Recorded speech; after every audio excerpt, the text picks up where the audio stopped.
All right, we are live. I have tweeted about it. Give some time for people to arrive.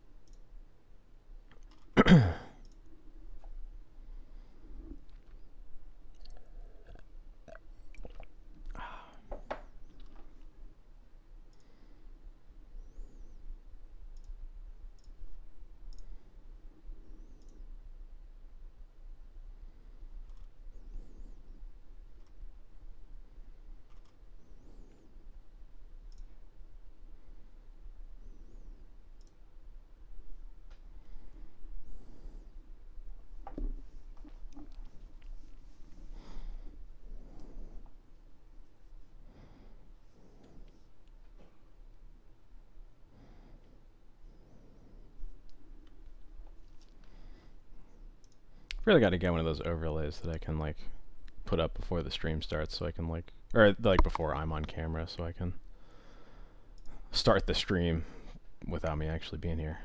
Happy Initiative Day. Thank you so much, Fiskatch. How you doing? You got any plans today?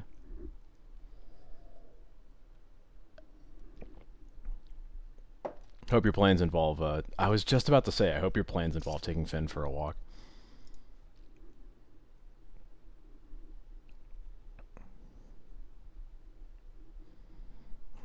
Give Finn a lot of pets from the family.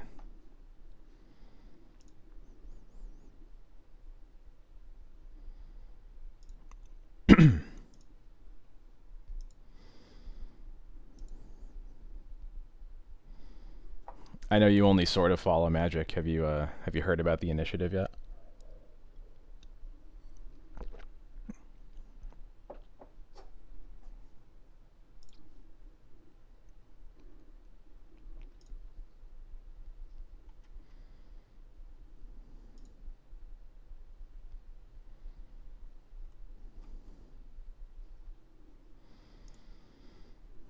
Yeah, basically. It's like it is basically that, except the initiative also lets you specifically, you can't go into any dungeon, you have to specifically go into the Undercity, which is better than the other dungeons anyway. And yeah, it's very similar to, I don't know if you ever played with the Monarch, where like when someone becomes a Monarch, they like draw a card at the end of every turn. Yeah, it works pretty much exactly like the Monarchy. The only difference is that like instead of drawing a card at the end of the turn, you go through the dungeon at your upkeep. But you can take the initiative away from anybody the same way, where you just have to attack them, deal damage, deal combat damage to them with a creature. So. And this is the initiative card that we are playing today, White Plume Adventurer. There's a white Stompy deck, white initiative Stompy deck that's been kind of tearing up Legacy as of late. It plays both White Plume Adventurer as well as Seasoned Dungeoneer is the other white one. You can see here. It's 4 mana, has some extra effects. I'm not playing it in this list, but there's a possibility that it is also going to be worth playing. And yeah, don't forget the It Explores. What a two very important yet very hidden words on this card, of which there are many words. But yeah, these are the two initiative cards that have like kind of built the white initiative Stompy deck that people have been having a lot of success with. The initiative seems super powerful, and I want to try it out in D&T. There's definitely a lot more tension with the initiative in D&T than there are in the dedicated Stompy lists, because like I feel like one of the big strengths of D&T is that it plays really well from behind in basically every matchup. You always have really good top decks. You're usually pretty safe because you don't take any damage from your own cards. You have a lot of leeway to use your life total as a resource, and just let your kind of unbeatable endgame beat most fair decks. The initiative kind of throws that out of whack a little bit because it means you kind of have to play a little bit closer to the chest. You have to like kind of you kind of have to like make like either make chumps or trades that you'd rather not in a lot of cases in order to ensure that you keep the initiative. But thankfully, the initiative does help you keep it. There's like kind of it's kind of like two. I'm gonna actually bring up the while we're waiting for people to come on. I'm just gonna like talk about this for a bit. The Undercity MTG. Oh no, not the fandom wiki. Let's get out of here. Here we go. Yeah, so there's kind of two paths, sort of. There's like the left path that I feel like is really good at killing your opponent, and the right path is kind of better at stabilizing in a sense. I really like the idea of kind of sticking with the right path most of the time, because I feel like the best thing that you can do with the initiative is just keep it for as long as possible. And then eventually you'll just kind of win from like your better draws from the scrying. You'll be able to deploy more cards from the treasure tokens. Your tokens from here are going to be able to block and keep the initiative or attack and take the initiative back pretty effectively. Yeah, I think like the big difference between the monarchy and the initiative is that like the initiative literally wins the game by itself in a way that monarchy doesn't. When you have the monarchy, the cards in your deck are still responsible for winning the game. I think this is a big reason why like monarchy and pauper is almost like not really played anymore, but the initiative in pauper was immediately ban worthy. Is like pauper threats aren't that good. It's very much an answer heavy format. Which means that the initiative, once you get it, you can just basically keep it for forever and just kill your opponent with the initiative, and the cards in your deck don't really even matter anymore. Whereas if you were like turboing out the monarchy, what are you going to do? You're going to like draw a dark ritual. It doesn't do anything. So yeah, the initiative is super powerful. There might be some tension in D&T specifically, but it's clearly doing really well. I think it would be like irresponsible not to try it out. Yeah. Once the initiative, yeah, basically when you take the initiative, you either enter the Undercity or venture into the dungeon. So, yeah, you can even take the initiative when you already have it, and that'll just mean you progress one step in the dungeon.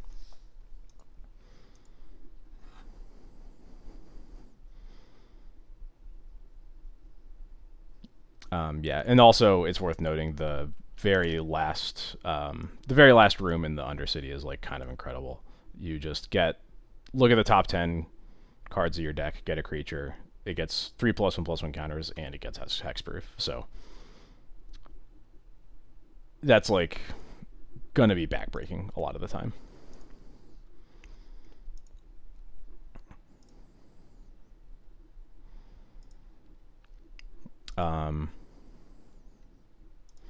Yeah, I think if this card were recruitable, it would be a slam dunk. It would be in this deck immediately.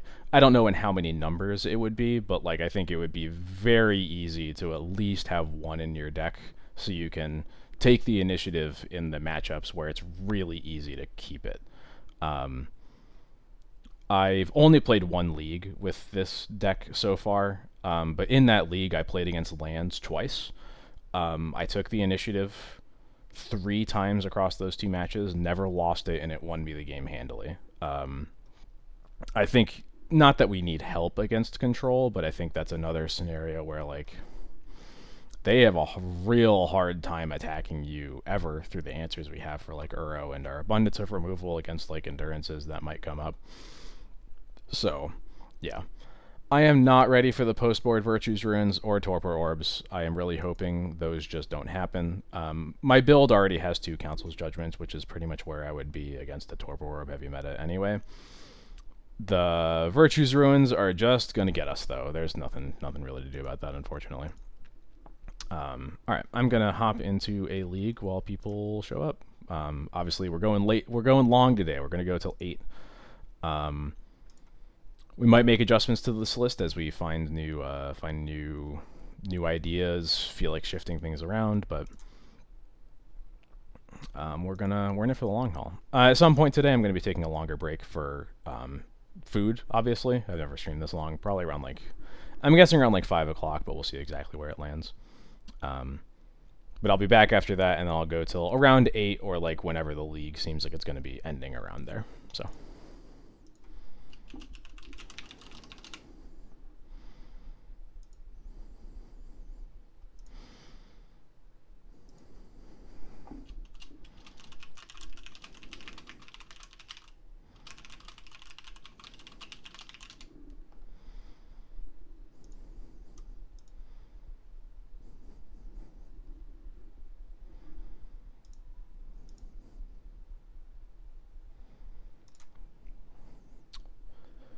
This hand is kind of medium.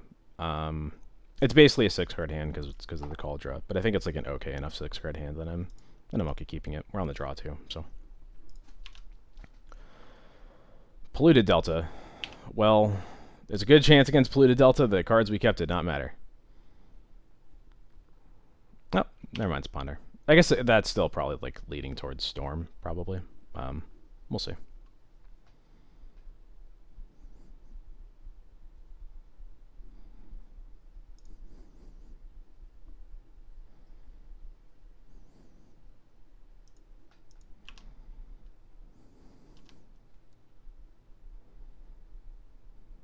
Another Skyclave, you say? Oh yeah, so I didn't really go over the specifics of what I cut for the White Plumes. I shaved 1 Wisp and 1 Skyclave Apparition. I removed the second Sash because that was probably the next most cuttable card. And then I also moved the single Timeless Dragon that I had in the deck. Notably, the first room in the initiative is Lay of the Lands. Get a basic out of your deck and put it into your hand. So I think White Plume kind of conveniently sort of fulfills that role of a card that is both a threat and a way to get lands when you need them. Marceline, thank you so much for the follow. Welcome to the stream. Volcanic Island. Does that mean... Okay, so it's just Delver and they fetch their island in the first turn. Okay.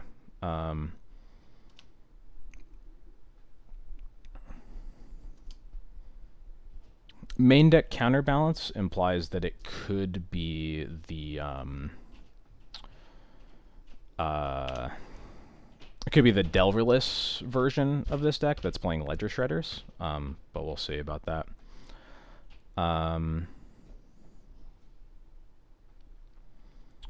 So, no second white source is a little awkward when these Skyclaves are likely to be good. I think we're just going to keep them off of... So using the swords is a little scary when their graveyard is basically already full for a Murktide. I think I might just...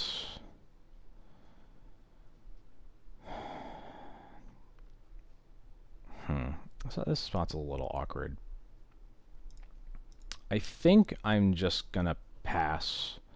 I think I really need, since I now have multiple Skyclaves, I think I need to get to the point where I'm using a Skyclave to enter the DRC and then keeping the swords for a Murktide. I don't want to Wasteland because I need my lands in play if they choose to Wasteland us. And I'm playing the Wasteland over the port because I want them to not be able to just waste the port for basically no cost to them. So yeah, this is the annoying thing about not wasting, is it gives them an easy access to an EI, but it's going to get cast at some point. I don't know. Now what to do about it. Confused by the lore implications of White Plume Adventurer entering the Undercity of Baldur's Gate. That sounds like something you would know about, but I got nothing. Another DRC. Well, that's a little awkward.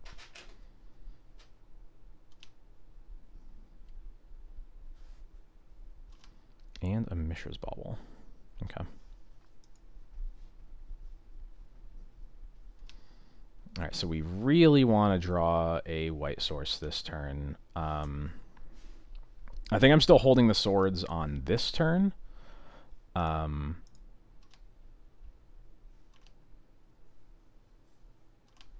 Yeah. I might have to use the swords if I don't draw a white source here, though.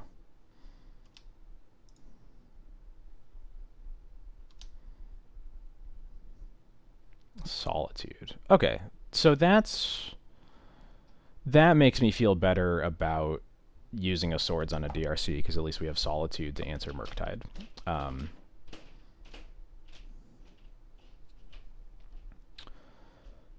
Yeah, so we'll do this.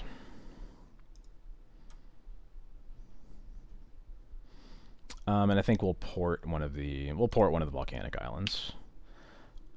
Yes, the initiative cards are incredibly expensive. I thankfully have friends who are willing to lend them to me. I don't even have the tickets to buy them, even if they were in stock, which they basically aren't anywhere. It's rough. They are so hard to get a hand on. Got a third DRC. That really sucks. Oh, I meant to port them. I don't know what I'm doing here.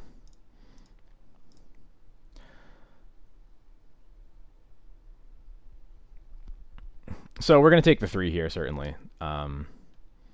Really hoping we draw a white source. At least now we can play through a daze if they have it.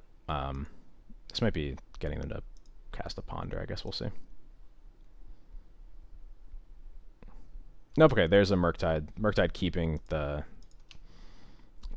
Delirium online is pretty rough. This is like a really good hand against us. Really hoping for a white source.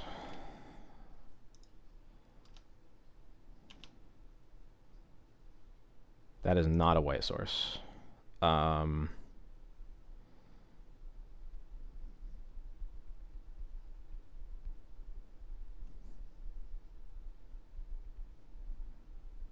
They missed their land drop. Which makes me feel like this is almost certainly going to get forced.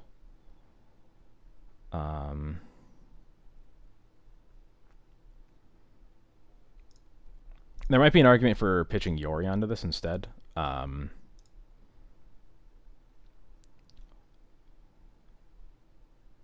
Because I think I'm going to need both Skyclaves. Although Yorion could also stabilize against the DRCs.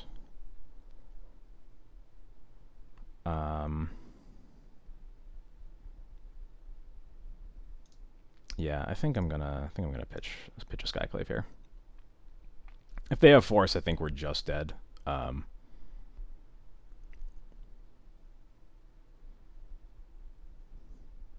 Yeah, Force, pitch days. I think we're just gonna die.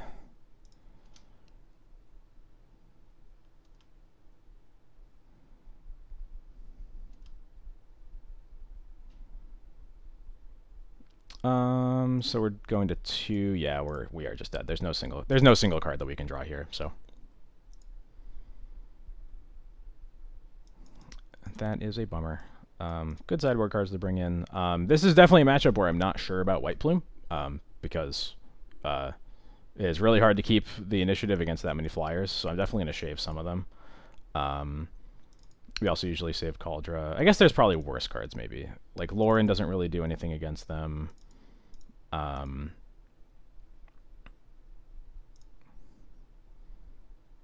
So what are we cutting here?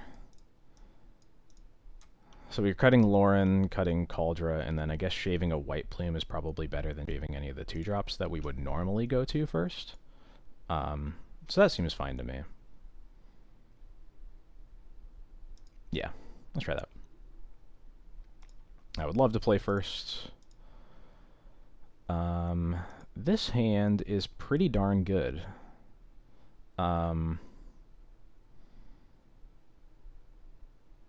Yeah.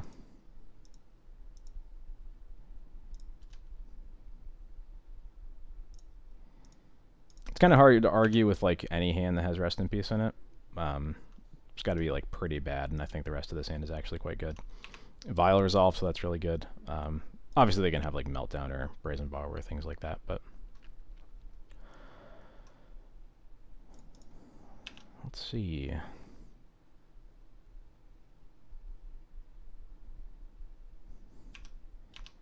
Take Vial up to 1. Probably just going to port here. Ooh, Ancient Tomb. I don't think I want to just Ancient Tomb White Plume into counters, so I'm just going to port. Yeah. Yeah, this is game 2.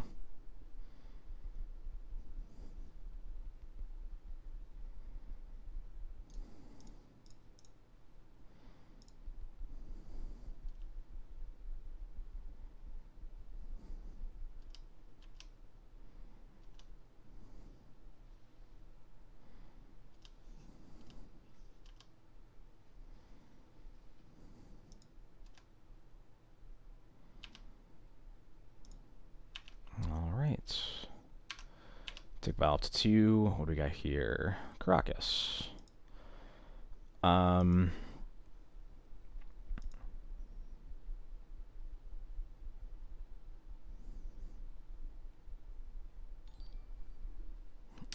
Rich Boy X, thank you so much for the follow. Welcome to the stream. Happy Thanksgiving to anybody who celebrates. So I think again I don't really want to play into a daze. I think I can take this a little bit slowly. I am going to. I think I'm just going to cast this Rest in Peace right now.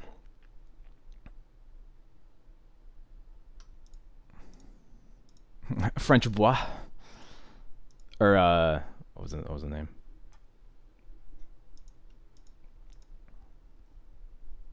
Okay, Rest in Peace resolved. So that's another thing dealt with.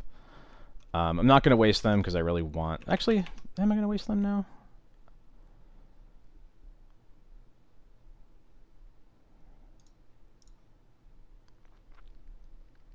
I think with 2 more lands in my hand, I can actually. Also, especially because the White Plume is going to get me another land. So, yeah, I think I can safely waste here.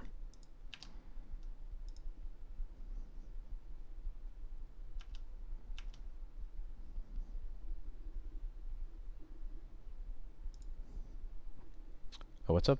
Stream quality caps? I haven't changed any settings on my end in basically forever, so hopefully that's isolated. I'm not sure.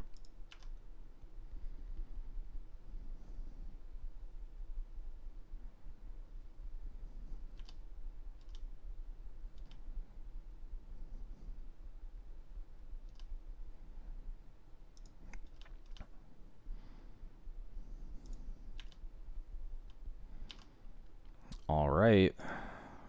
We're about to do it. We are about to gain the initiative. It is worth noting, actually. Ooh, Recruiter's a good one.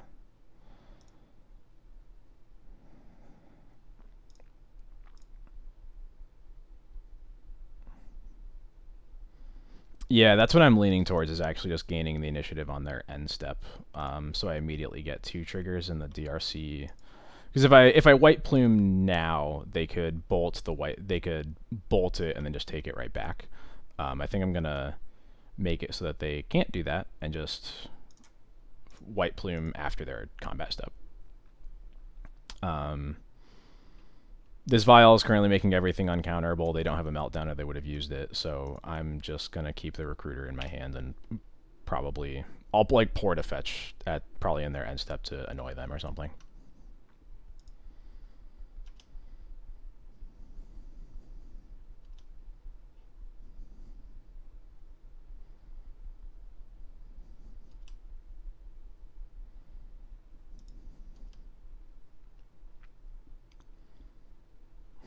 Yeah, not streaming in 4K. Sorry, guys. I'll work on it. That's next for the stream, of course.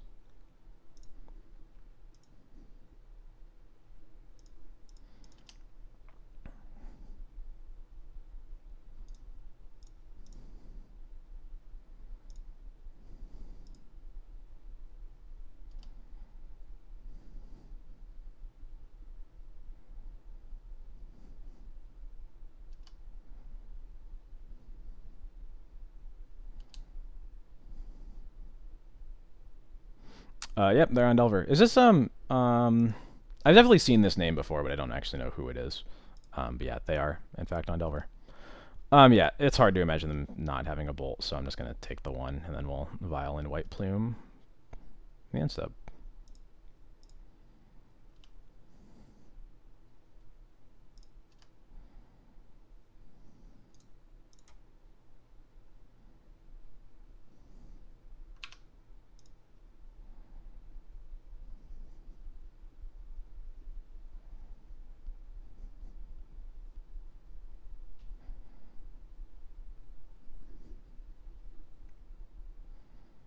They, yep, there's the bolt that we expected, and this is fine. Alright, we take the initiative. And then we venture into the Undercity. And then we go into the secret entrance. Alright. So, I should have stacked this the other way, but I think I'm keeping my vial on 3 almost certainly anyway. Yeah. And now we go into the Lost Well. I was mentioning earlier in the stream before we started, I really like focusing on the right side of the Undercity, at least on paper, because I feel like the best thing that you can do with the Undercity is keep it, and that's mostly what the right side lets you do. The left side kills them. The right side is much better at helping you keep the initiative, and then the initiative is eventually just going to win the game for you. And certainly, since we don't have a creature in play, Forge is useless, so we're going to scry. We have a Plains and a Recruit of the Guard. We don't need a Plains, but I do like keeping another Recruiter for sure. So we'll draw that one. I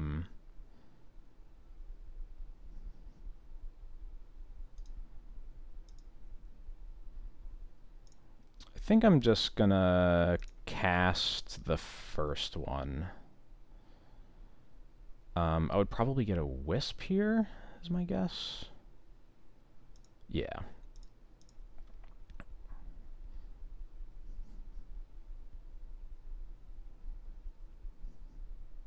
Yep, Force is expected, and that's okay.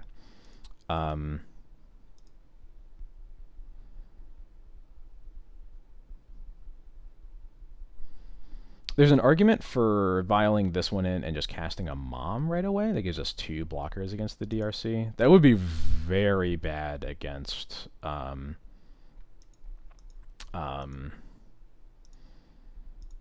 it would be really bad against... and the Festivities, though. So I think we're just going to wait.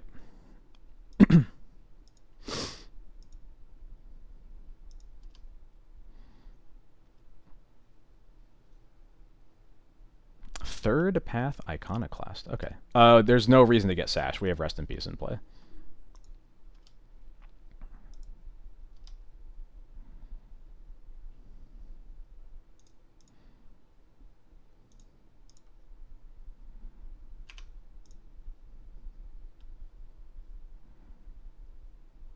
So if they have another Bolt here, it gets a little ugly. Usually these decks only play 1 basic, so the first room is kind of useless. Yeah, okay. So they have another Bolt.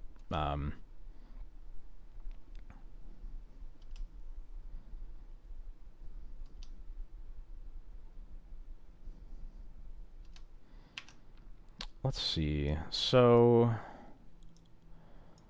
I am leaning towards maybe Skyclave, potentially Solitude. I could also get a Stoneforge. Stoneforge. I'd have 4 mana left after casting a Stoneforge.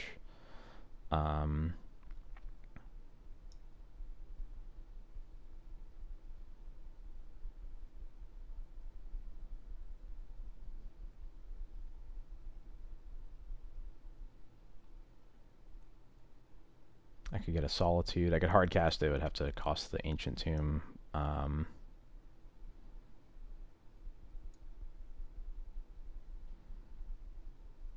Yeah, we'll go for Solitude.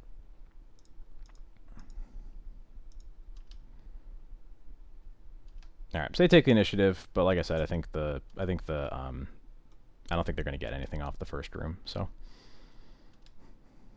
Obviously, the when they get to the second room, it might look a little scary, and we can't take it back from them before they get one trigger. But yeah, they fail to find. Steam vents, cool. So they have one card in hand, could be a daze. We're definitely going to play around that. I'm going to take the vial up to 4 now, because I think we're going to hard cast the Solitude here, and then we're going to put Yorion in our hand next turn. I think that's the current expectation. Spirit of Labyrinth. Ben, hello. I am not going to be at Eternal Weekend, unfortunately. I already had plans at that point when they announced it, because they waited until so late. But yeah, unfortunately, I will not be there. All right, so we're going to cast the Solitude now, so that they can't top deck a Forest or something. We'll get the Iconoclast.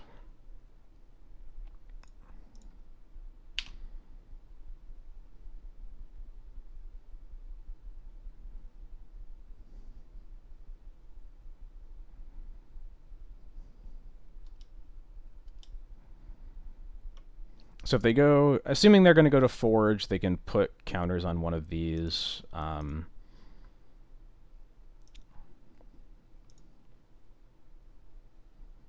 Okay, they do Scry, so that's good for us. It means we should be able to block one of them. They could obviously get another bolt off of this Scry, but they've already used 2 of them, so we'll see.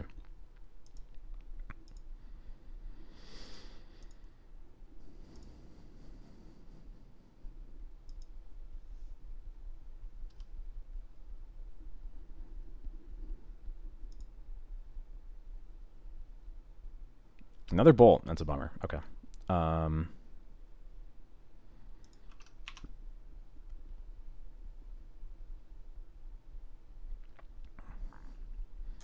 So they are going to get probably a treasure token here. Maybe they'll goad, but I doubt that goading is going to be good for them.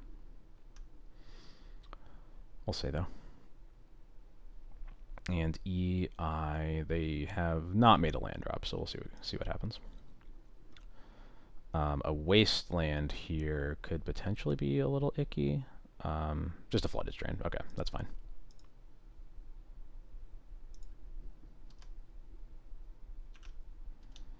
Well, the board's not about to not be empty. I'm about to cast Spirit and have Yorion in my hand, so.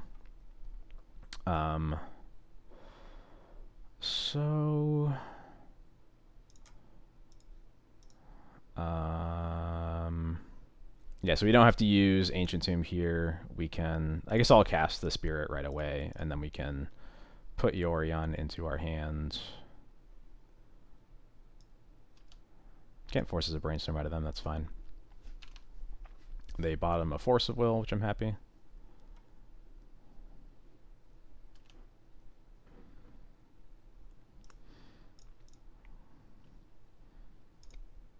I'll put Yorion into my hands, and then we can wait.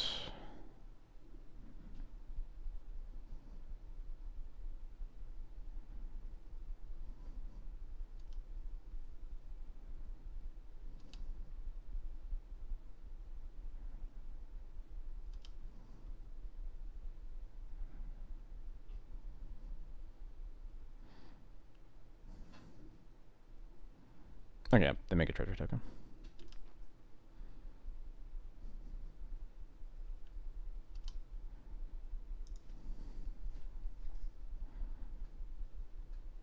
Another land for me is... Oh, another land for them is good for me. They probably can't even attack here, yeah, I was going to say. Yeah, let's go to the end step and put in Yorion. They can't have a single card that deals with Yorion, so we'll exile nothing.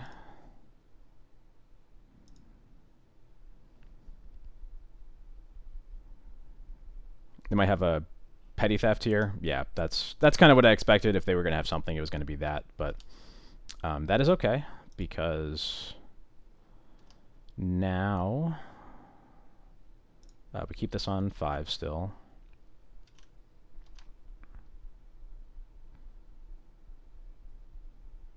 We draw ports. I don't think that's going to matter, but I'll play it anyway. So, cast Jite, equip Jite. This is probably going to spell the end. Can attack them, get 2 counters, which gives us answers to all of their creatures with Yorion to block whatever one we don't kill. Them blocking also makes a lot of sense.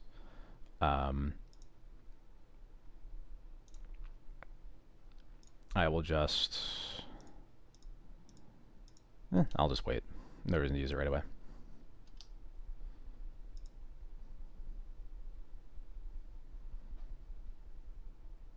Yep, they cast both. Let's see, they're going to make a 4/1 with Menace. That is fine. Yeah, we'll just keep passing. We'll kill stuff when they attack. And then next turn, we should actually take back the initiative and be able to keep it. So.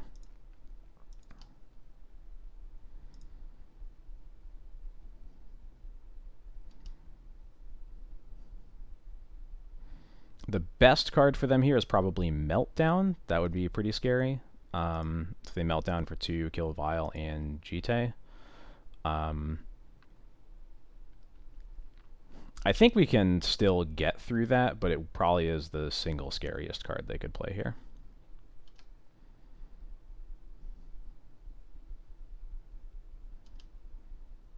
They are bobbling themselves. We'll see if they shuffle. They do shuffle. Yeah, good thing they can't melt the Undercity. That would be really funny. Alright.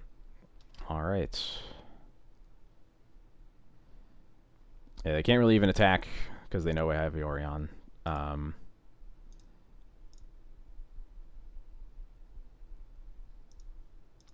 guess we'll go to the end step, file it in.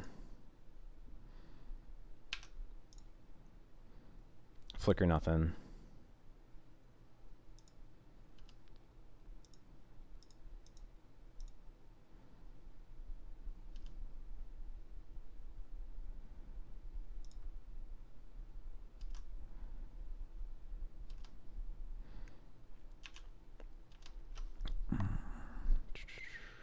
What do we get here? Ancient Tomb. Definitely don't need that. So we'll equip here.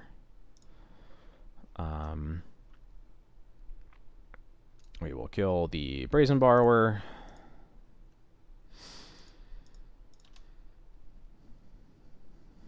I think the only thing that really annoys us here is another Borrower.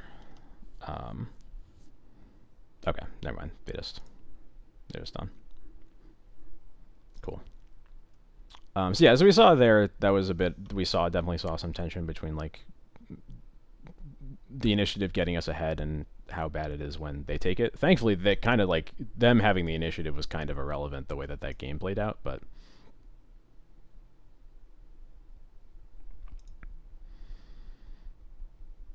oh yeah, I probably should have just killed the DRC right away. That's true.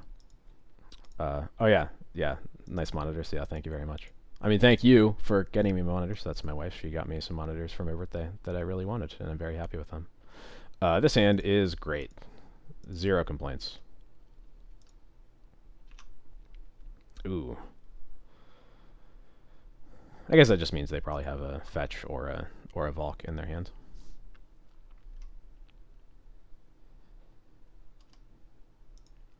No turn 1 play. I like that. Start with the mom.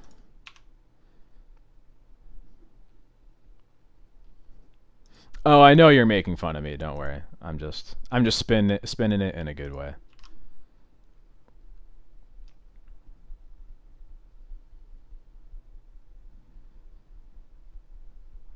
Brainstorm that early.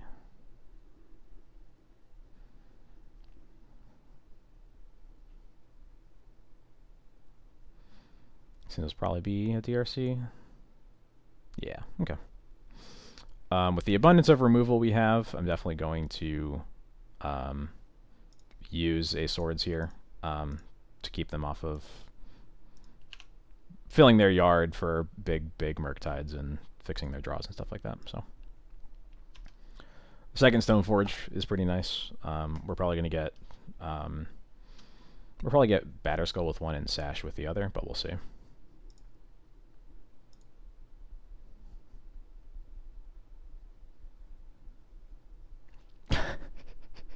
Good spins only last name. Good bet. Good bet.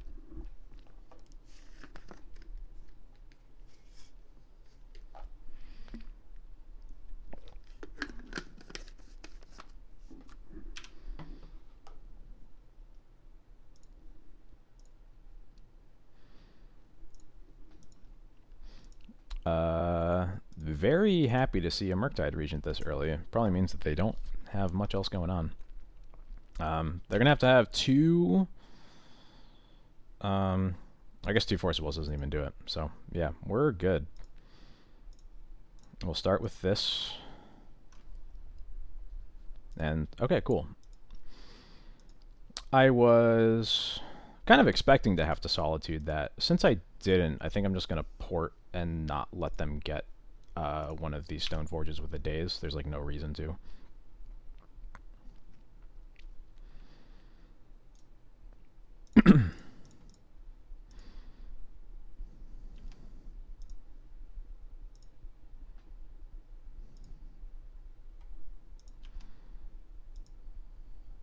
Let's see what they hit off of the Expressive Iteration. Mystic Sanctuary. So just Sanctuary for iteration. Yeah, okay. Boring.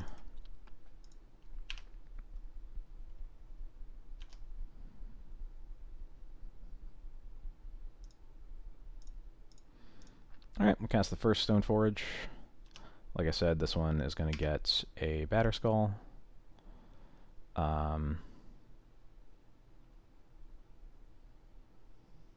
Actually, I'm expecting the first one to die, so I think I'll get a Sash instead, because that means, depending on what they do next turn, maybe we just play a Sash instead of playing the Stone Forge, and that's something we can still do through days. Yeah, so I'll get Sash for the first one. Again, still not playing anything through days, because the game is going slow enough that I think I can afford to. So we will just tap a Volcanic. They will probably cast an Expressive Iteration and do something dumb with it. Yep, there's the bolt we expected.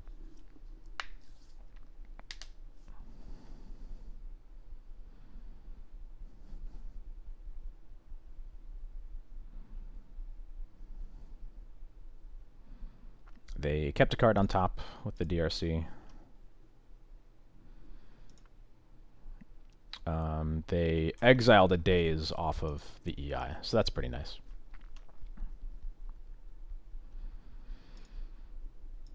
Notably here, Sash can...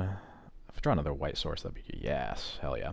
I was just about to say that Sash can answer the DRC very handily, so I think we're going to start with that. Yeah, but this is why we got the Sash first instead of the Batterskull, so...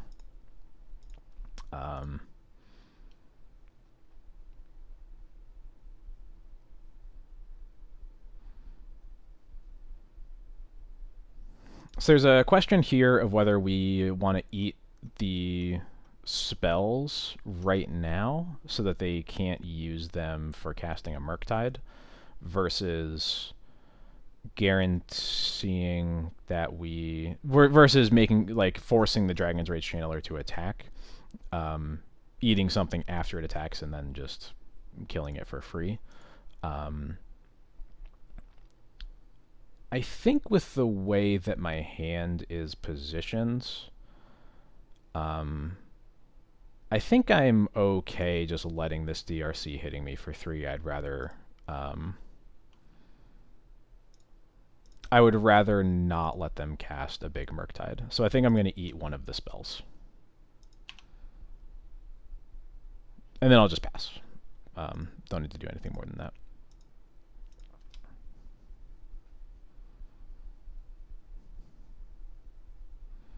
The only other issue here really is that it leaves Sash open to getting bolted. But I don't... I don't know. I don't think it's like really that much of a problem if Sash gets bolted, so...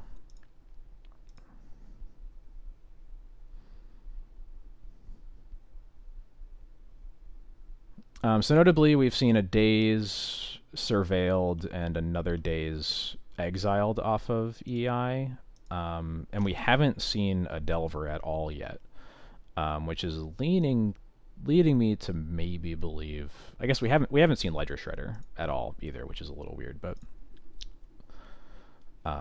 point is, there's no sign of Delver, of the literal card Delver so far.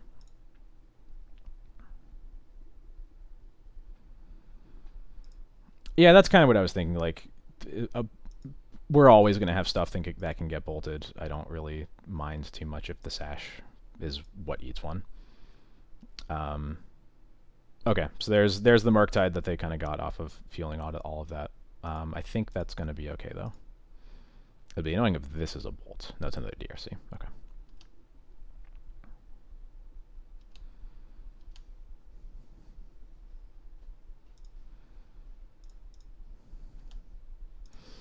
I'm gonna eat the bauble, and I'll eat one of my creatures also to get to the point where I won't die to bolt. So a force here is gonna be pretty scary. Wasteland.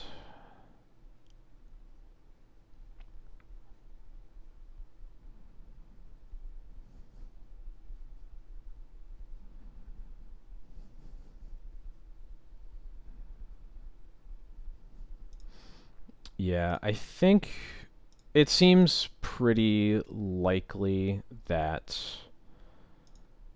they are gonna have a Force of Will here, but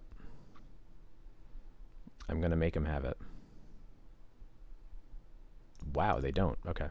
I don't want to waste the Sanctuary so that they can pick up with Daze, because I have Sash to control their graveyard, and that also means the Daze actually counters the Solitude, which is way worse than them picking up an EI with the Sanctuary.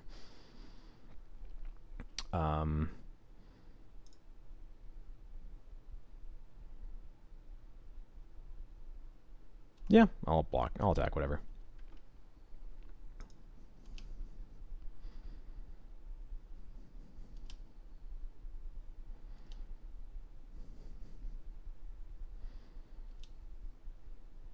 Yeah, so they're at almost halfway through their deck, and we have not seen a single Force of Will out of them. Now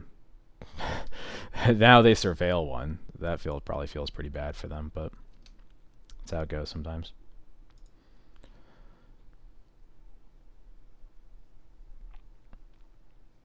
There's the snow-covered island.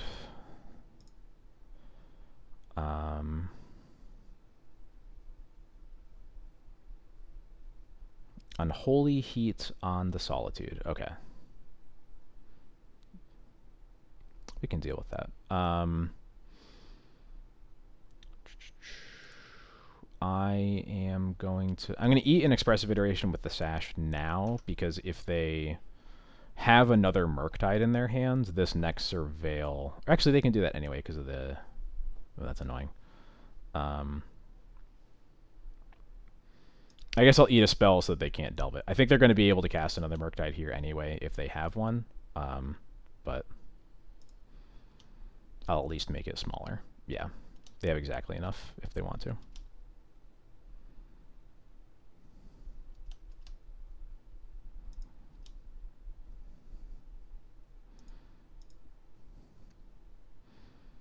Recommends shaving Force on the play and EI on the draw. That's like the exact opposite of what I'd do.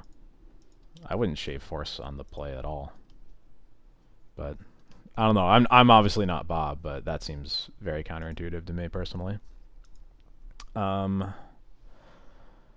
right, 1, 2, 3, 4, 5, 6. So we have 6 lands.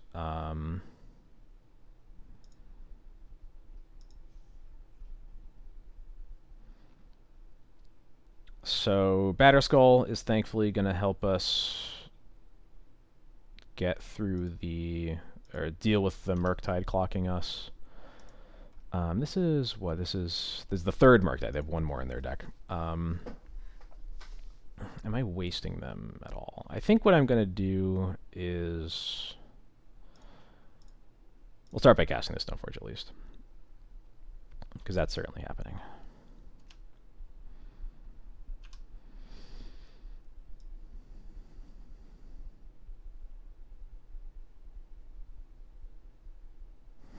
what happens if we get Jite here. If we get Jite, we can cast and equip. We can attack with Sash. If we play a... We can play another land, which means that they can't block the Sash with Murktide, because then we can kill it with the Jite counters. We can kill the G counters. We use our last mana to like eat the Solitude that's in our yard or something like that. Then the DRCs can't really attack into the Stone Forge. I'm not sure. Is that better than just taking one hit from the Murktide and? Yeah, I think I'm just gonna get Batterskull. I think it's a better long-term plan. Yeah. Okay.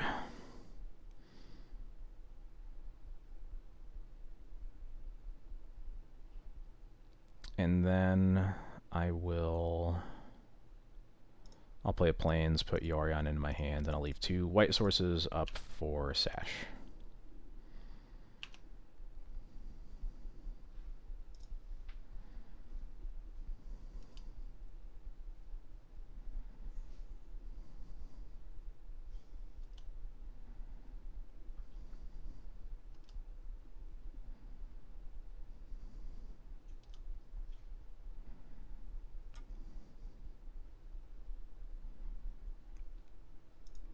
This is one of the cooler Delver matches I've played in a while.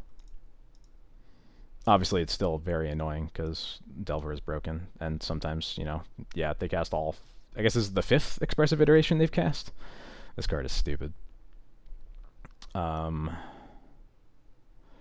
They bin and end the festivities, so that feels good. 1, 2, 3, 4, 5, 6, 7, 8.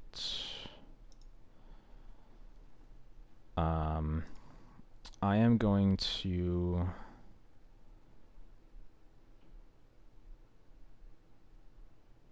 at least end the festivities. I guess no, because yeah, that actually makes the Murktide bigger. I forgot that I forgot that it counts. I was thinking that it only counts for the cards that they delve or like they exile, but that's not actually how it works. So, I don't think that'll matter a ton, but I definitely should have been more careful about that. There's a third path Iconoclast, which is a card that is very beatable. Yeah, so we take 7 here.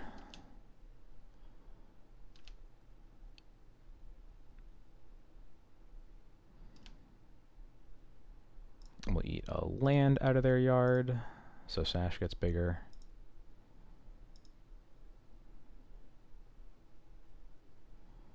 They want to bolt the Sash now. I think I'm okay with that. Yeah.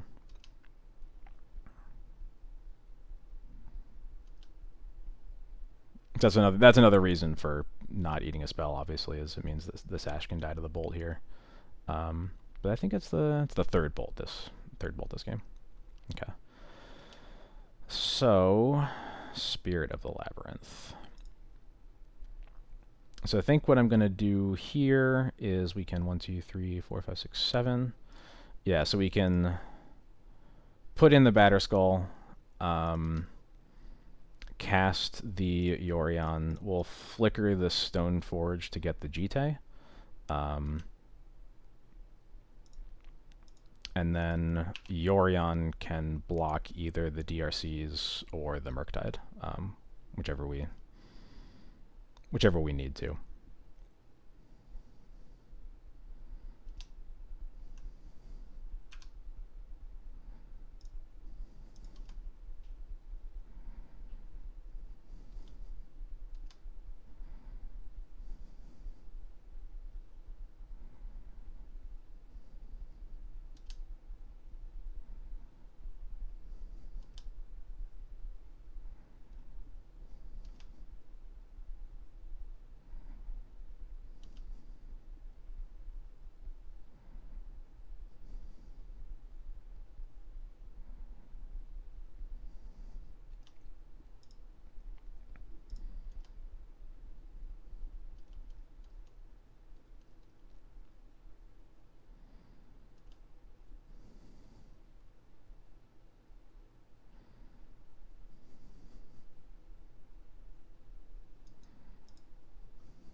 Oh my god.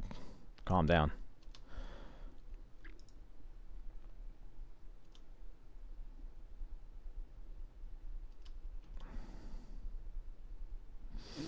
Yeah, I don't know. I'm not really sold on Iconoclast being a huge deal. It triggering off of baubles is definitely important.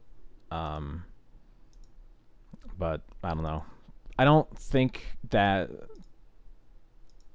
I don't think that even if Young Pyromancer triggered on all non-creature spells that it would be particularly playable.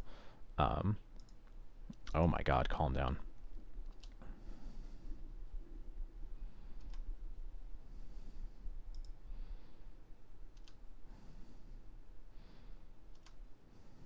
So I wonder if they are just going to cast another Murktide here, in which case we might just die. I'm not sure we could have ever done anything about this, honestly, but we'll see.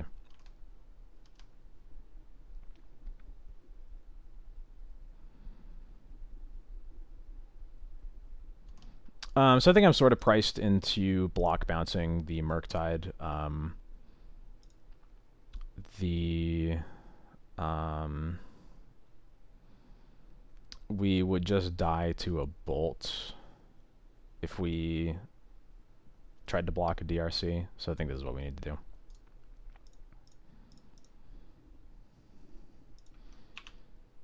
I don't think fetching GT over Skull would have really mattered in this case. It might actually be worse. I'm not totally sure. Yeah, this is definitely another Murktide coming down. So I think we need to draw a Swords or a Solitude here.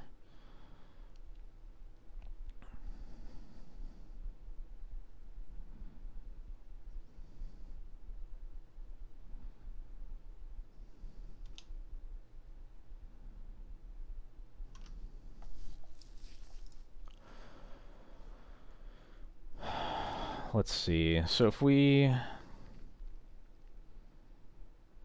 can cast 1, 2, 3, 4, 5, 6, 7. We have 8 mana, so we can't cast and equip Jite and cast Yorion.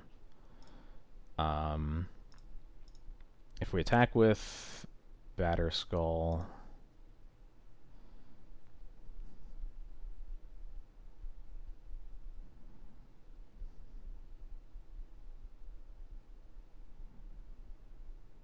if we attack with Batter Skull, we go up to 9. We can cast Yorion to flicker it. It comes back. We can block a Murktide, but then we just die to the other flyers that are in play.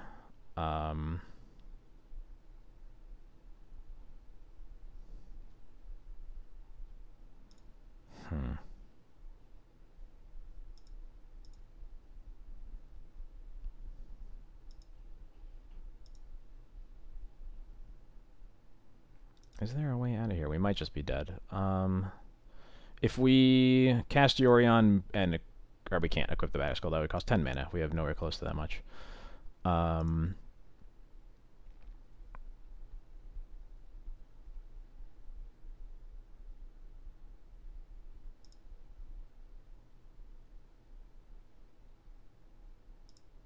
We can chump. We take... Yeah, so we're taking 14 even if we chump the biggest Murktide, which I think puts us out of range of having any chance to stabilize here. If we cast an equip Jite, that doesn't really change anything. We go up to 9. We can theoretically go up to 13, but then we're still just dead. Yeah, I think we really just needed to draw a removal spell there, and then we had a chance. But nope, we did not. We are dead. That's a bummer. Made a couple small mistakes there. I don't think any of them really ended up mattering. I guess it's certainly possible that the reason to get Jite on the turn that I got the Batter Skull was that we could kill the DRCs right away. Because those definitely ended up mattering a lot, that they just like filtered through literally their entire deck. They only had 10 cards left in their library. I didn't really expect that hard of a cantrip chain in the end, but maybe I should have been prepared for that, and just killed the DRCs before they mattered. Or while they were able to not matter at that point.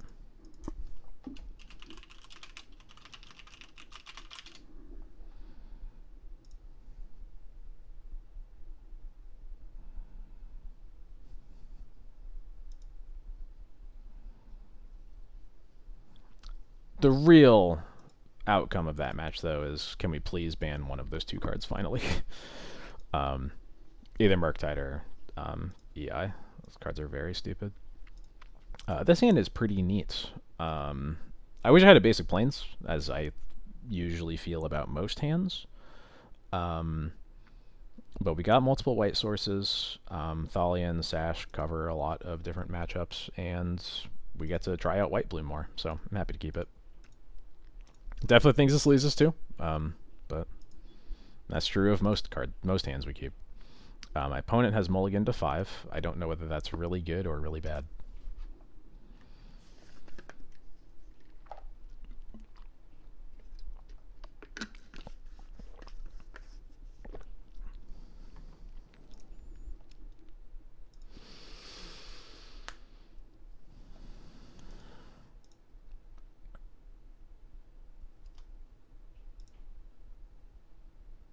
It's Reanimator, so...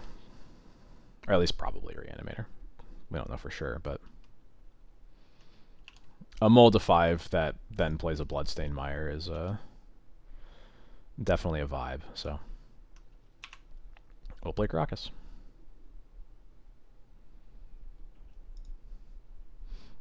One thing I'm actually realizing is that if we hadn't kind of thrown our Sash away, we could have reconfigured Sash onto the Batterskull Germ, and then that might have actually gotten us out of it.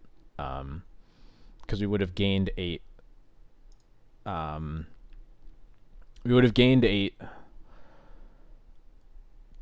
And then like be able to we could then cast the Yorion. Yeah, so I think there's a couple different decisions we could / should have made, and that would have actually potentially given us the win there.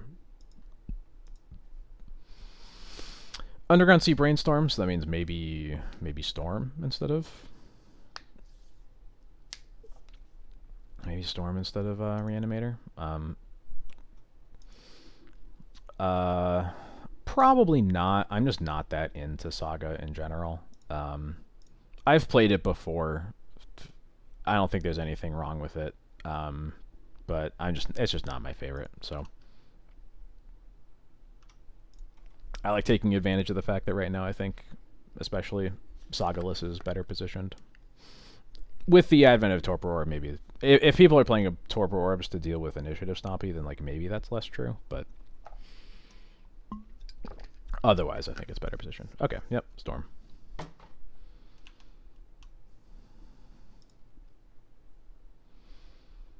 Although... They only have 3 cards left, so I'm curious what those cards could be.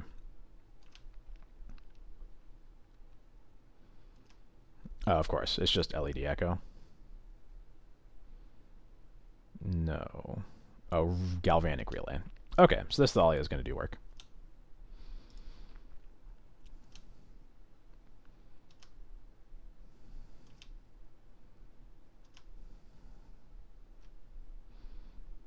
Yeah, Thalia is going to be very good.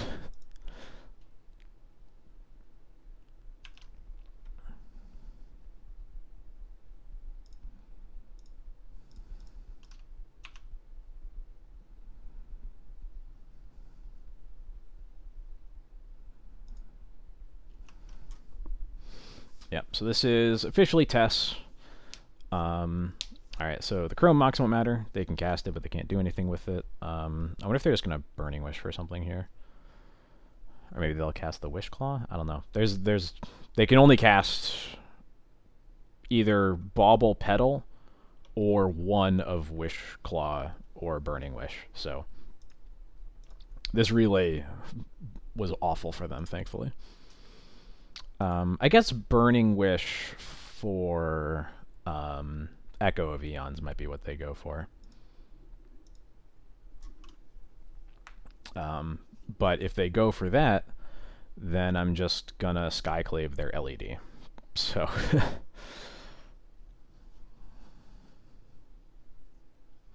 yeah, Sleepy mentioned that he should be... he'll probably be around later.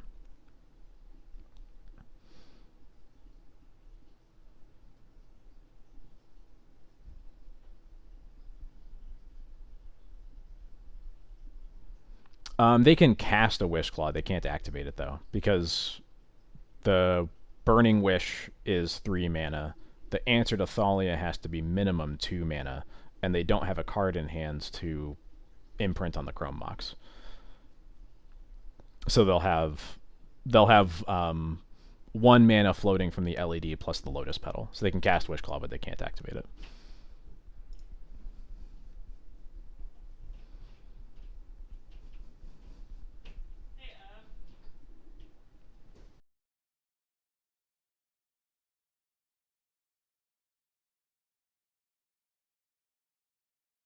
I'm going to turn the camera off for just a moment. Whoops. 1 second. There we go. Okay. Yeah, you can tell yourself the story here. All right.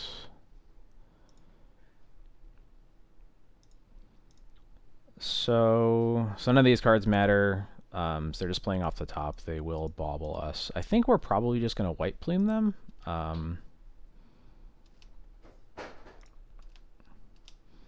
think it's either... So I see a couple different options. We can Skyclave the LED so that Echo of Eons isn't a relevant top deck. We could White Plume so that the... so we can start killing them. We can also Stoneforge to start killing them. I think I'm leaning towards Skyclave the LED because Echo is like the most likely way that they can actually get out of this. And I think I'd just rather cut off that top deck.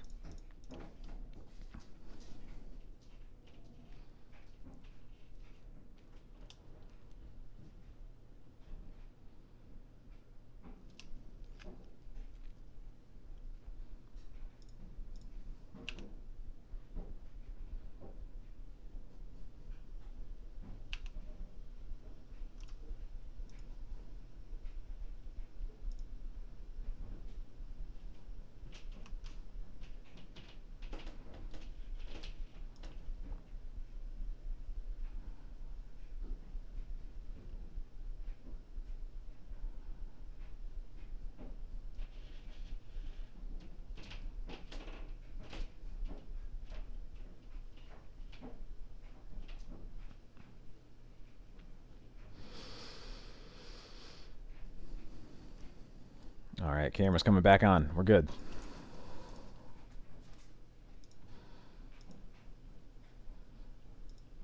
All right. They're bobbling away. Spirit of the Labyrinth. Okay. So we'll start by attacking.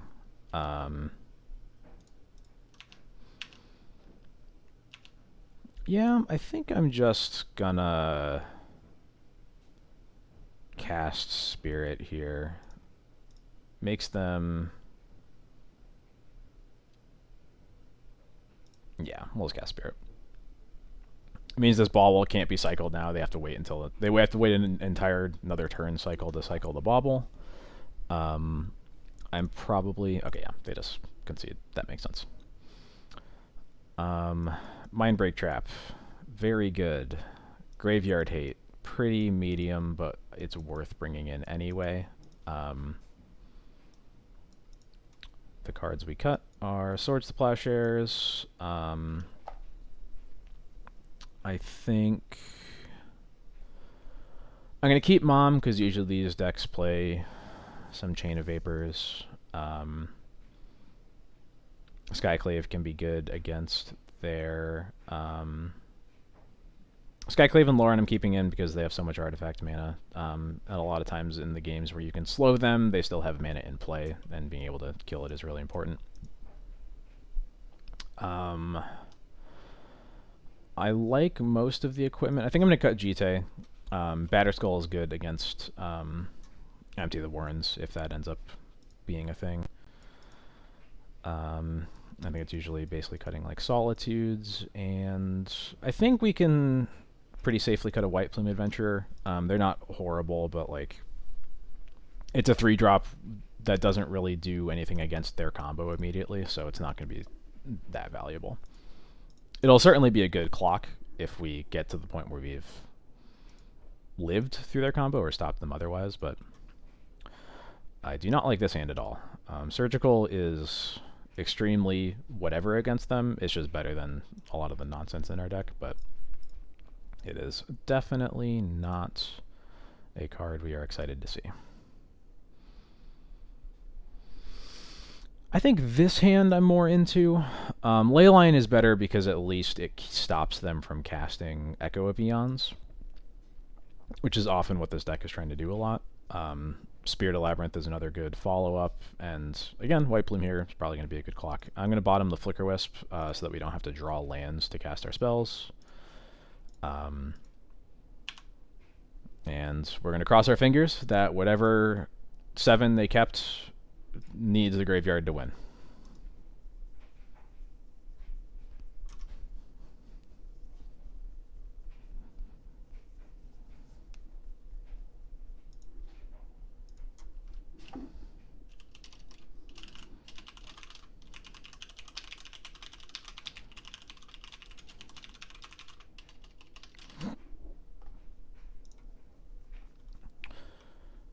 They imprint nothing and then cast a Brainstorm. That's peculiar.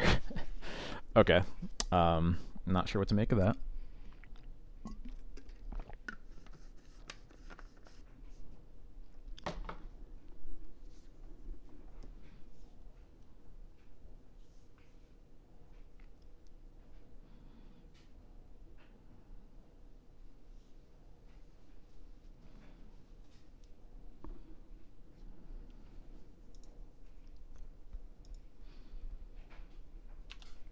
In case that they...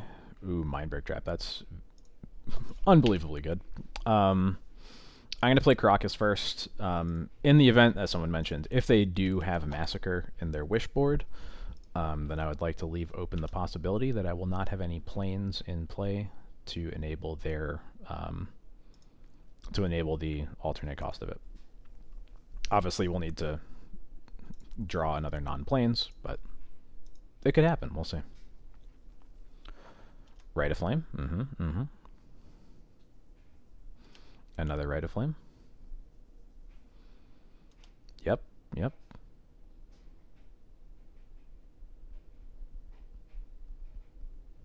I'm guessing this is going to be Wish Claw, activate Wish Claw for a Galvanic Relay.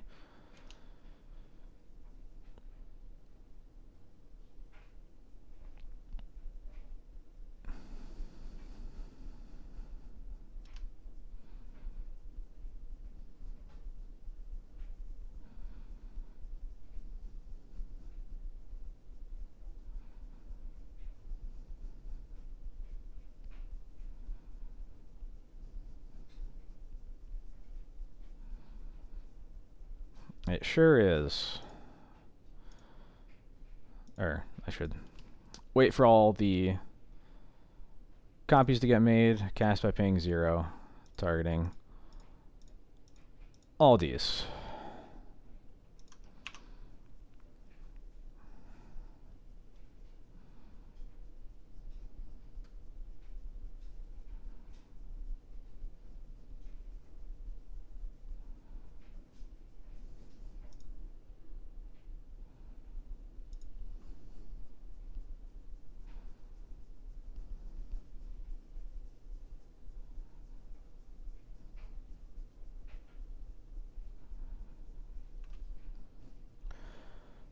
My opponent seems stunned,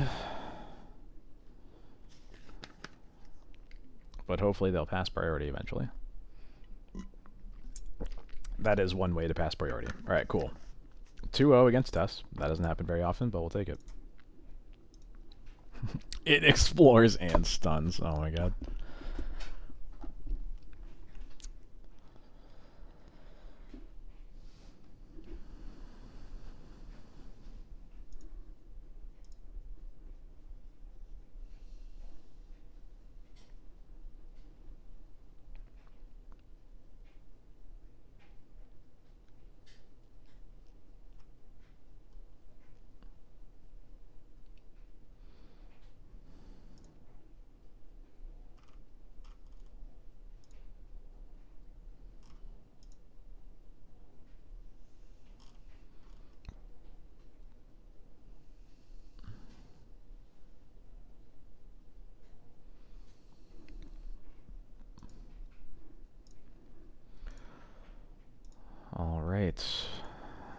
this hand is stanky. I don't like this one.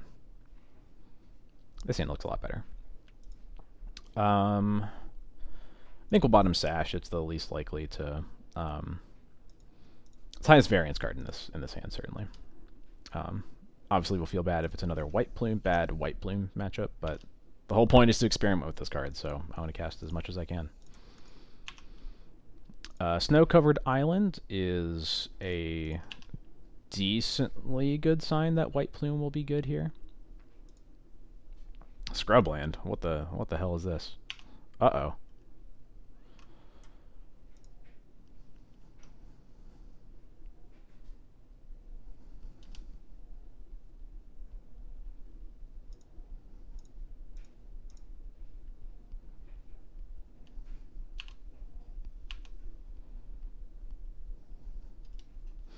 Alright, so they have a Cauldron stuck in their hand, thankfully. We'll see. Okay, they Brainstorm.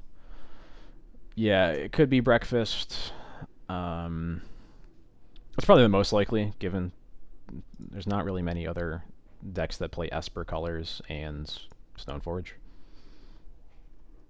You know, not since, like, 9 years ago, at least. It's gonna suck if there's another Stoneforge.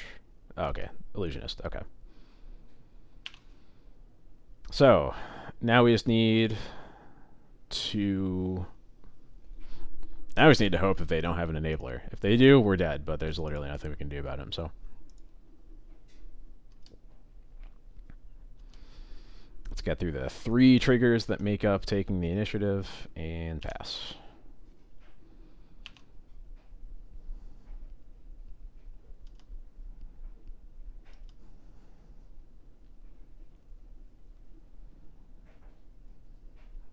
Alright. We die, but let's see what's in their deck.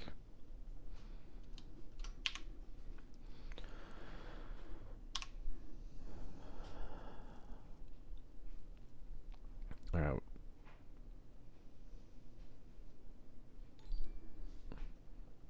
Black Cat Mew, thank you so much for the resub. It's been around for 2 months. Thank you so much.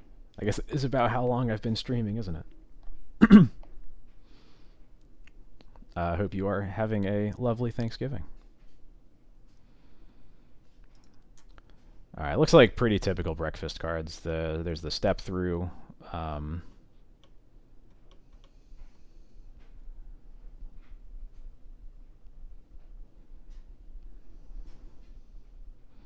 believe that's basically cycling for either Illusionist or for Thassa's Oracle. I think that's how that works. There's a Dread Return, so they have the Dread Return in their deck, which is pretty expected. I'm curious if they have any Cabal therapies. Some lists have them, some of them don't.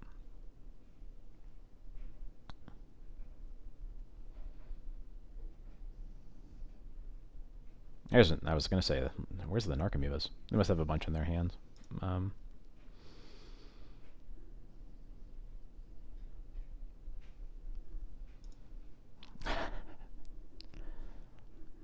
so glad that I can combine with the Jazz so well. Alright, so boarding against Breakfast is pretty annoying, because like you don't want to just board out all your fair cards, because sometimes they can just Stoneforge and get you. But you do still need to have literally any game against them having the combo. I tend to lean away from Leyline for that reason, but I do like the rest of the Graveyard Hate, at least.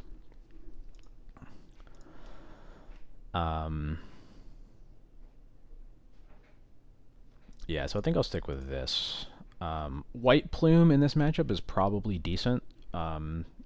They're gonna have a pretty hard time fighting over the initiative outside of literally Cauldron. That's kind of their one tool they have. What cards do I want to board out? Batterskull is pretty whatever in this matchup because again they don't really build big threats.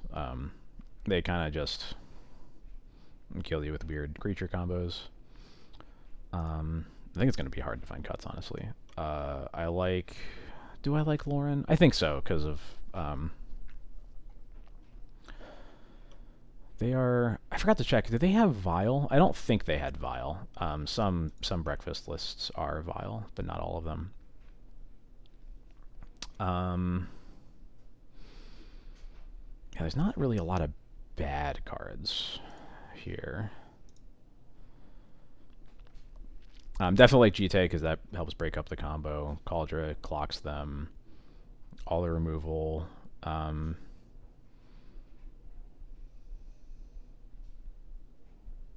want Wisp as a Cauldra answer, Skyclave as an everything answer. I guess I kind of have to shave some White Plumes here.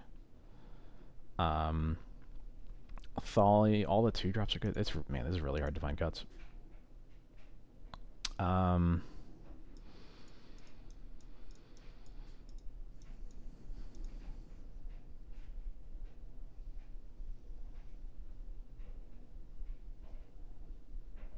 I guess I'll try cutting Lauren. I'll shave a White Plume. I'll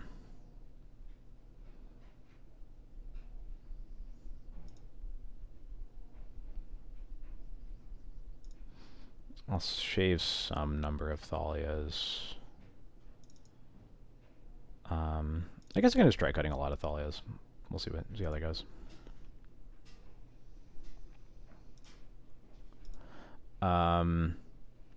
Hello, Scardius. This is not going to be my usual time. I'm just... I'm gonna keep this hand. I am streaming this time today since it's Thanksgiving. I don't have work today, so I get to stream during the day. I'll still be doing my normal time after this. It's just this was a good opportunity to change it up.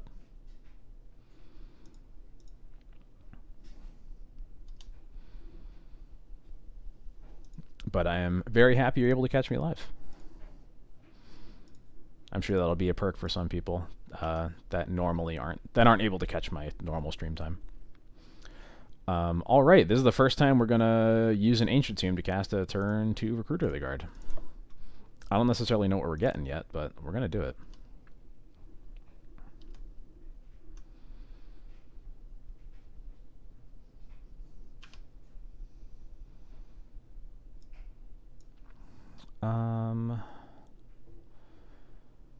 Let's see. We have a Solitude to protect us from the combo, so I like that. Might be leaning towards Stoneforge. What do my next couple turns look like?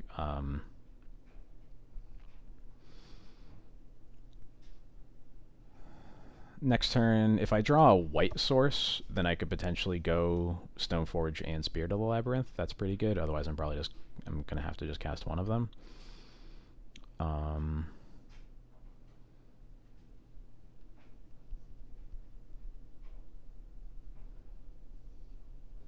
Yeah, I'll just get a Stoneforge.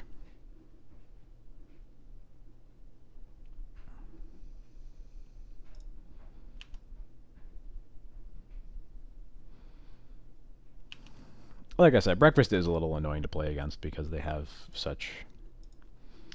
It's hard to know what to expect from them out of any given turn. That's what makes it pretty tough.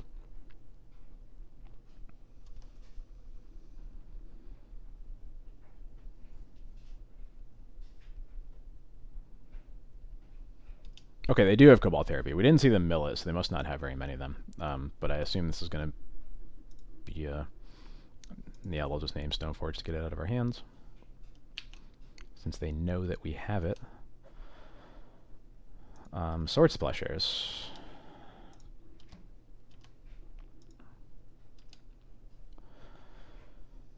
So I think I'm just gonna cast Spirit of Labyrinth here. Yeah.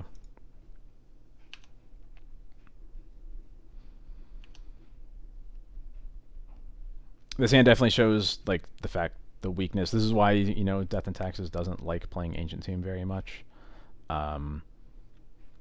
It's just kind of awkward. I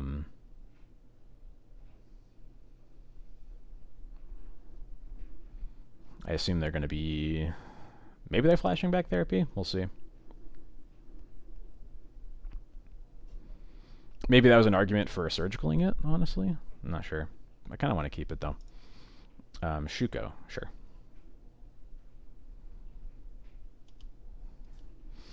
So what I took out for the adventures, I'll show the list up really quick since it's been a while. We are playing 4 White Plume Adventurers and 2 Ancient Tombs.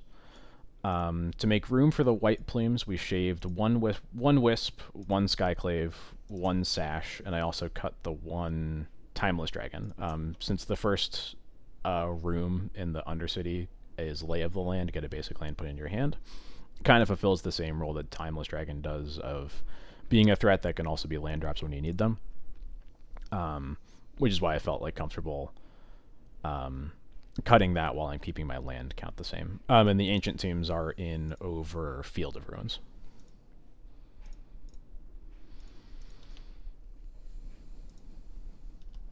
Okay, so today I have 2 enablers for what's the word? They have 2 enablers for Illusionist. That's a little concerning. I think I have to keep the white mana up here.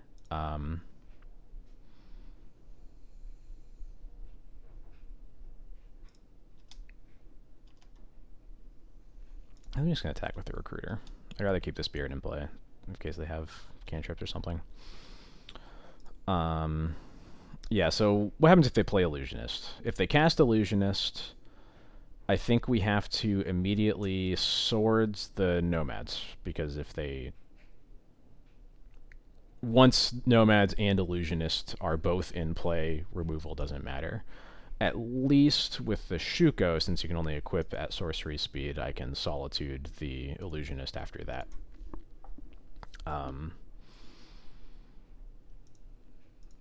And if somehow they are able to beat all of that, then we have the surgical backup, potentially at least. Yeah, this is like I said, this is a little dicey here, but we'll see.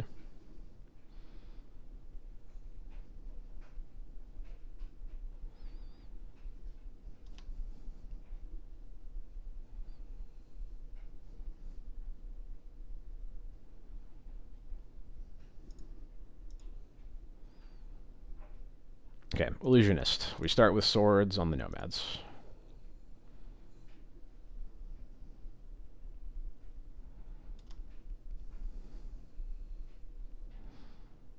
They're going to Shuko it. I'll let the mill trigger resolve, and then we'll Solitude.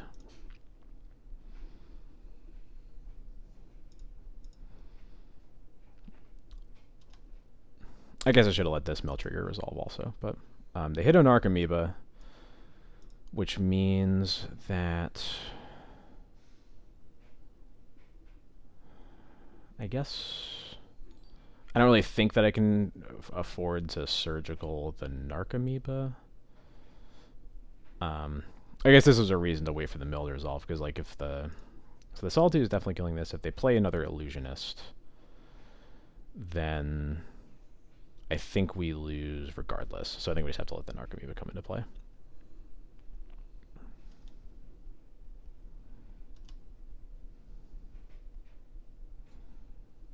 Stoneforge. Okay. We're alive.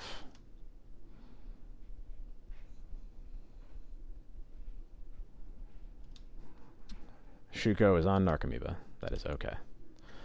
I assume they got Cauldra. I didn't actually see. Yeah, they got Cauldra. Okay. Port. We are not drawing the best cards here. Alright.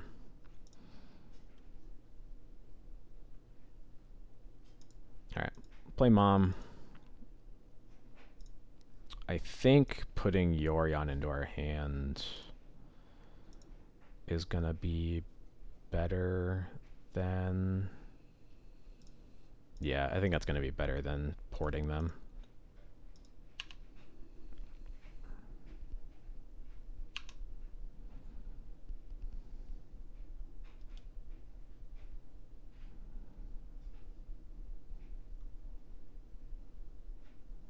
Alright, there's Stoneforge.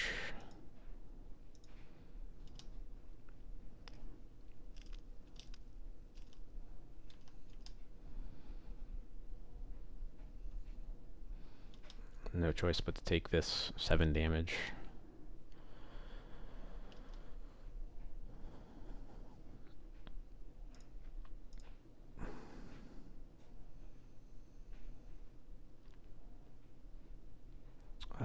presumably... Oh, man. I just have to let the therapy resolve.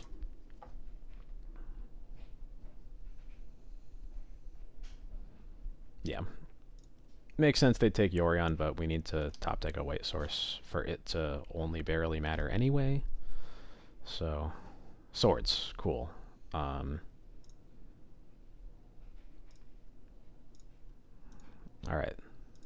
Back in the game, just barely.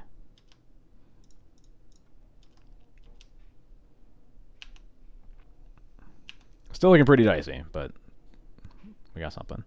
Oh, Scardace, thank you so much for the subscription. I just missed that. Thank you so much.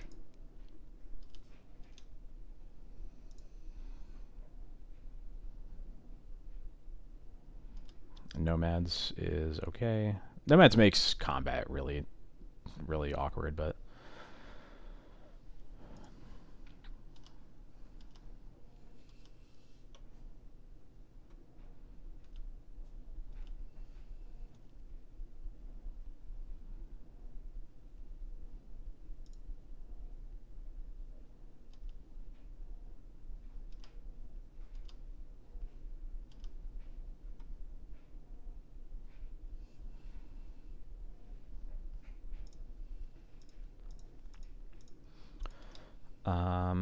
being able to double port them is at least good. It just means they're that much further from being able to equip Cauldra.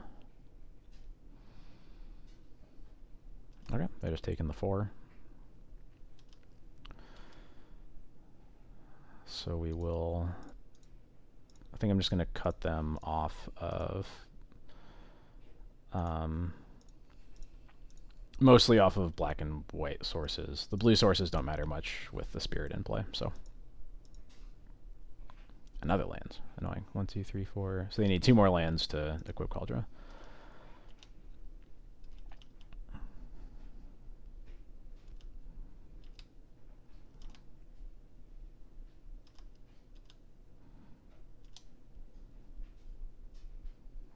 Another port, huh? Alright. I do not need more lands. I promise, deck. I don't need more lands.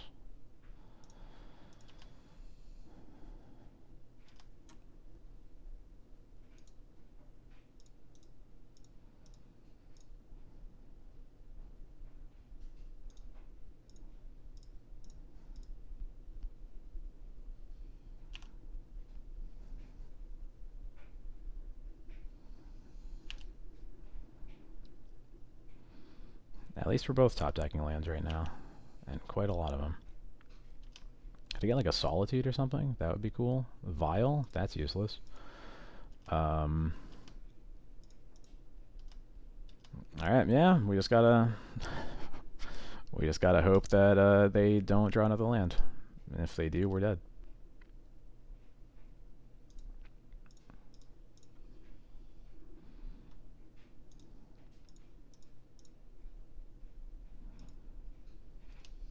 I guess I should have a plans here to represent swords, but I think they're going to go for it, and we're not going to have it regardless. So, yeah, they have to fetch first, but yeah.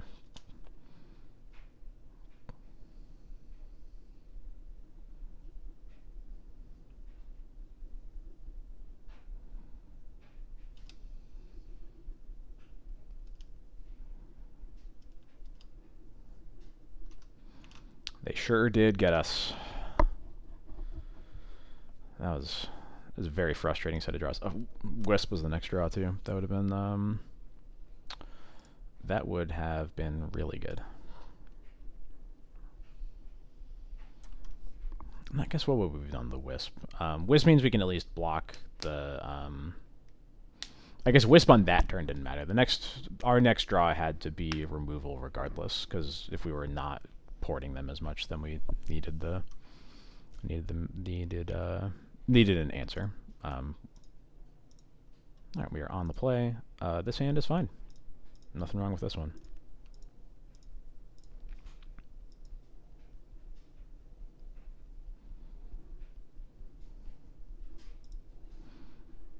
Our opponent has mulligan to 6.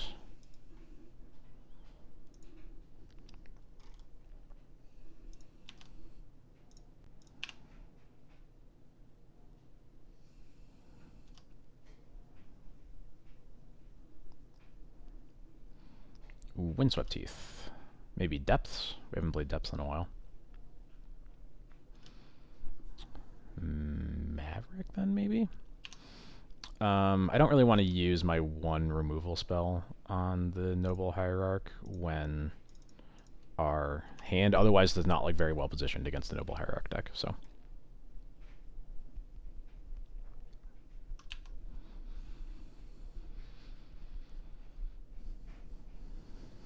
Flagstones. Sylvan Library. Cool, we have Spirit for that. And a Solitude. Okay, this is looking better, for sure.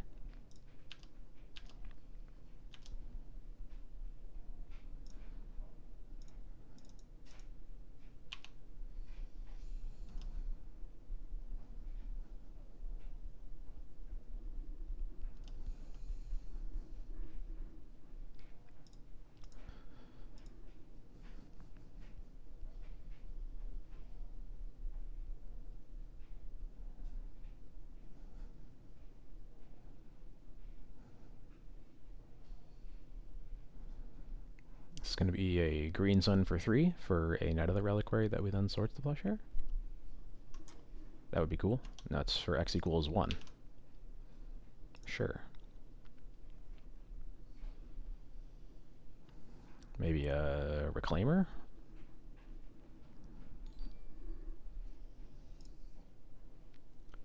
Lugiix, if I got that right. Thank you so much for the follow. Welcome to the stream. Sylvan Safekeeper is pretty interesting. So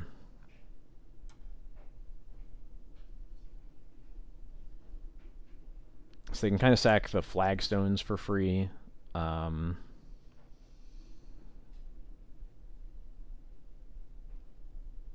I think we're gonna wait for a real threat to show up. I'll stack with Thalia.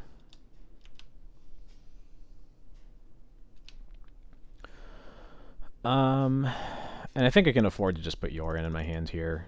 Turns off Swords to Plowshares, but I think that's okay. We're probably going to be perfectly happy to untap and then sword something.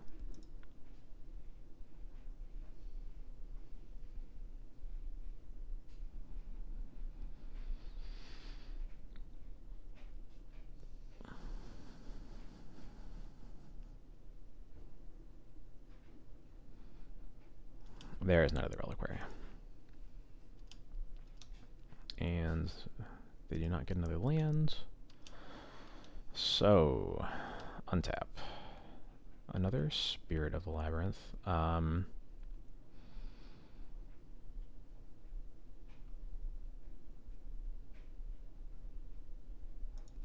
So I think what I'm just going to do here is cast a Solitude right now. They obviously have the Safekeeper to protect it. But I'd rather use Solitude before the Knight, before they untap with the Knight in case there is something else they could do. And then next turn we can Yorion the Solitude. We can there's a lot of options here. But there's not going to be any clean way to answer this Knight. I'm just going to have to get through a bunch of annoying resources. So I might as well start that now before I get too far behind.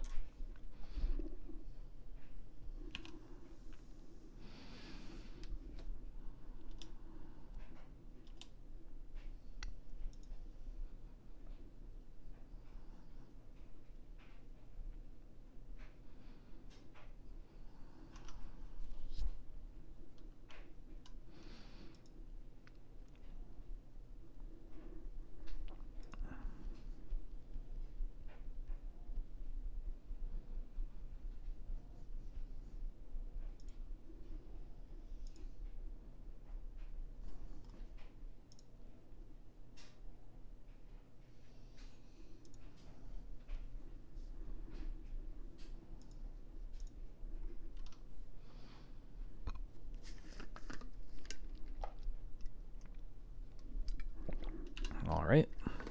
Knight is activating.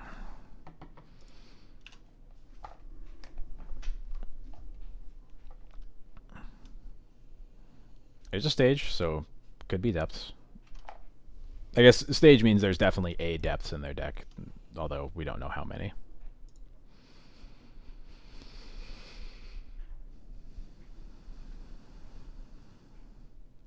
Is this a green sun for 3 here?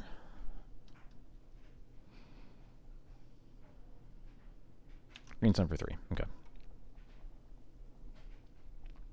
So they can get another knight into play if they want to.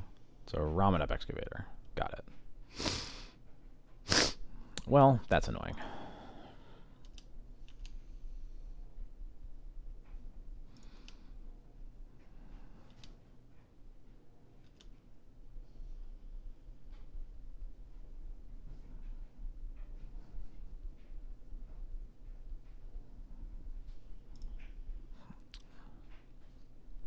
All right, have a good rest of your walk with Finn. Happy Thanksgiving. Thanks for stopping by. Interesting. So this Ramen Up Excavator is definitely a problem. What we can potentially do is Flicker Wisp the Sylvan Safekeeper. They can kind of just give it Shroud for free, so maybe that doesn't matter. Let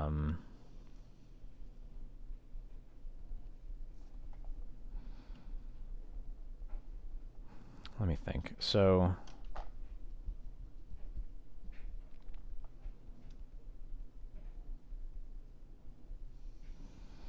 but I think I'm okay. Like I said, I don't think there's going to be a clean way to get through this. We're probably just going to have to overpower them, and I think the best way to do that is to get more stuff into play. So it might be that here we try to Wisp the Safekeeper, expect them to give it Shroud. We'll probably like Swords the Excavator in response to that, make them sack something else so that they're going down on more lands. And then maybe we'll even Wasteland them to put them down even more resources, and then next turn we can Yorion Flickering the Solitude and the Wisp to continue powering through. I think we're just going to have to get them to basically as few lands in play as possible. So let's start with Wisp.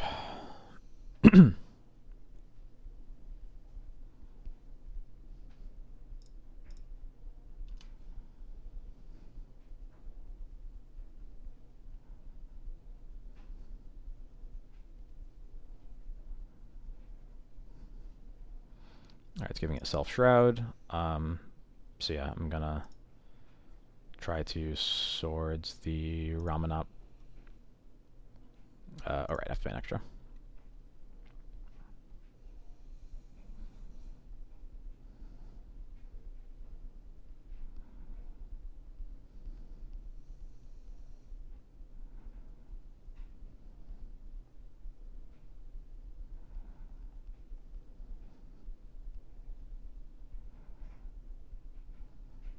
Yep, this hack is I'm actually surprised they sacked a Savannah here, but alright, so that gets Shroud. Flagstones gets a land. That gets Shroud. That fizzles. So we can go to combat, we can attack with Thalia and Solitude. Or Thalia is just gonna die to the Ramanop, but honestly, I'm not sure I'm too upset by that. Because it's been kind of messing me up having to pay extra anyway, so I think I'm okay with that. Wasteland. I'm just gonna hold the Wasteland, I think, because with the 2 Savannas and the Noble Hierarch in play, I'm not able to keep them off of anything. And it also means that next turn we can cast Yorion while holding up Crocus, so.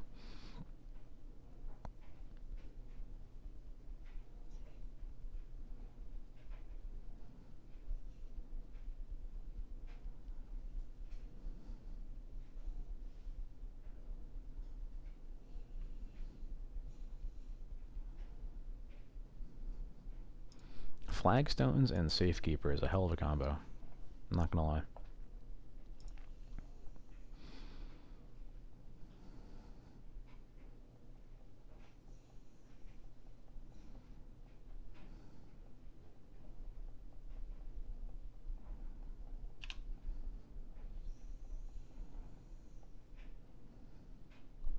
What? It's got to be a mistake, right? Oh, right, Exalted. So I'd have to double block. Yeah, I don't think that's worth it because I just lose to a swords, like, extremely hard. So, never mind. That makes sense. Forgot about Exalted.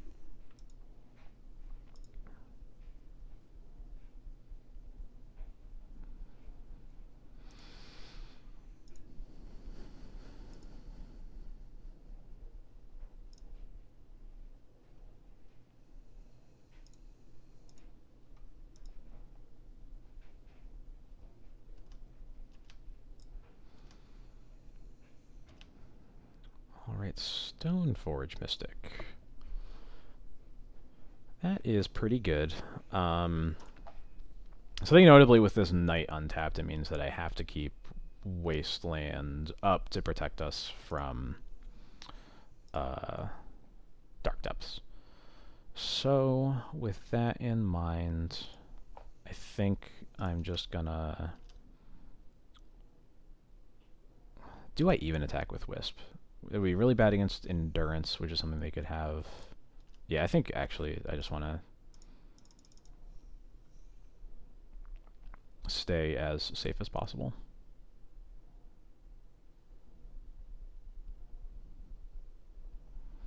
And I'm keeping Wasteland up against Dark Depths instead of Caracas because against Caracas it's much easier for them to just Knight for a Wasteland, waste the Caracas, and then go off next turn. At least this makes them have to waste a Wasteland, which will make it a little more complicated for them.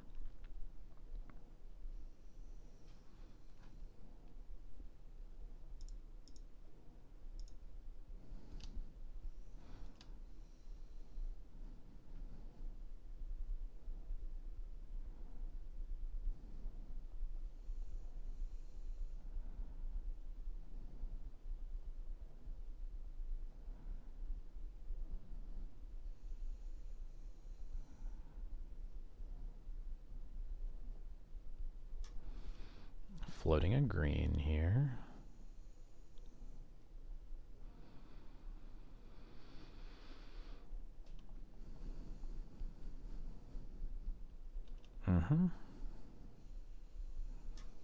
Are they getting... Okay, this is where they're getting the Wasteland.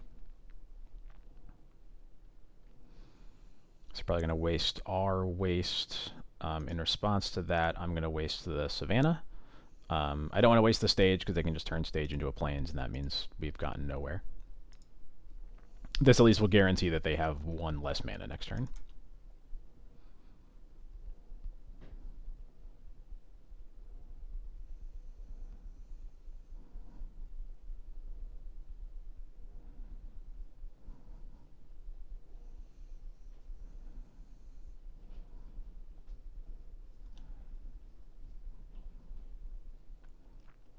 Crop rotating for depths.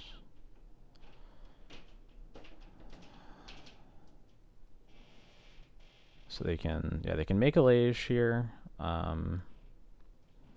Notably, we have two blockers for it. Alright, so the Wastelands resolve. Here's Yorion. I'm going to Solitude the...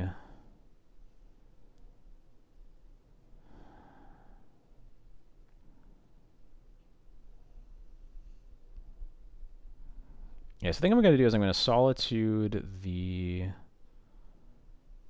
Knight of the Reliquary and then flicker the Merit Lage. I could also flicker the Yorion, but I think I just need to make it so they have no lands in there. No lands in play.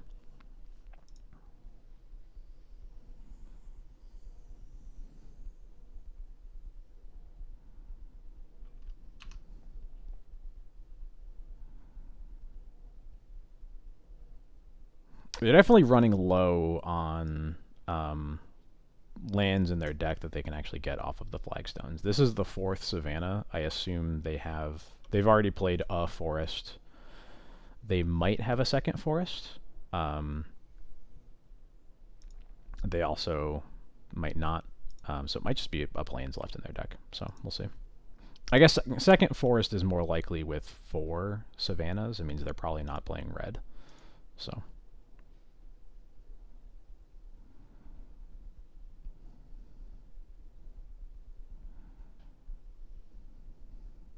Okay, they let the Knight of the Reliquary go, which I feel pretty good about. So, if they happen to play Sajiri Step in their deck and they just have it in their hand, we're dead. This Wasteland here is actually pretty bad too. So I am going to chump block here with the Flicker Wisp.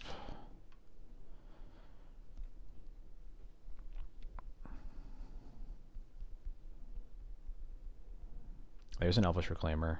I'm surprised they didn't come up before, honestly. They did not play a land out of their graveyard with the Ramanop. That was probably a mistake. So unfortunately, Yorion is just going to have to eat it this turn. The question is, what are we Stoneforging for? I think we have to Stoneforge for Jite here. Yeah. Yeah, that Wasteland off the top was pretty rough. Or no, sorry, the Wasteland is what they played out of their graveyard with the Ramanop. Never mind. That's what happens. Okay. I am just a dummy. There we go.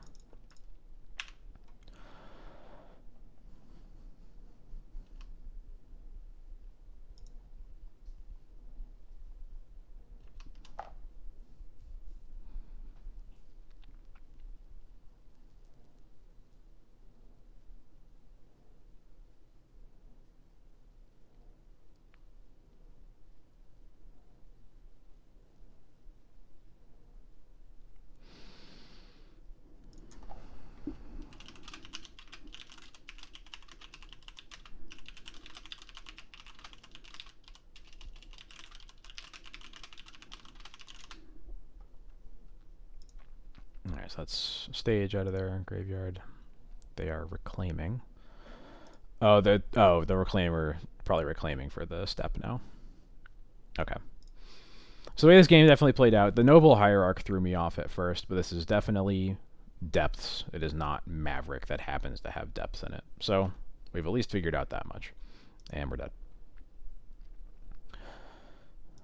I think the boarding ends up being pretty similar regardless, although Peacekeeper is better here than it would be against Maverick. So we're going to bring in these cards. Let's see what we want to cut.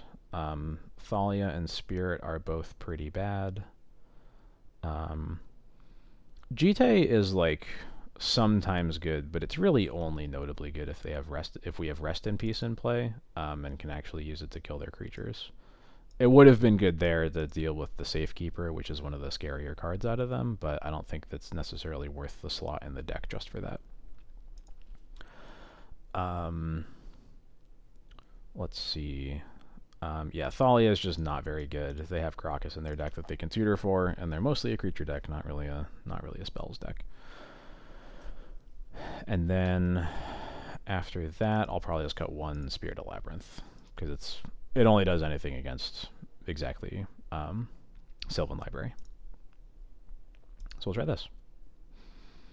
White Plume, I think, is interesting in this matchup. I'm not sure how much of a liability it is just yet. I think if this had 1 more relevant spell, I would keep it. Because on the play, Vile Port hands are just so good. But I think a Solitude with no fuel is just a little too nothing to keep. This hand is much better. The decision of what to put back is really tough here. I think we are either putting back a Port or the Recruiter. I'm leaning towards putting back the Recruiter because I want to make sure that I can cast all 3 of these cards. And I think Swords into Stoneforge into Skyclave is like a really good curve that'll give us a lot of time to figure out what our next steps are. And I'm just wary of putting back a land and then having to draw another land when we're on the play, we only have 2 draws to find it. So I am sure that my first draw step will be a Plains, and I will feel foolish. But that is how it goes sometimes. Alright, hopefully they play a turn 1 Reclaimer, so that I have... Nope, that is not a land that casts a turn 1 Reclaimer. Just kidding.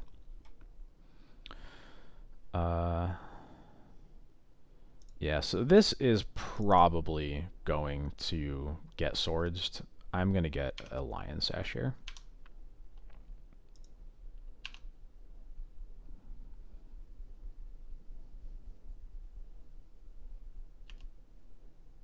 Oh, it's alive. Okay.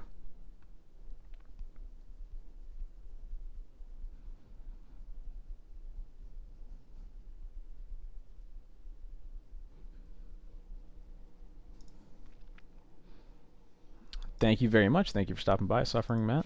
Yeah, I will definitely be posting the results. The VOD will be up on YouTube later as well, as always. Thank you for stopping by. Wow, this is a very slow hand from them.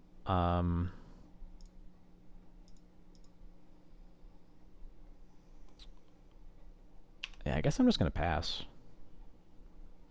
I'd rather not cast Sash until I can eat something.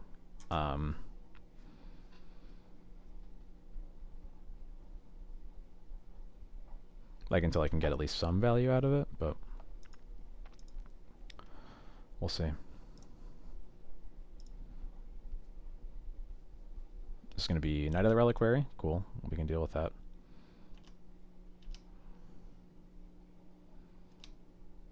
Alright, so yeah, this feels a little weird, but we'll swords that.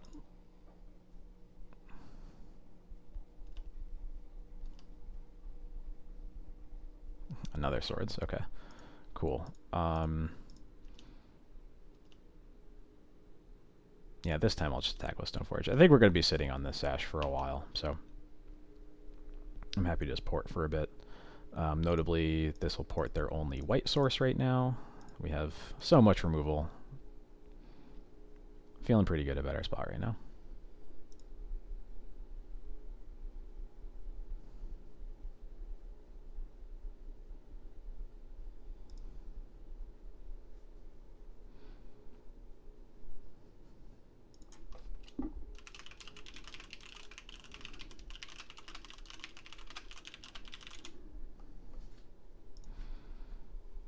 Crop rotation. Are they rotating for a stage? No, okay. Oh no, that's that I said that was the Flagstones. So they could still be rotating for a stage here.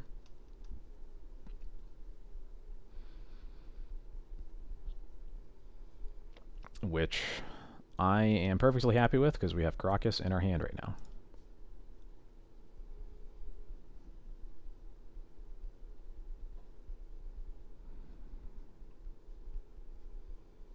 I think one of D&T's strengths against depths in particular is that D&T's actually does good against the card Dark Depths. So sometimes when these decks go for depth really aggressively, you can just really punish them for it. Looks like they aren't going for it right away, but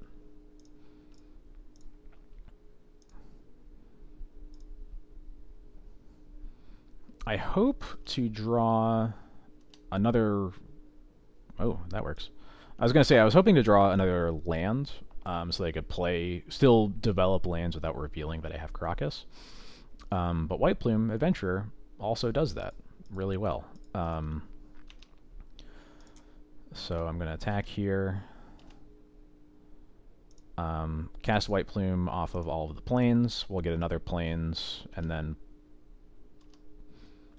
God, why does it take 3 triggers? put planes into play, and then we're probably going to port the Thespian stage.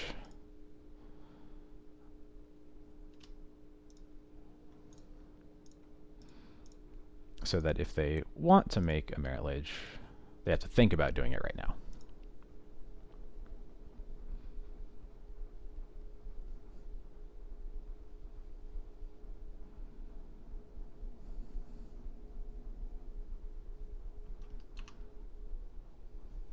And it looks like they are doing it right now. So I'm very happy about that.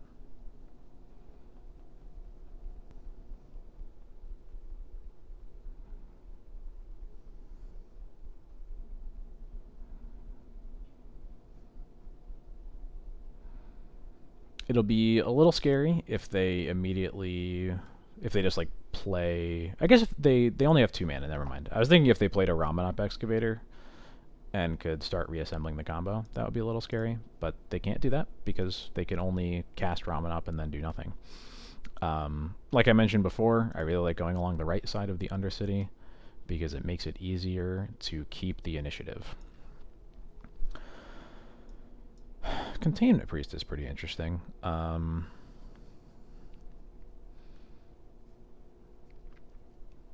So if we... Let's see. So this turn is going to be playing Karakas, bouncing Lage, attacking. We'll have 5 mana left over. If we...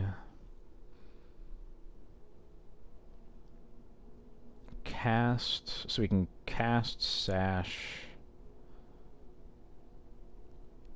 So if we cast Sash, we can only eat 1 thing and keep mana up for Containment Priest. I think we're still going to keep it. It's really just a question of like what the next turn is going to look like, whether we're casting Sash or holding up Priest. So we'll bounce the Lage. Okay, never mind. We don't have to think about it. We just win. Alright, cool.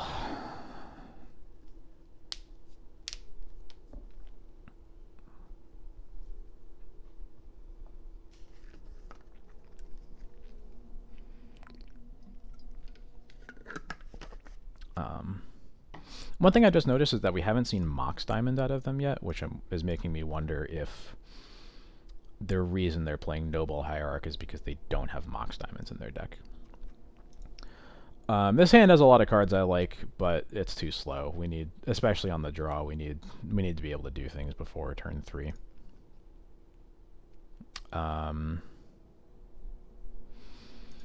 This kind of has the same problems, but we're at 6, so I think we have to sort of take the more medium ones, unfortunately. At least Sash we can cast on turn 2.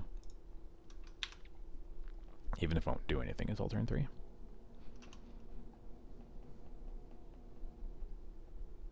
Noble Hierarch, okay.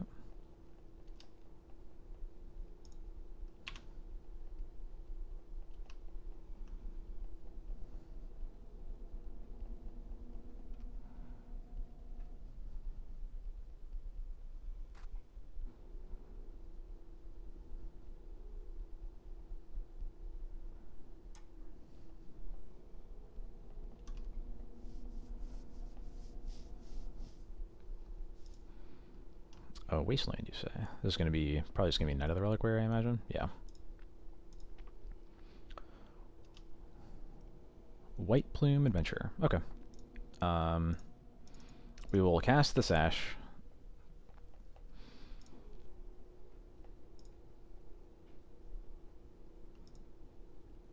I'm not really sure what the sequencing over the next couple turns looks like quite yet.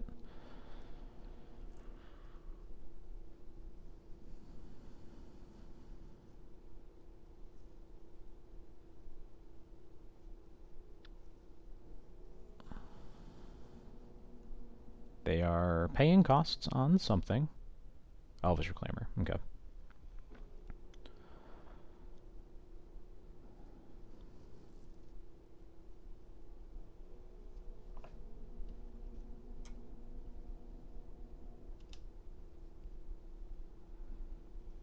Spirit of the Labyrinth. Interesting.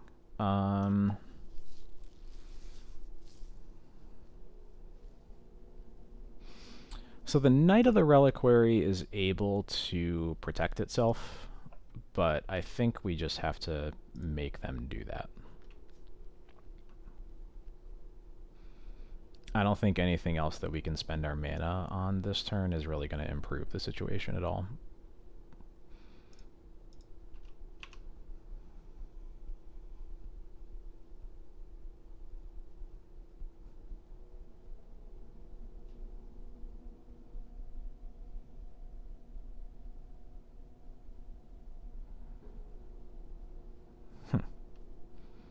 Are they actively choosing to... oh, excuse me. Interesting that they're choosing to sack the Dryad Arbor specifically. I don't necessarily know why they're doing that, but...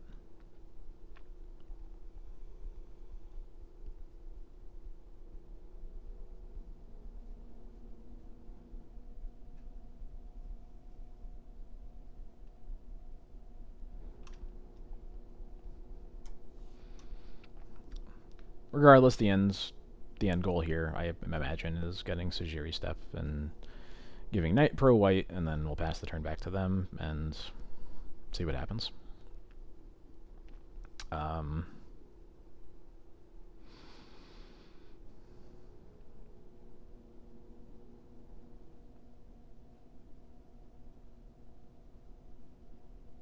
Having Sash to keep their creatures small is helpful, but I really want to have a card that can answer a Lage, other than this Karakas that can very, very simply get wastelanded, so...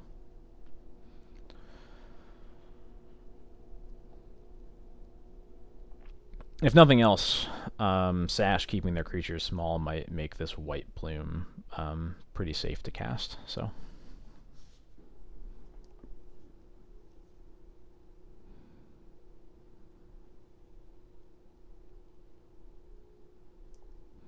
they are really tanking on this. I'm like wondering what they would be getting other than Sajiri Step.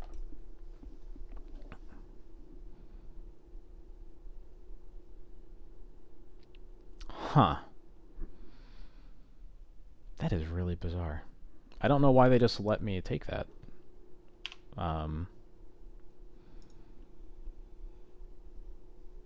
Like, I know it sets their Reclaimer up better, but yeah, I mean, you can cast the Crop Rotation, but like, what is that actually doing?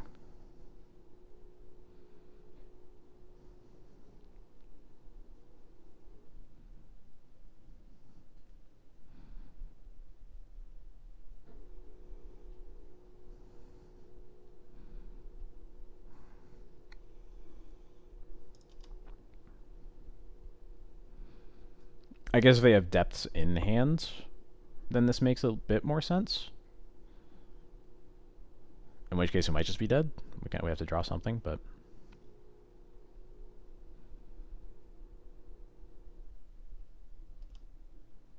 Zenith? Presumably for Safekeeper, yep. They had step in hand. Okay, interesting.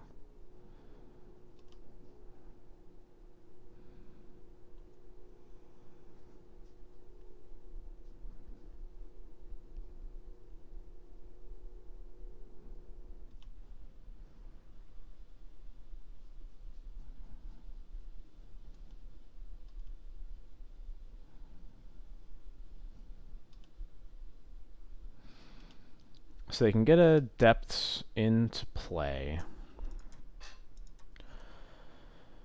And then make a Lage on their next turn and then try to kill us with it.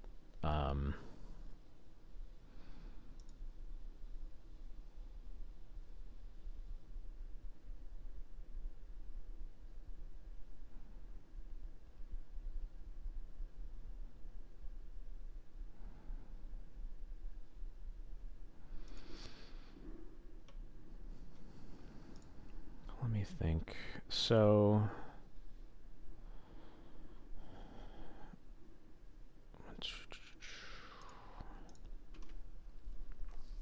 how castable is White Plume here?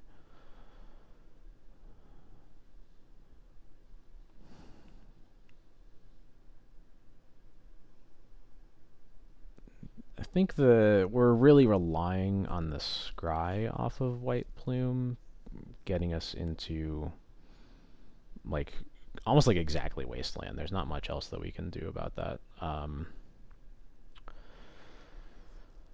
Huh. But maybe that's the best bet we have, because otherwise we're basically relying on the next card we draw has to be able to deal with Merit Lage through a Sylvan Safekeeper. That does not look super likely. So I think I'm going to start with just an attack, because there's a chance that we'll be able to kill something kind of for free off of Iganjo.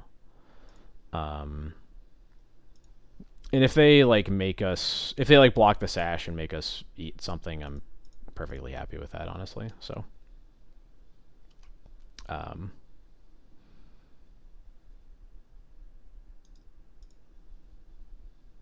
yeah, I'm happy with this.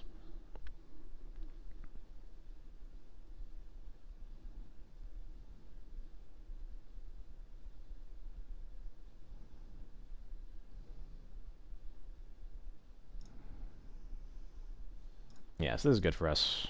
We get to Iganjo this.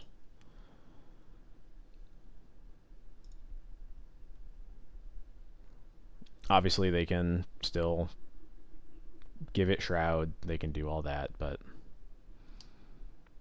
it's making them use resources, if nothing else, and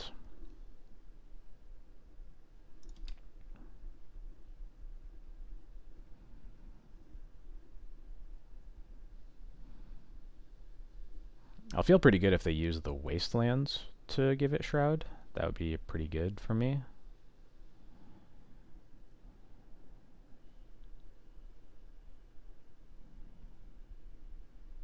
Now they use a Savannah. Yeah, that's a smart choice. So,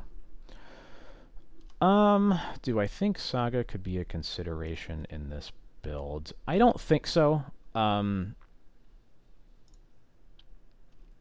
It's not absurd. I just think it's probably not really helping in the matchups that matter if you do that, I guess, is what I would say. I think what are they doing here?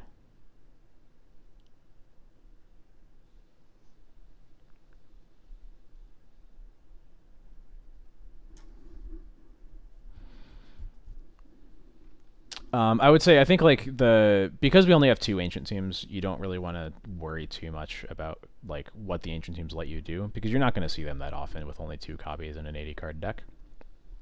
And I also think for the most part, you basically want to see 1 tomb and use it like a couple times in most matchups. You don't really have the room to be using your ancient tombs more than like 2 to 3 times. And again, speaking of the matchups that matter.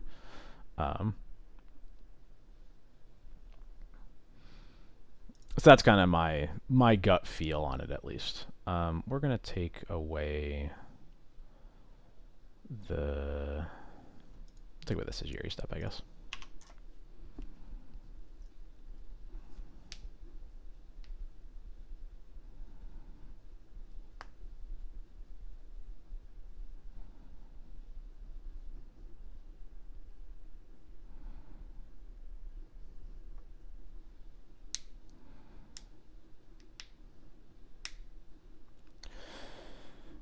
I am feeling pretty bad about where we are. I think if they just make a Lage here, we probably can't win. I don't think there's any single card that we can draw here, at least.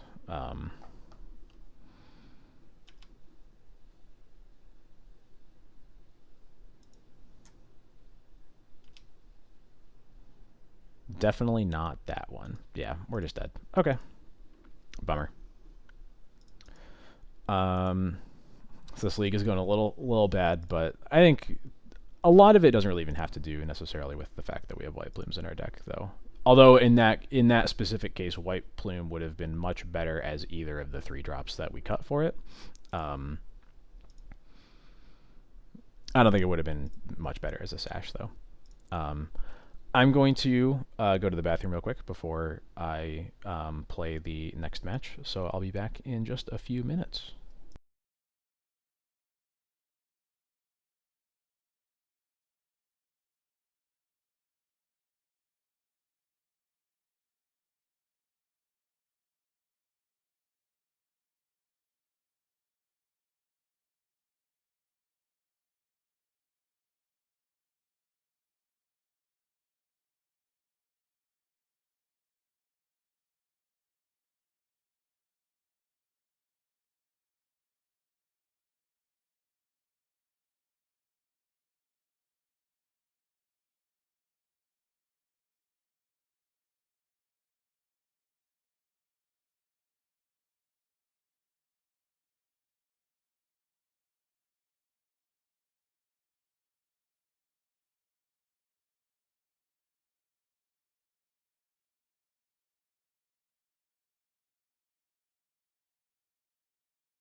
All right, I am back. All right, Scardius, thank you so much for popping by. I'm glad, like I said, I'm glad you were able to catch it live for once. And yeah, the other rest will be up on YouTube soon. Oh no, not Luminar Gasperants. A million counters? No. Can't be that many combat steps between the time I left and now.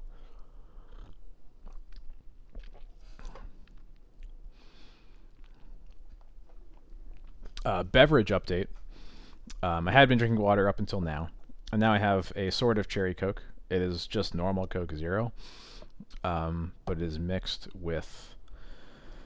We got this Saranac brand Shirley Temple in bottles, and I don't know if we got a bad batch or what, but it is both not very carbonated and extremely strong. It basically just tastes like drinking the syrup in a jar of maraschino cherries. So it's kind of undrinkable on its own, but it does make a good cherry Coke, as my wife figured out just a little bit ago. All right. Let's get the W. Let's get some play points out of this one. Ooh. We have 3 cards that we can cast pretty well off this Ancient Tomb. Let's keep it. Let's see what happens. Not a polluted Delta. Give me a break.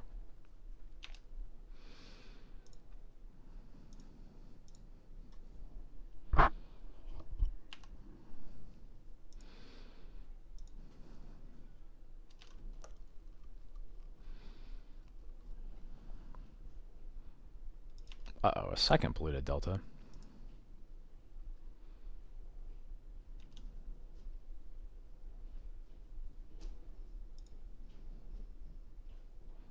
Ledger Shredder. Okay. Ledger Shredder we can deal with.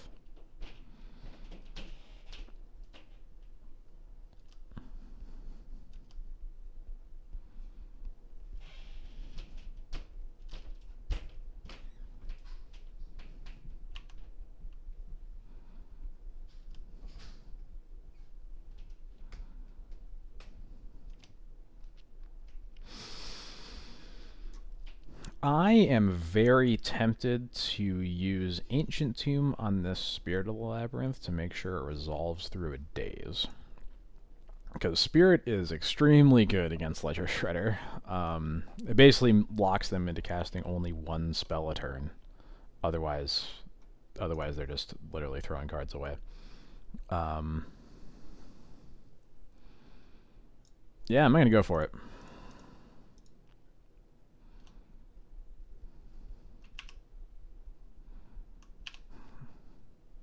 Alright, sick. Let's go.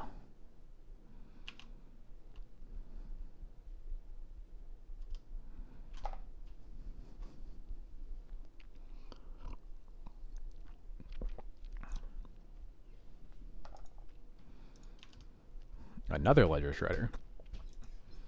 Uh-oh, friends. Uh-oh. Oh, no.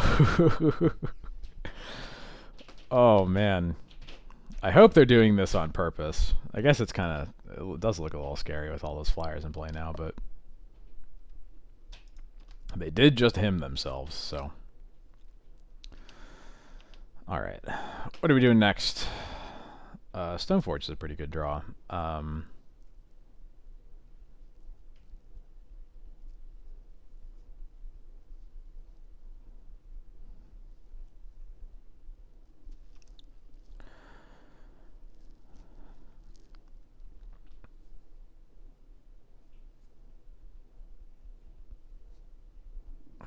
Let me think. So Stoneforge for Batterskull is quite good here. And then I think I probably honestly want to... I'm going to have to evoke this Solitude.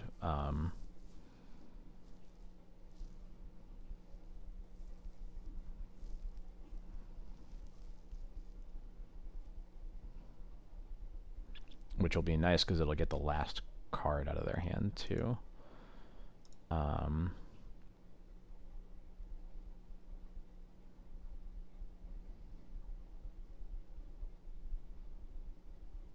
Yeah. Okay. So let's go for Batterskull.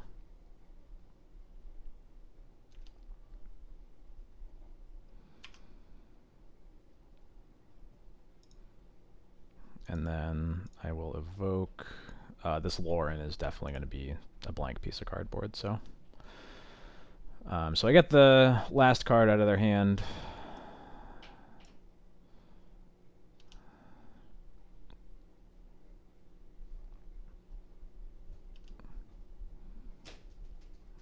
I'll kill the big Shredder.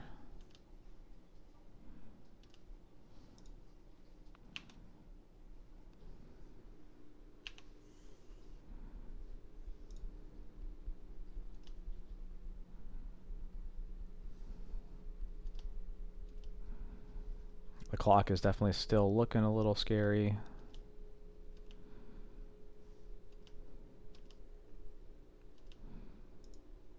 Another stone forge.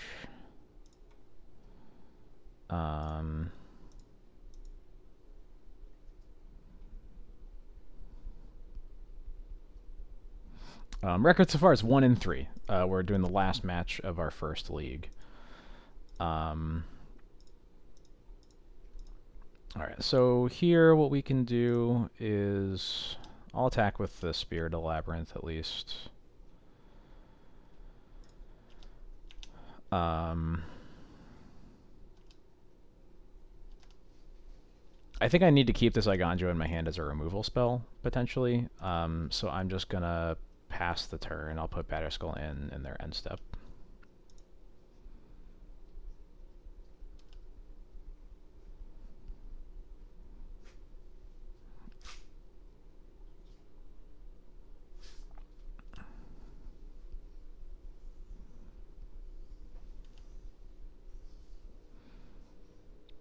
I could obviously Iganjo the Dragon's Rage Channeler right now, but that kind of just puts me in the exact same situation next turn, where I'm need to put Batterskull into play and I'm dead to bolt. So I think I just have to be dead to bolt here.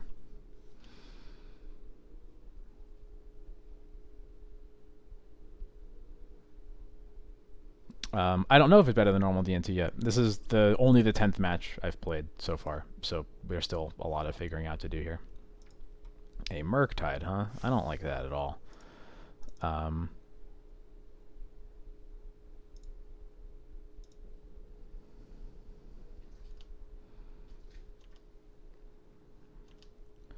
Let's see, Skyclave.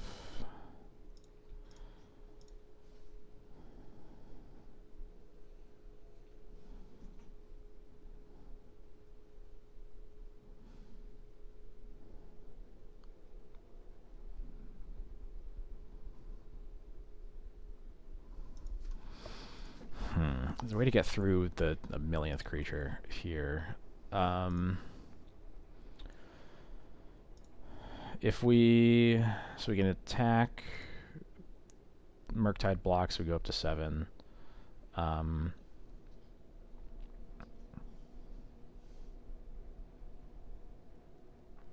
If we...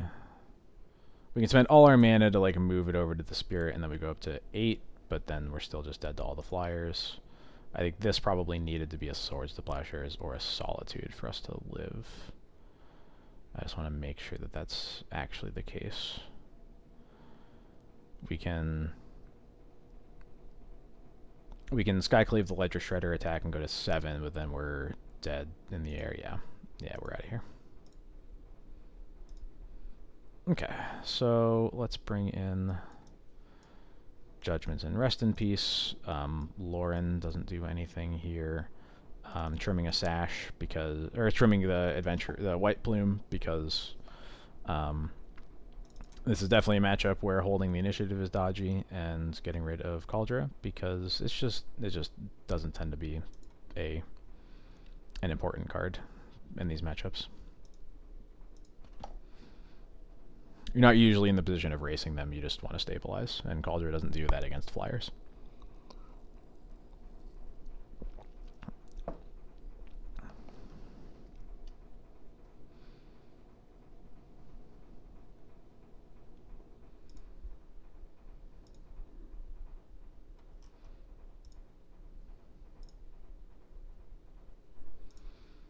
I would love to play first.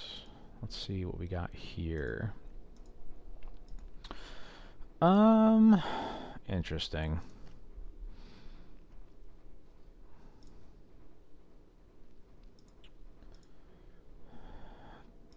The White Plume's definitely a bit of a liability in this hand with no removal. We're probably going to have to wait a little bit to play them. The Recruiter is probably going to have to get a Skyclave or a Solitude. But I don't hate casting a turn 2 Stoneforge, probably to get a Sash. We'll try this one out. This one definitely has some clear flaws with it, but I would like to again, this is an experiment. We're trying to figure out if this card is good in our deck or not. So.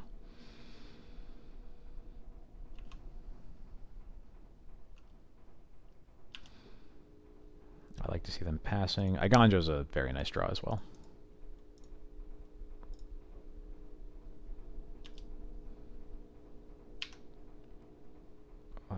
Yeah.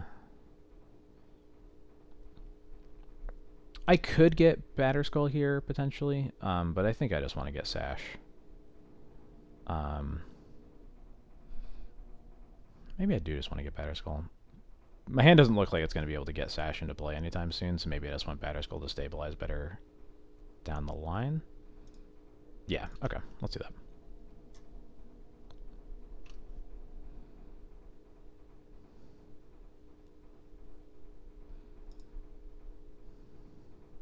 Obviously, a Bolt is pretty likely here, but... yeah, White Plume is a 3-3. I think if it were a 3-2, it would be a snap, easy, include at least one in the deck.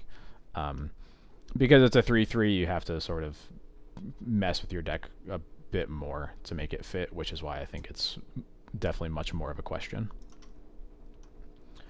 If this is a Ledger Shredder, okay, it is a Ledger Shredder, I think I'm just going to play Port and Pass and Iganjo the Shredder. Yeah, that is exactly what I'm going to do.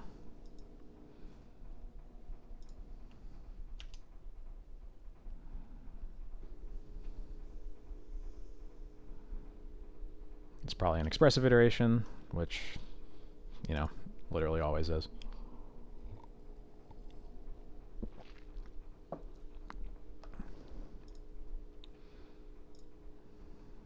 Shocking. Play DRC. Okay, I can deal with that. So they need to discard an artifact or a creature to turn on Delirium. Okay, they do not.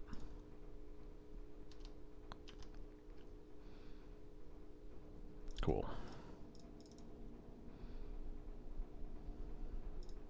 So now Delirium is on, obviously, and we will not be able to play White Plume, but that's okay. Flicker Wisp is a little bit annoying because we don't have 2 white, but I'm going to Recruiter. This Recruiter, if it resolves, is almost certainly getting a Solitude. Yeah, it's going to get a Solitude.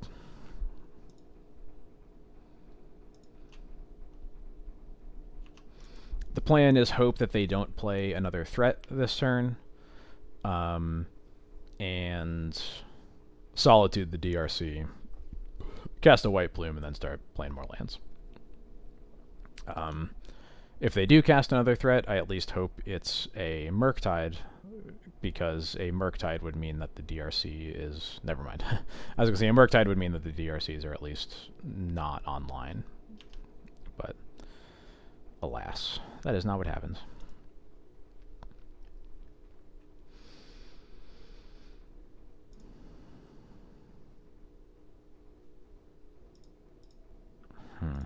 Yeah, not drawing another white source is really hurting us here. Here I'm going to Stoneforge for Lion Sash. Because Sash is hopefully going to let us deal with these Dragon's Rage Channelers, but we, again, still really need to draw another land. Heat on the Mystic is totally fine.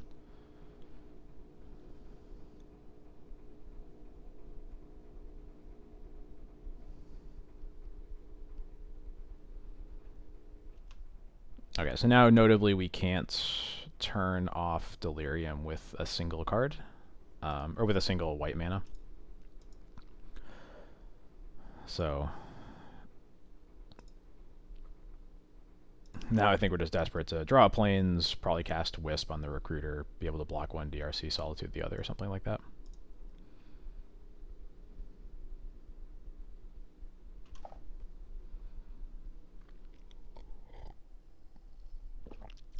But, of course, the more they cast DI, the closer they are to playing a Murktide, so...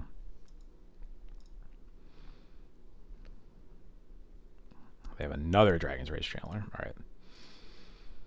Starting to look like we just need to top deck Rest in Peace and pray they don't have Force.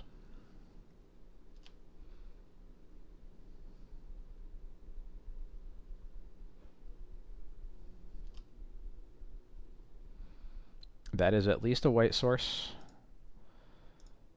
So I will cast Wisp.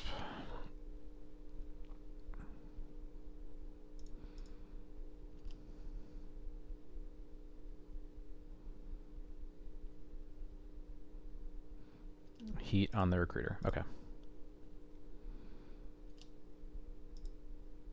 They've been a Brainstorm and a Rough Tumble and the Mistress Problem. Okay.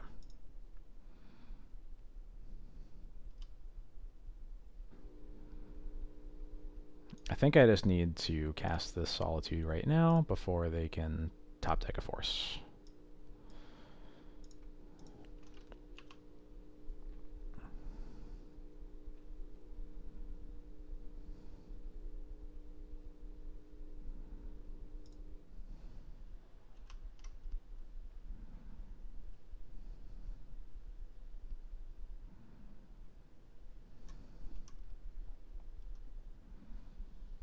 Alright, leaving a card on top, which is real bad. Probably a removal spell for Flicker Wisp if I had to guess.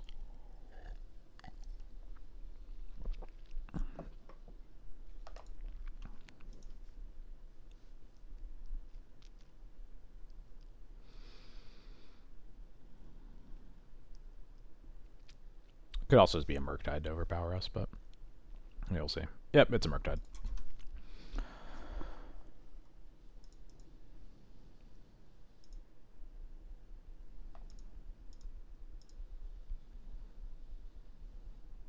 Okay, we do at least get to trade with the DRC. Did not expect that to happen, honestly. So we 1000% need to draw a removal spell here.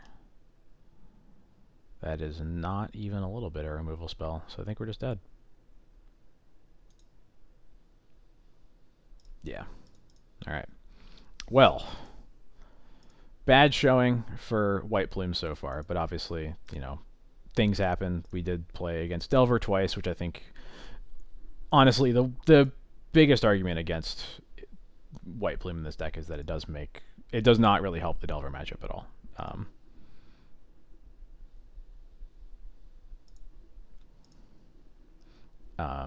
But, you know, let's try again.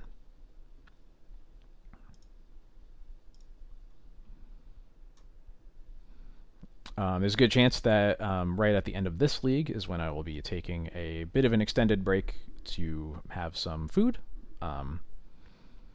So we'll see how quickly we get through this, but it'll probably be after this league that I get something to eat.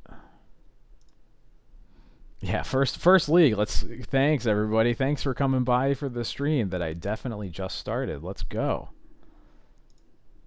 Hope you're all excited to see White Plume in Death and Taxes for the first time ever. I also would have expected more Jank on Thanksgiving, honestly. I feel like we've played against a lot of normal things.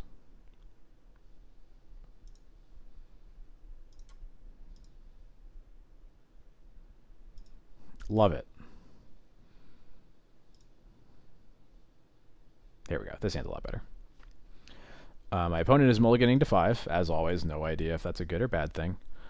I don't really want to get rid of any of these cards, but if I had to pick one, on the draw, I'm feeling better about bottoming a land. I think I'll make it Wasteland.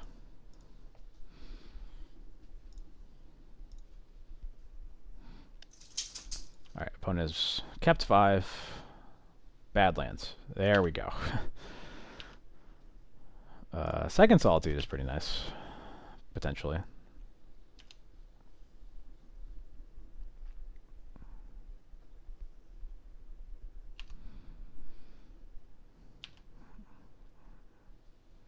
Just Badlands pass, huh? Well, that's curious. Man, our first game of our first game of the day is going really well so far.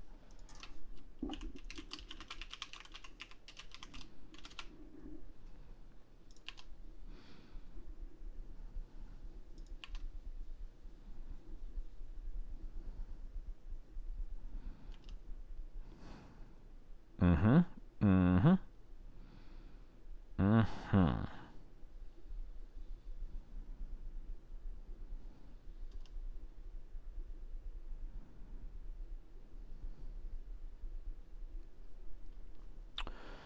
Um, let's see. So I'm obviously sacrificing the spirit. What am I discarding? Um, I'm currently leaning towards discarding port. I'm gonna take a draw step.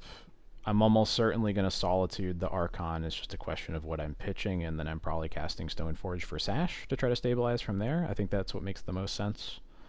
Um,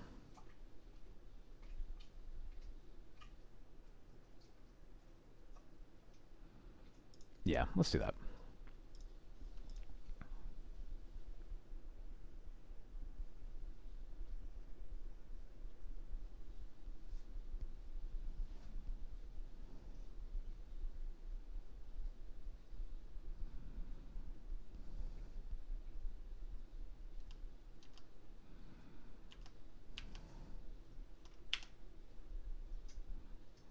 Thanks, Cauldra. Exactly what I wanted. Yeah, I think we're just gonna get rid of the White Plume because we are not really gonna need it here.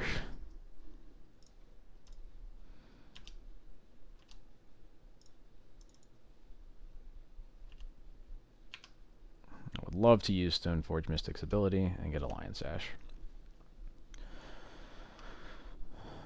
Thankfully, Lion Sash can pitch to Solitude, although I think we just have to hope.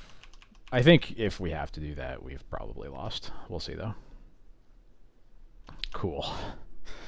Love it. They can only draw 7. They can't draw like a million, but still really is not what we wanted to see.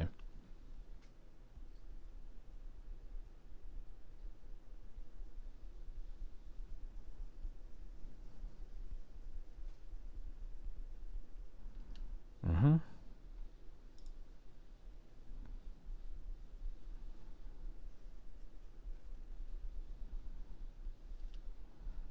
Mm-hmm.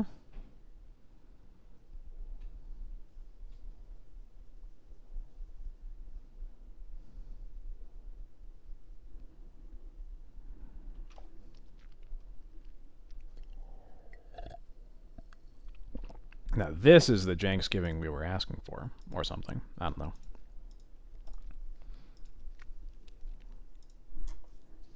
At least we got ley lines as always. Ooh.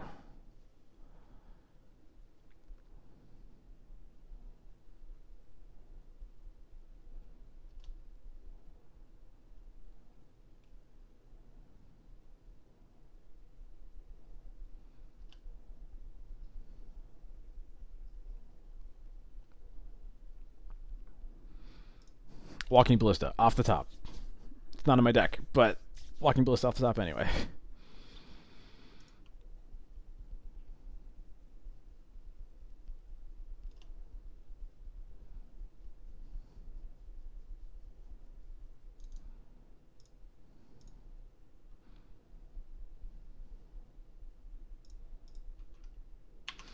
Alright. You can grief my blank piece of cardboard.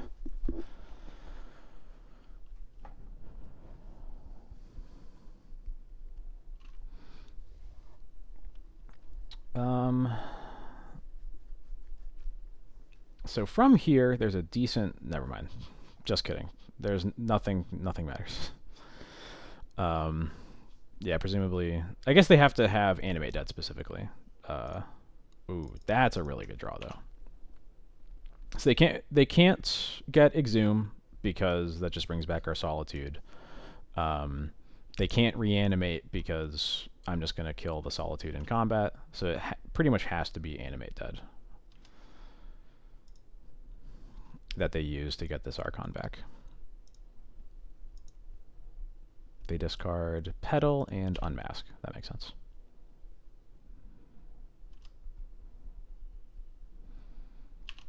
Let's draw land. Let's draw land. Sleepy, hello. Welcome to the stream.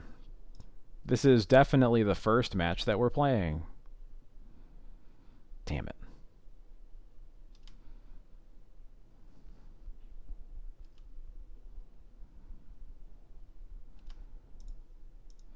Alright.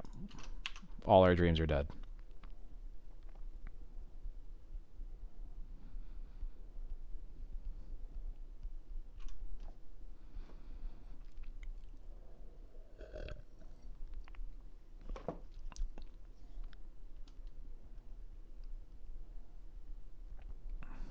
Alright, that's just mean.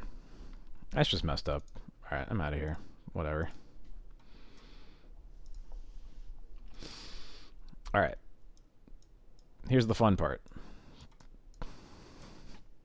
Why did it not... Hello? Okay. Grab those cards too. Get out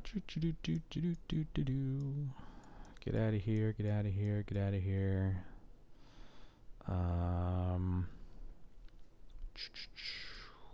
Goodbye. What else is going goodbye? I usually greedily cut a plains and probably just getting rid of White Plume here.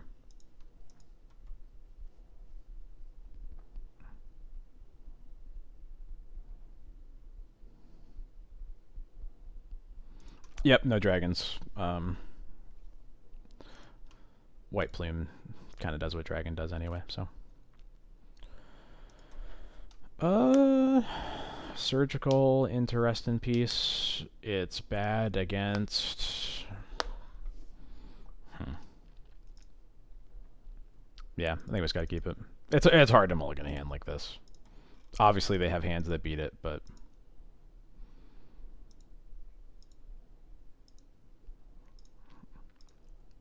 I think the only thing that realistically... The only thing that would make a hand better than this is if it has Leyline, and only Leyline, so...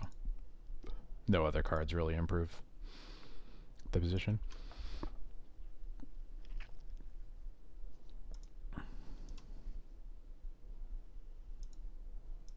Nice, you're gonna play the same list that you posted yesterday.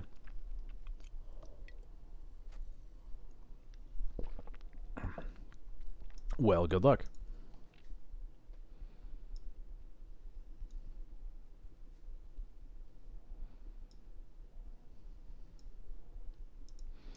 They kept 7, so that's pretty terrifying.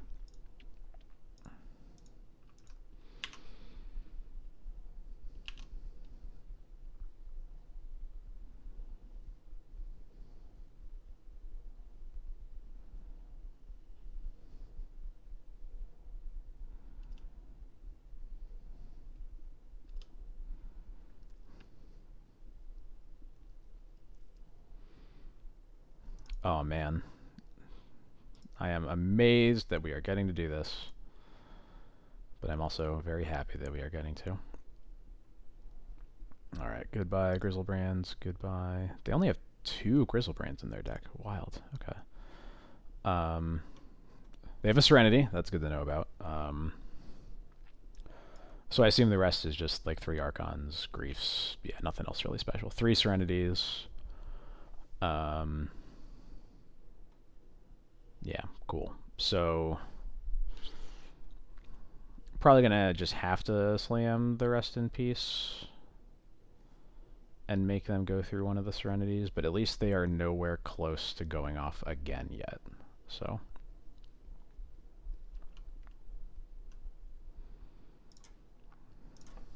yeah, Mire, loot, Serenity. Exhume resolves.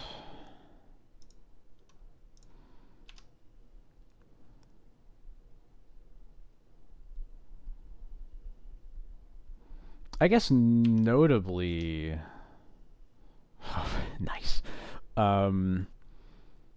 They don't have a plateau in their deck, so they can't, with this single Mire, fetch a card that both casts Looting and Serenity. So I think there's no way around it. We're just going to cast the Rest in Peace and make them deal with that first.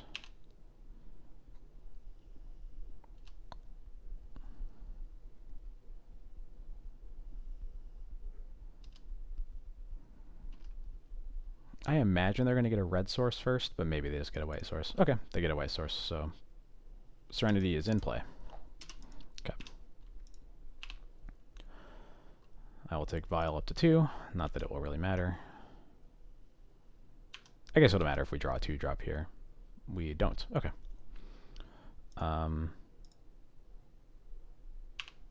Yeah, someone's going to pass. Everything gets blowed up. I'm going to tap this. Mr. XJ Cloud, what is up? This is definitely the second game. We definitely did not do really poorly in the first league. I don't know what you're talking about. Okay.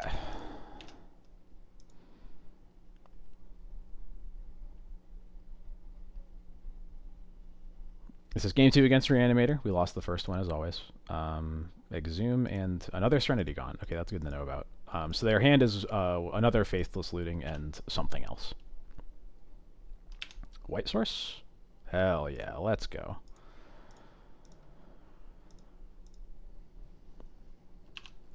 So we know they have one more Serenity in their deck that can deal with this, but only one more. So...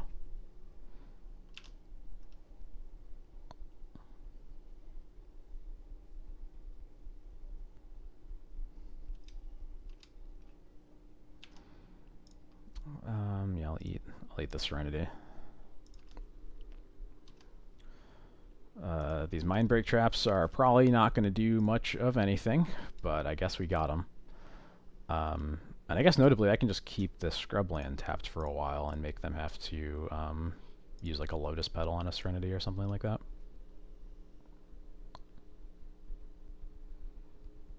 Alright, cool. Alright, game 3. Let's go. Let us keep a hand with a ley line. That's not bad. I think this is another hand we can't really argue with. Yeah. Opponent's also mulliganing to 6. They are now mulliganing to 5. They're now mulliganing to 4.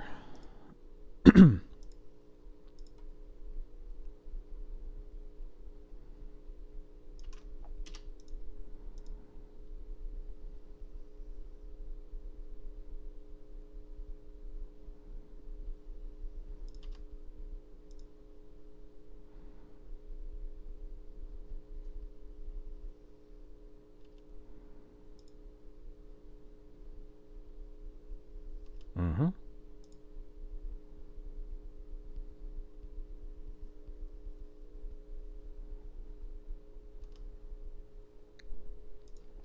I'm gonna laugh if they had like the perfect 4 and it just still won't work out for them. They sure did have the perfect 4 and it will not work out for them.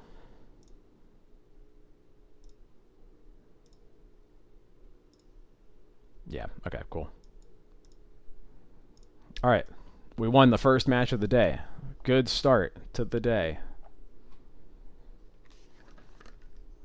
I can't keep this bit up for forever, but I will for a little bit.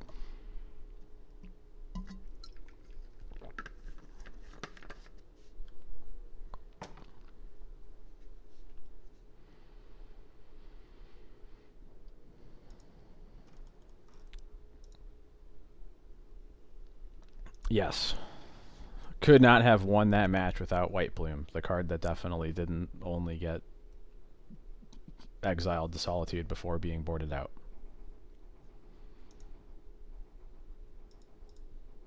I would love to be on the play. Let's go. They also have a companion, and it's not Yorion. It's Lutri. Are you kidding me? Alright, this is going to be fun. Yeah, this hand seems fine. I don't really know what to expect out of Lutri, but I guess this hand is fine.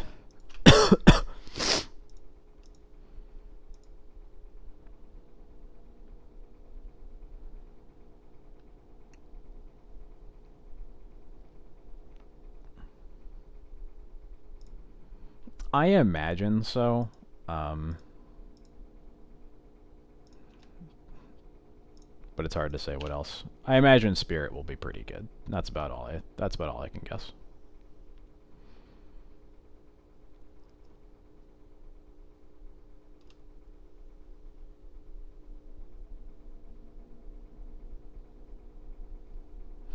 And Lauren will be castable. Hell yeah, let's go. I've been like so excited to use Lauren on an abundant growth because it is so much better than using a commando on one. I didn't expect to get to do one against Lutri, but I'm gonna do it. Let's go. Off of Ancient Tomb too. Wow, this deck is built so perfectly.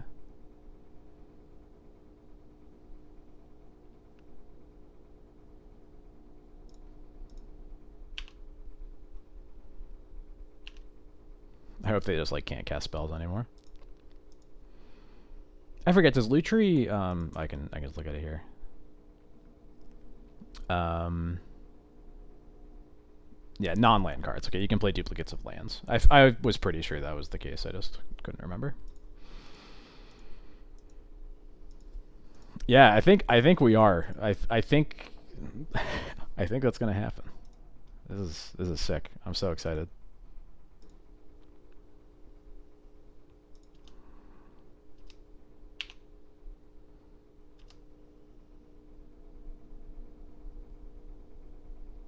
Oh man, this team is gonna cast 2/2 drops too. Man, this deck is perfect.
Interesting.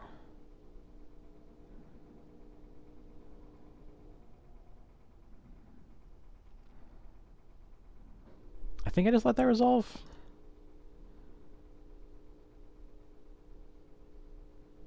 I guess if they have a removal spell, I want them to have to do it now. So, while the Thalia tax is still in play. So, if they have a swords, oh well. Like,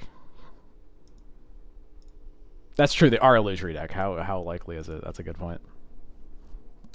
If they have it, oh well. Like, it's not really a crisis, but wow, they are so lucky. It's a path to exile though, so that's nice. So it's basically still a 2-for-1 for me. And we draw another spirit. This game is so easy.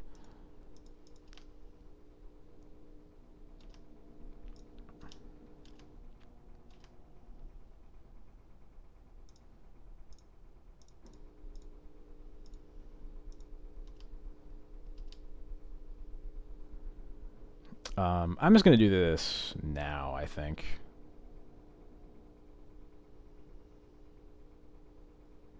I guess I should wait for their draw step. Let them draw, and then I'll do it. So they can't use any sorcery speed removal.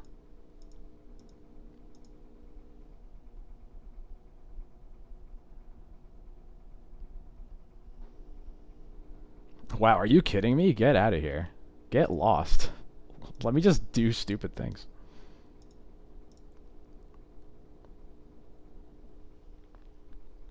At least we get to do it again next turn, but come on. Give me a break.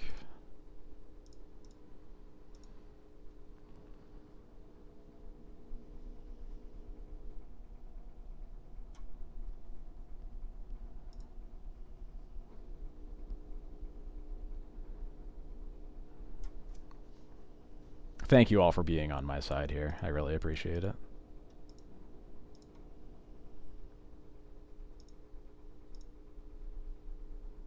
Yeah, you'd think they'd want me to just get to use my stupid synergies, but no, they gotta be real annoying about it.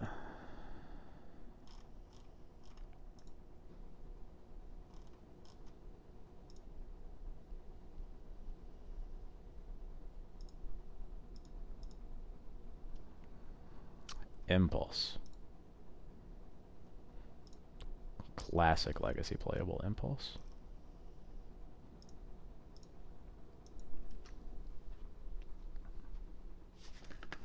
Thank you, Sleepy. There's dozens of us, or something.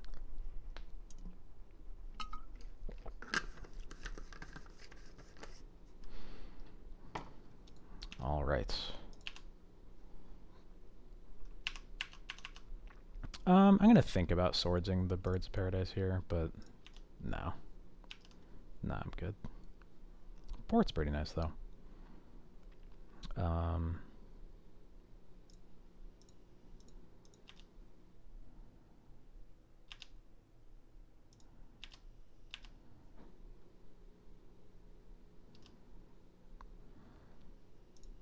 Oops. Yeah, so we'll cast Spirit.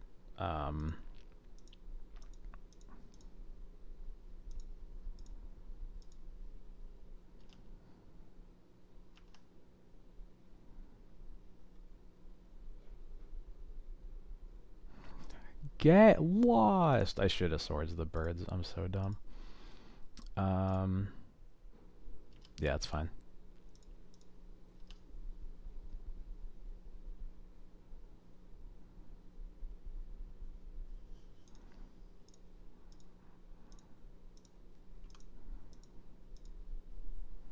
My opponent is just the least fun.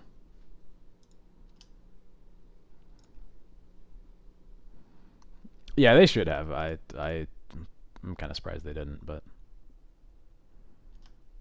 yeah, Brazen Borrower's fine.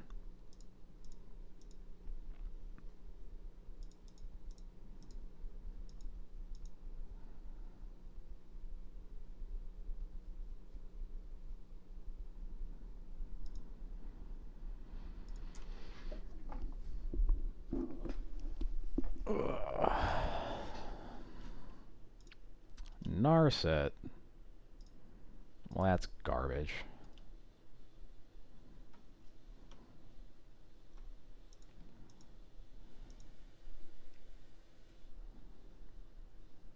Narset and Lauren should be a combo, but of course it isn't because Watsy's the worst.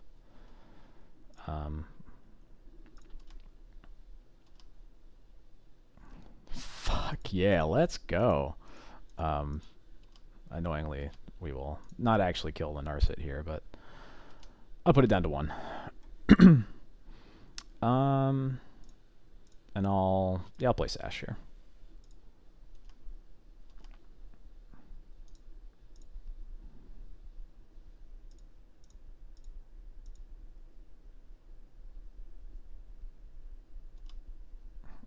Four for 4 on.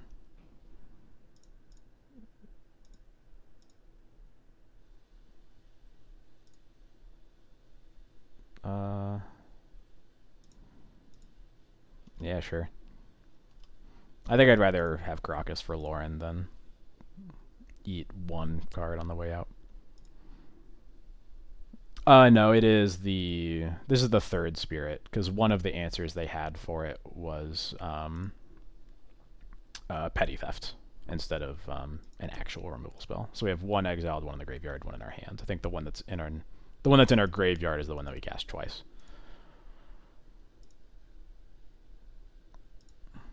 Oh, they're down in the 4th? Oh no.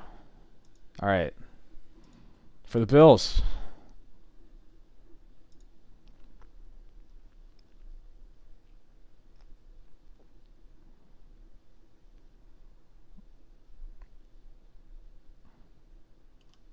Boring.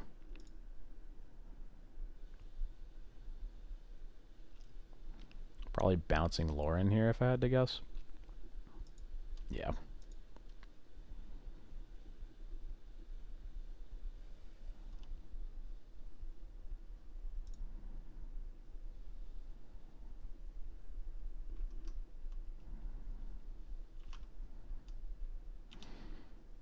All right. Ooh. What up? So I definitely wanted to Skyclave the Jace. 1, 2, 3, 4, 5, 6, 7, 8. So we can Skyclave the Jace, play White Plume, and also play Spirit. I think I'm pretty happy with that. We'll start with the Skyclave. Yep, Skyclave on Jace. That works.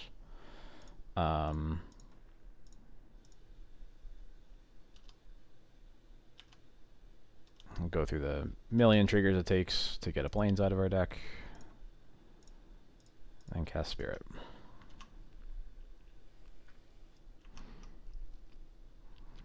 Oh no, nothing to untap.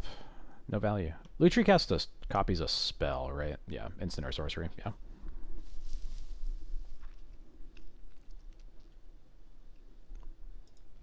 I'm gonna laugh if they have like some way to make their Birds of Paradise like a real creature, but I'm guessing they don't. It would just be really funny if they did. Meddling Mage. Meddling Mage naming Spirit of the Labyrinth. Is that what's about to happen here? Coward. And then Lutri into their hand. Yep, that makes sense. All right. Yeah, lost well. Yeah, Solitude. Let's do it.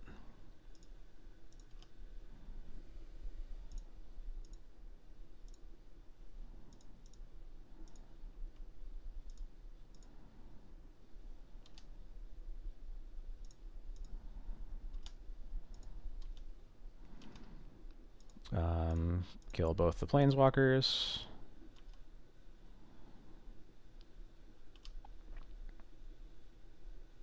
Yeah. Recast Spirit.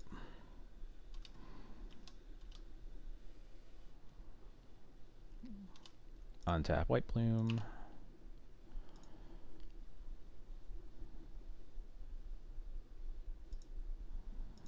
And the card that they copy better be pretty good. Okay. That's pretty good. Good top deck.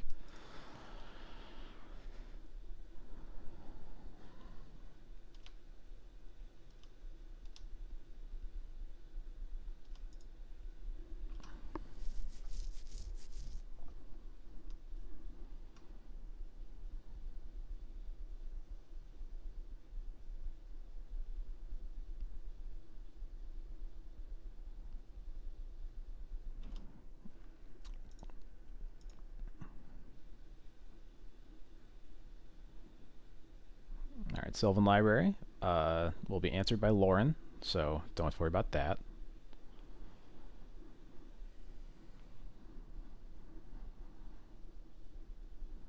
And Caracas is annoying.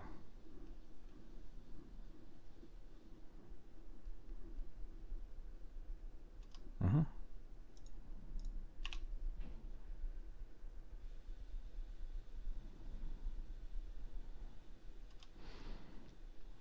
All right, I think I'm still... Okay, look at this. So, goading doesn't get us literally anything here other than the ability to draw a card, but I think I prefer the 4-1 anyway. So yeah, we'll take the treasure.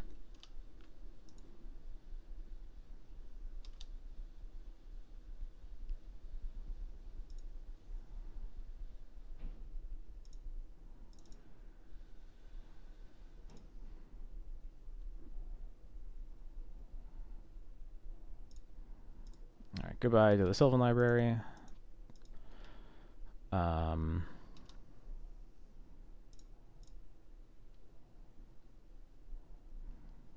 I will not give them the opportunity to trade with the Skyclave, even though I'm almost certain that they're just going to block and bounce anyway.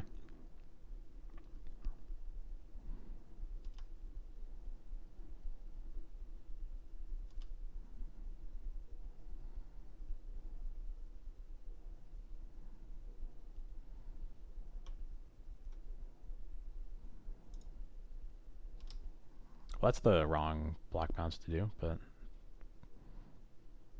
Oh, they're just trading. Okay. I didn't expect that. Not upset about it, I just didn't expect it. Alright,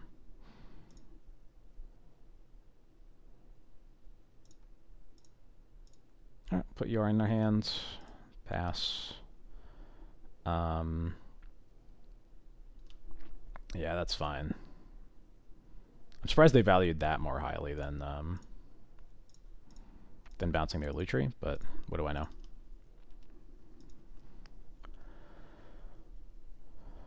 Let's see what other cards they got off of their expressive iteration. Minsk.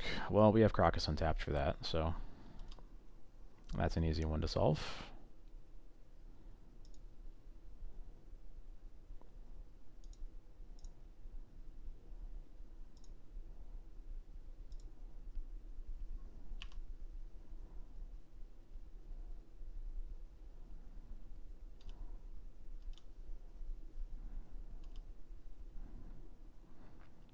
Give me that skeleton. Sword supply shares. Sick.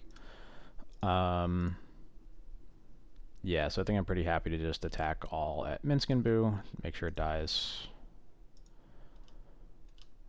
I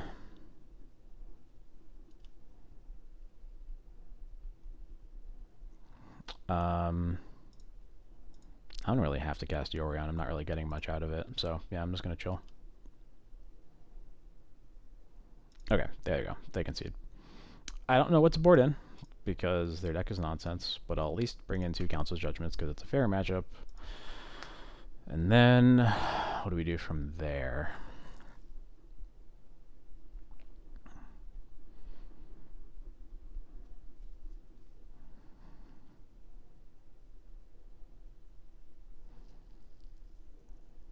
Sash seemed like it probably would not have been very good against them, so I'm probably fine to cut that. Jite also didn't look great.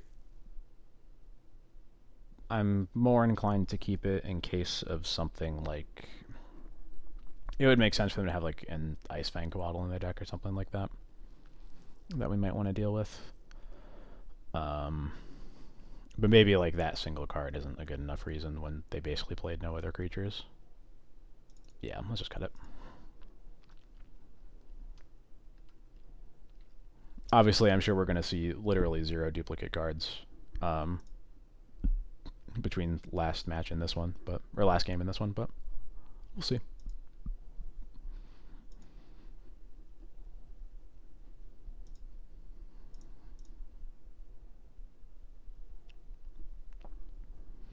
This hand is pretty mopey.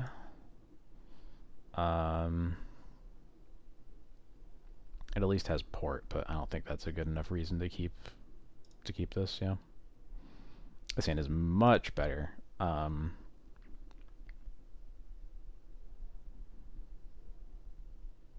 think I'm happy to bottom up planes here. If they almost certainly aren't playing Wasteland. We didn't see one, so I'm happy to be a little bit more greedy with the lands I keep. Plus, I feel like this Vial is more likely to stick around when they have maximum 1 prismatic ending.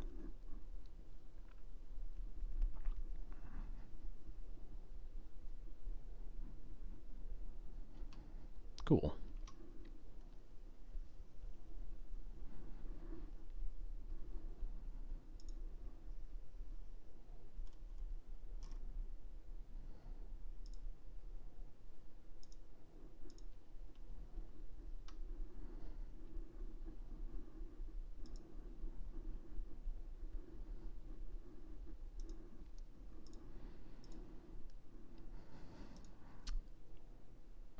Curious.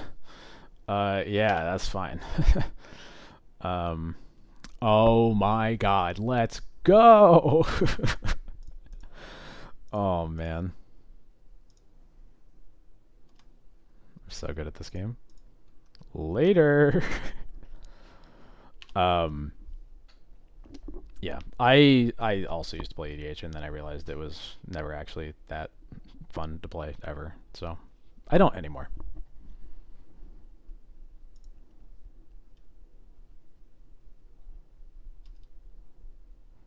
Well, that's a little bit annoying, but we can also definitely deal with that. Um,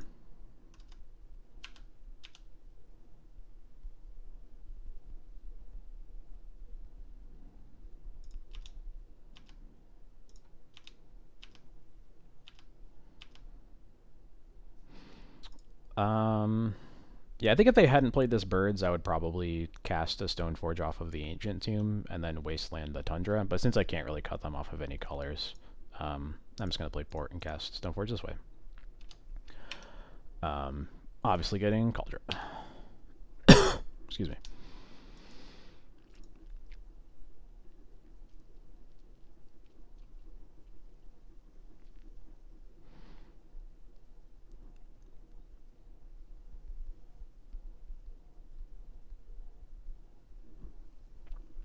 As soon as we find a Caracas, that Null Rod is toast, and yeah.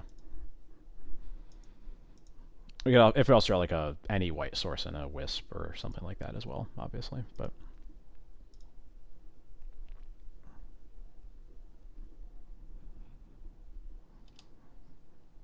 deal.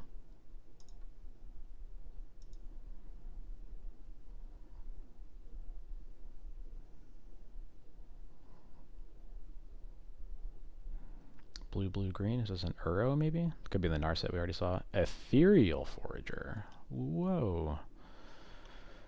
So what do they have? They have Path and Consider. Okay.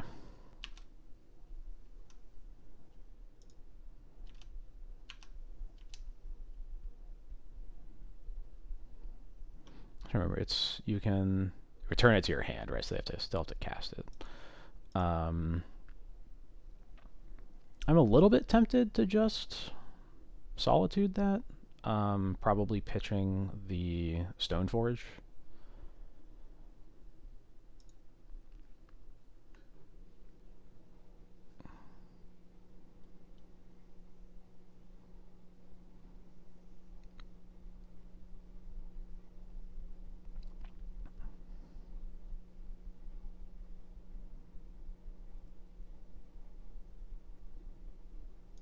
Yeah, I think I'm into that.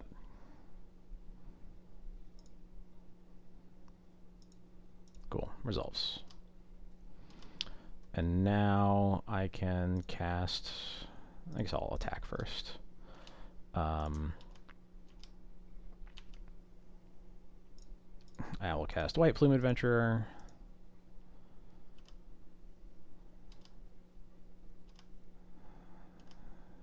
Three triggers, as always.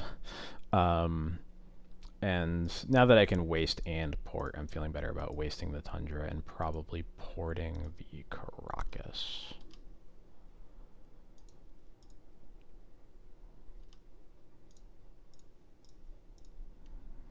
That's a synergy I hadn't even thought of. If we had a Spirit in play, then we could draw 2 extra cards off of Lauren without them getting any. Obviously, that is extremely magical Christmas land, but it would have been real cool if we did it.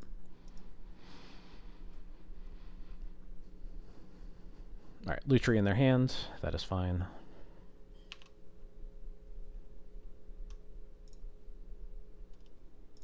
I think we're just going to go up to 4. It's going to be a while before we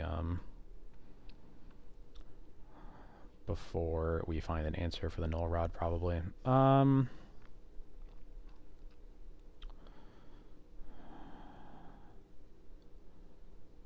Interesting. Yeah, I think we'll stick with Lost Well. We'll just... Oh my god, I'm so good at this game, guys. You have no idea. You just don't know.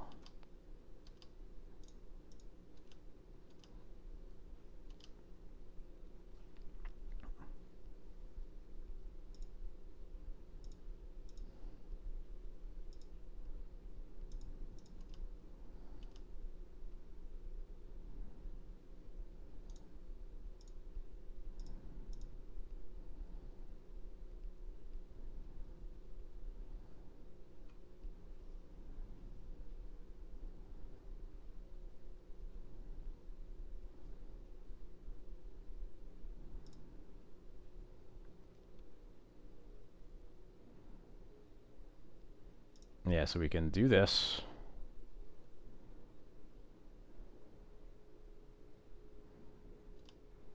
Untap the Lauren, and now we can do it again. And they've only drawn one card this turn.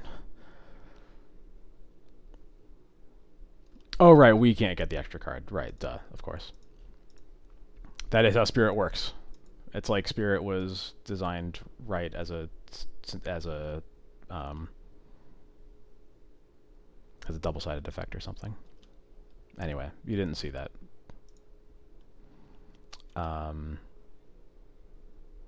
Yep, getting a treasure.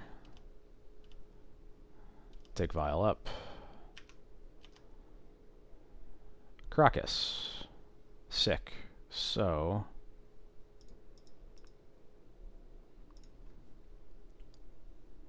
play Crocus and go to attacks.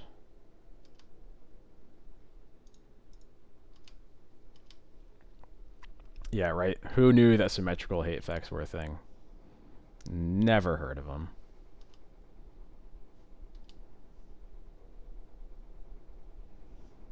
Yeah, pretty happy if this is trading with literally anything.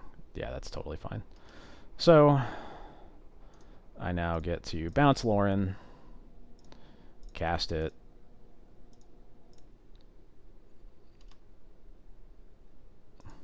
kill the Null Rod, and then I will just put Yorion in my hand, yeah.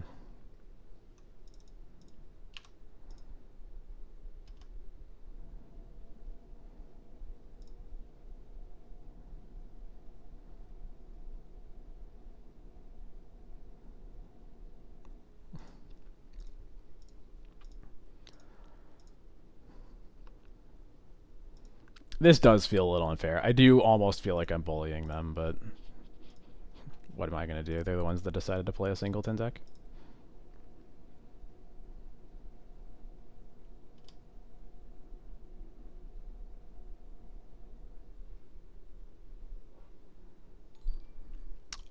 OG Trilla, welcome to the stream. Thank you so much for coming by.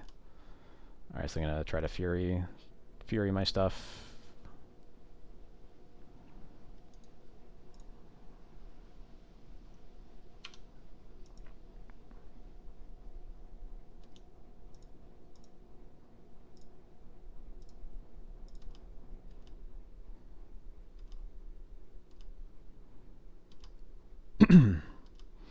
They come back.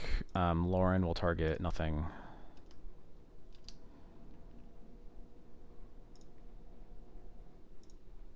Keep Vial on 5, of course. We'll get our 4/1 Skeleton and Caracas. That doesn't do much, but okay, cool. They just scoop, and that makes sense. Okay, I will be right back. I'm gonna head to the bathroom again before we start up the next match.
Hey, I'm back.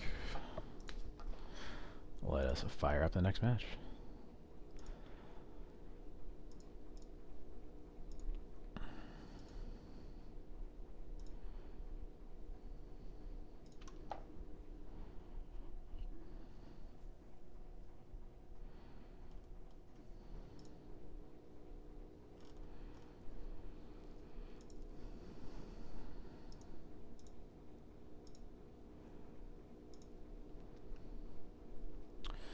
This hand is kinda whatever, but I don't think it's worth mulliganing.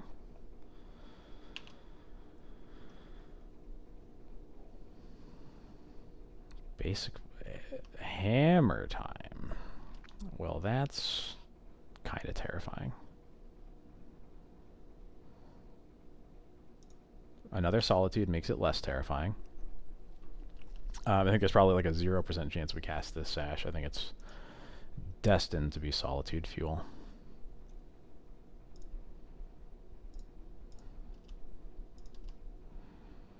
No creature in play here.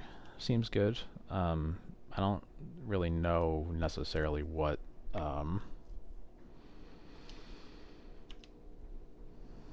Legacy Hammer looks like, but yeah, so we're just gonna try to play lands, probably Skyclave the Sigarda's Aid, if we can. Oh, there's passing again. That feels really good. Swords to Plowshares. Okay.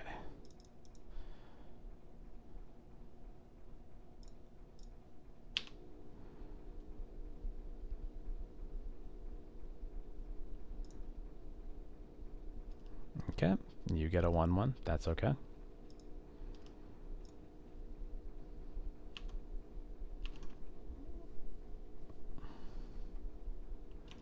Ornithopter.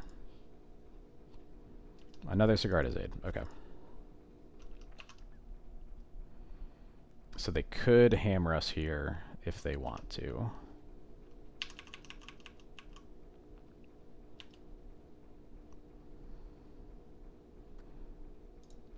Think,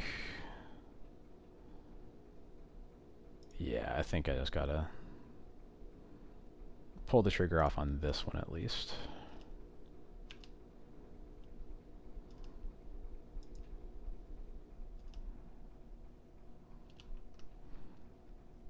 Now on this turn, what I can do is, let me think. Yeah, I'll just play Plains. Play Plains, put Yor in our hand, and then we'll have swords up if they have another hammer, or a Plains, Pure Steel, or whatever. Another hammer like that, you say. Alright.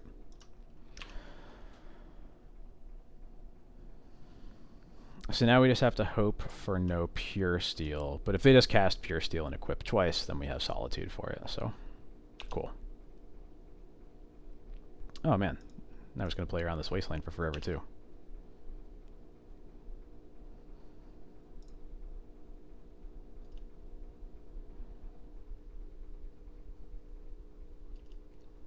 Deal.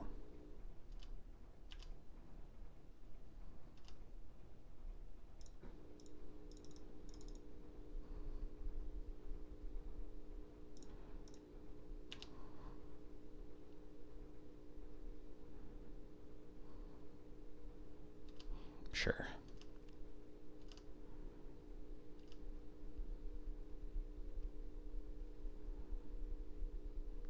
Yeah, the Crocus is gonna... yeah, I'll keep Crocus up. It'll get wastelanded, almost certainly, but I'll make him use it.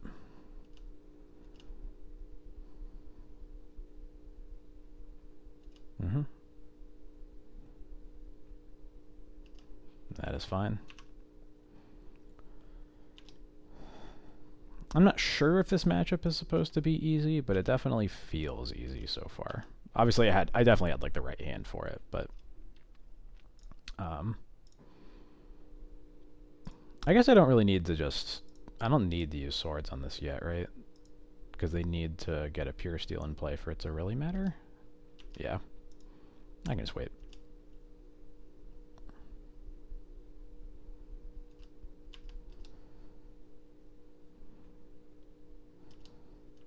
Yep, happy to just take one.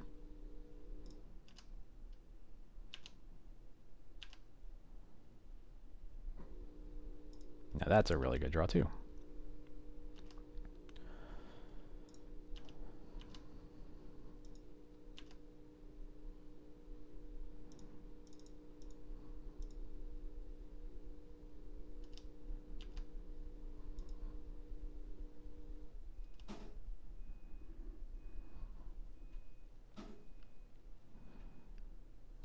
There's Pure Steel Paladin.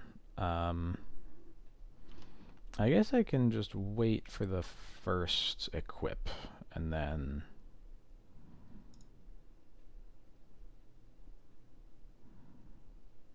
and then I can do this.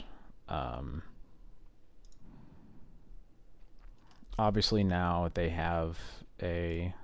they'll have like a 22/22 Pure Steel Paladin, but we can block it forever with Caracas, so... not too worried about that.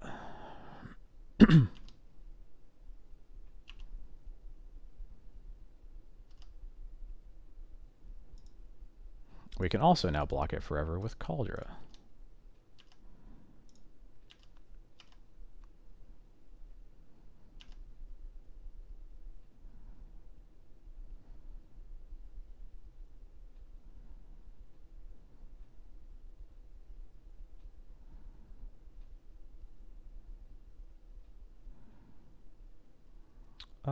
Yeah, I think it's safe to do this. Obviously, using this tomb puts us in exactly an exact range for this Pure Steel Paladin, but the only removal they have is Swords to Plowshares anyway, so...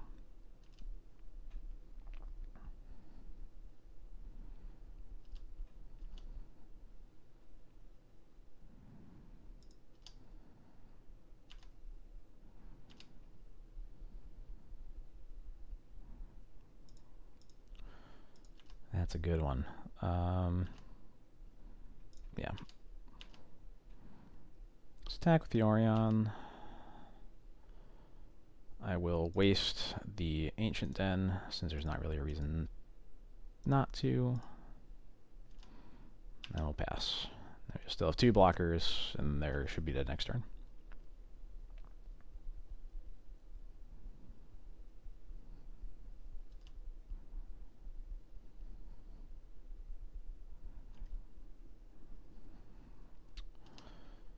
Interesting.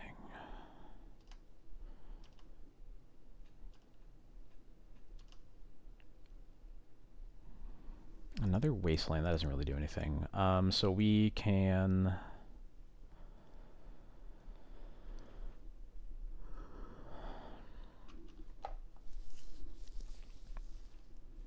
we can move the Cauldra over to the Yorion and attack, but that just... it forces them to block... oh no, they can't block with the Ornithopter, so they're just dead, right? Unless they have Swords to Plowshares. In which case... we would actually... we'd at least live through the turn, because we would be gaining some life off of that.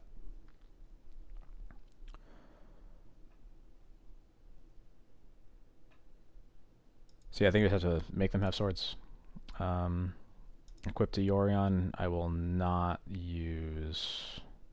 I guess I should use Ancient Tomb, right? Because it's still the same case where they need to have a Swords to Plowshares as a removal spell, and that gives us the opportunity to live through the turn.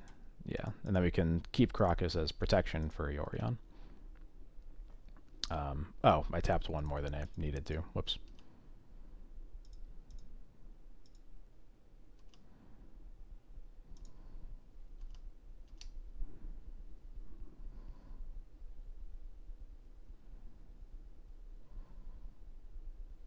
Cool. All right. Interesting. Council Judgment obviously seems good. Peacekeeper seems quite good here. They obviously have Swords to Plowshares, but they can't win through a Peacekeeper, so I think it's worth keeping for that reason at least.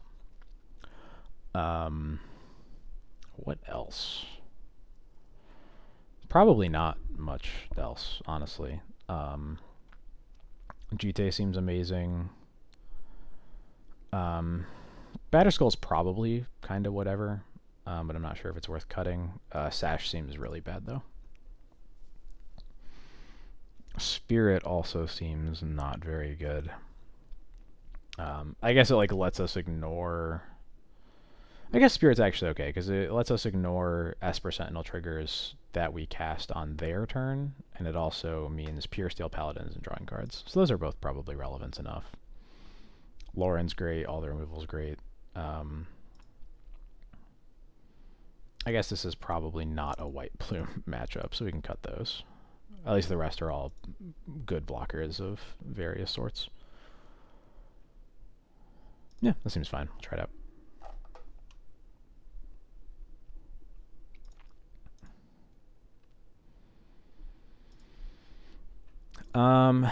I think this hand is a bit too mopey now that we know what we're against. Yeah. This hand looks much better. Holy shit, so much better. Yeah, we'll bottom White Plume here.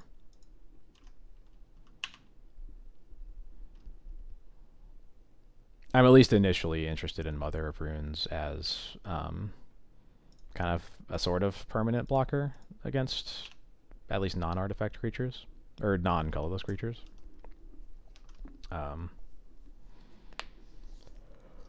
So that seems pretty relevant here.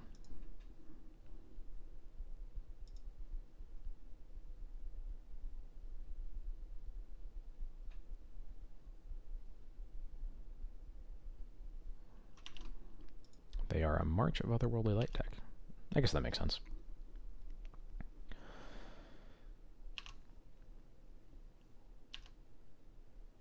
Alright. Well, Stoneforge. Snap, get a Jite.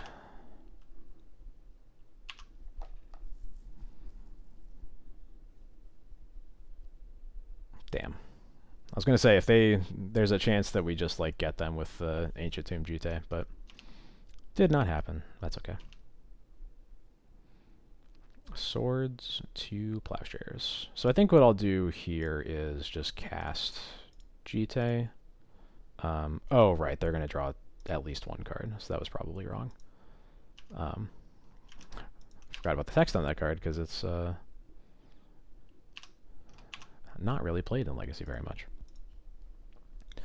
They don't have any setup for a hammer right now, which feels good. Although I guess now they can pure steel hammer us, so maybe that's actually a problem. Paradise Mantle.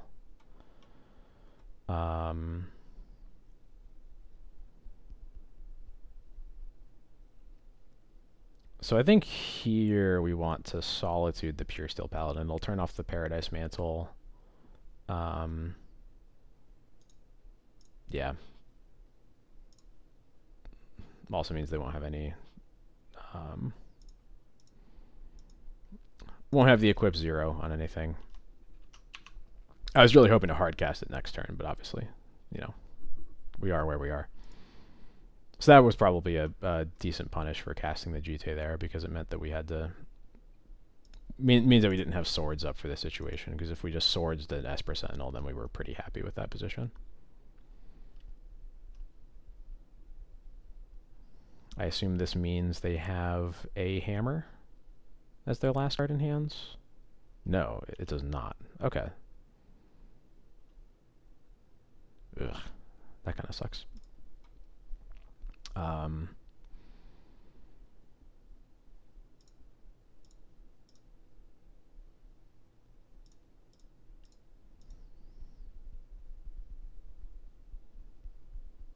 I guess putting Yorion in my hand isn't super valuable here because they have Crocus right now, so I'd rather just be able to cast the sword without drawing them any cards.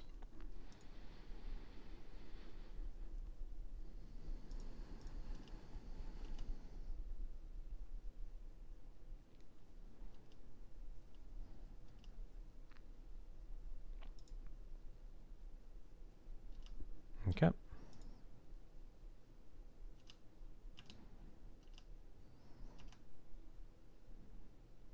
There we go. That's something.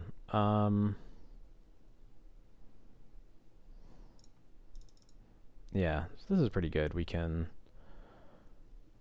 Wisp, Flicker a Plains.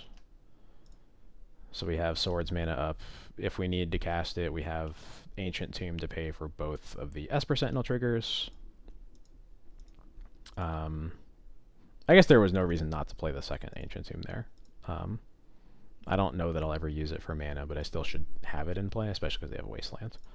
That's annoying.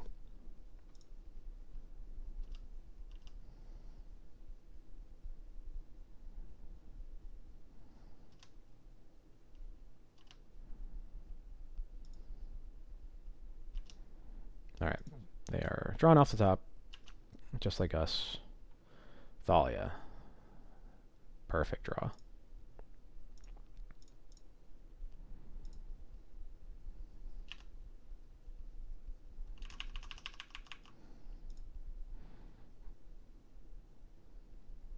Alright, they have Karakas. It's not a perfect draw. It's awful. It's horrible. Just kidding.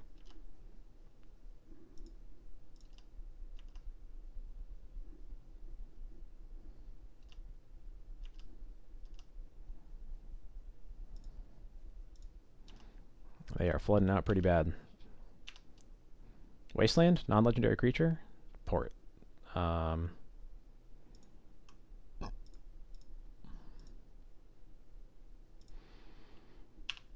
Annoying. They have infinity mana, so I'm not going to bother porting them. That also gives me the mana to pay for both Esper Sentinel triggers without giving them any, without taking any damage off the tombs. So, okay, they finally drew a hammer. Probably going on that one. Yeah. Goodbye. I will pay 1 to prevent these triggers.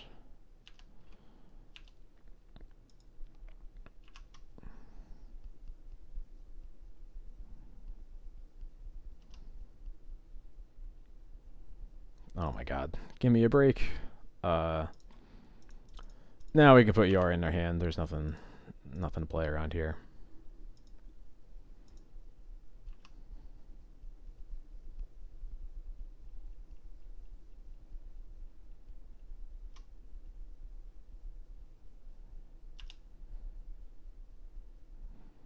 That's something. I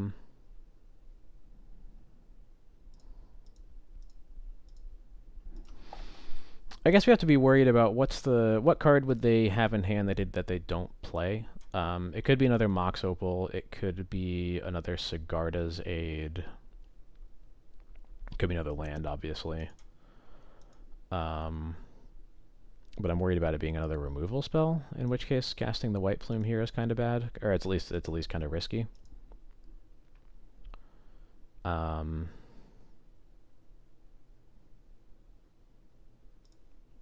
Maybe I just have to wait until I can at least cast one more spell. Or maybe it's just not likely enough that it's literally another removal spell for it to not be worth casting. Tough spot here. I'm just worried if it's a removal spell, then we have no way to take the initiative back, and I think that will probably end up killing us. So, yeah, I think the downside, the risk is just too high here for me.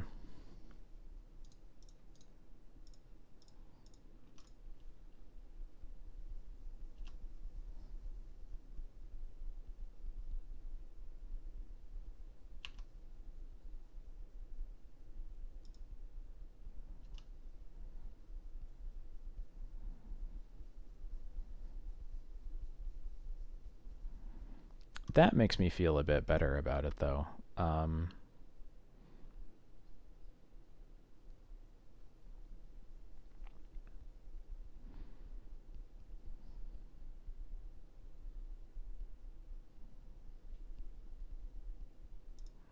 Yeah, so we can White Plume, get a land, play planes, flicker the White Plume, and then we can start scrying, which will feel pretty good. If they have their removal spell, they have to use it there. It's not likely they have two more and kill the White Plume and the Wisp. I think I'm pretty happy with this. And I think we can easily use Ancient Tombs here, because 11 means we're pretty much dead if they get a hammer online regardless. So, yeah, so I feel pretty okay about this. I won't spend the mana to... I don't want to spend the life to equip the Jite, because it's not likely we'll have a lot of stuff to do with our mana next turn anyway. Okay, yeah, there's the next removal spell. So we were playing around that right, at least.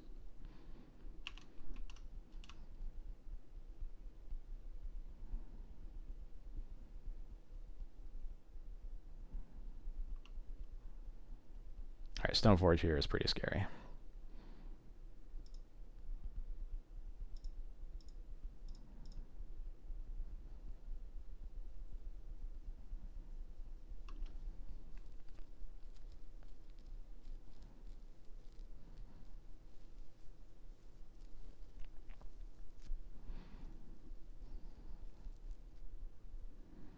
I'm surprised they haven't just automatically gotten a hammer here, but... Okay, they go for Cauldron. I'm happy with that. It means that I can trade off here.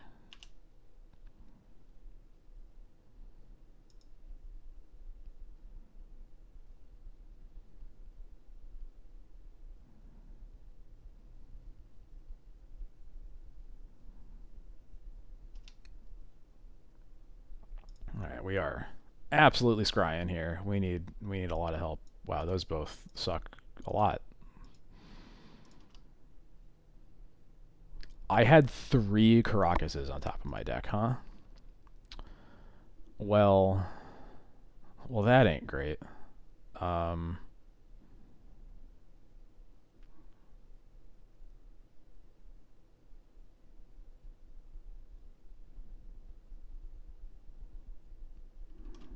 that's really bad.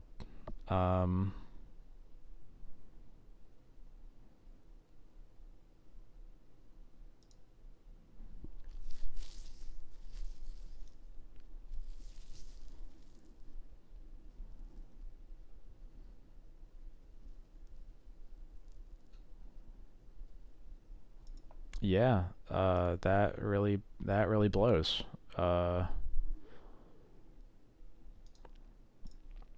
I guess I will cast Thalia and put a Jite on it to make them use the Caracas mana, I guess. But that's like all I really can do.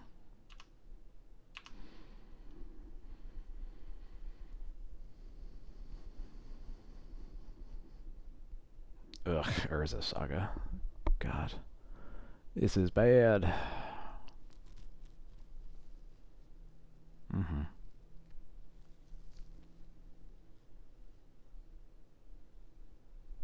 There's hard casting it. Yep.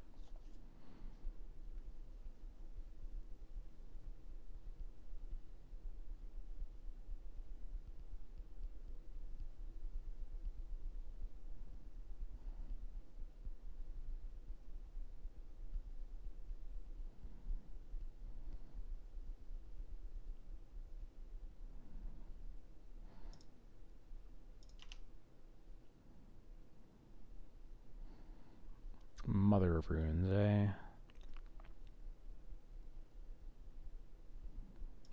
Alright, Sleepy. Later. Thanks for coming by. Fuck. So... we can port the Urza Saga, so we can't use our Ancient Tombs at all now.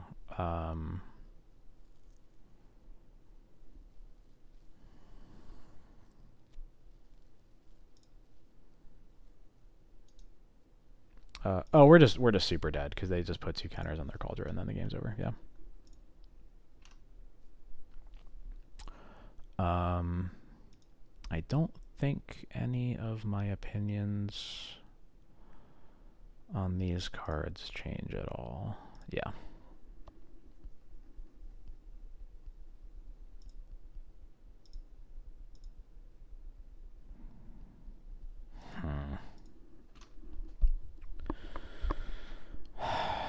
Yeah, I think this hand is way too awkward.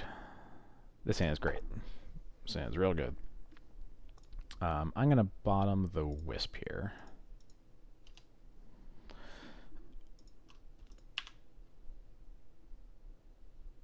I believe that we were 1 mana off of porting their Karakas and playing both Legends.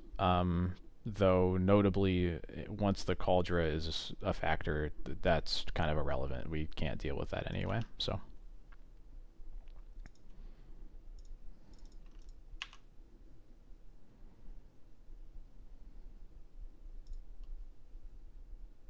Deal.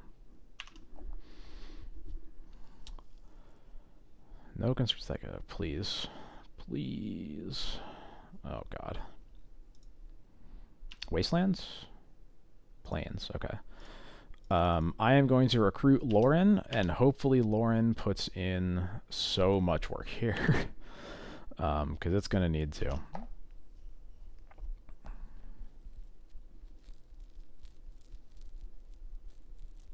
They do need another... Okay. Need another... Okay, they're not making a Saga construct this turn, so I feel very good about that, at least. Port is pretty nice.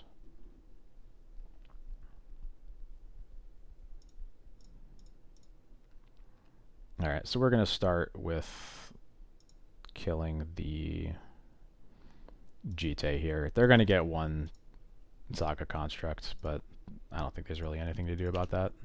We can at least swords it.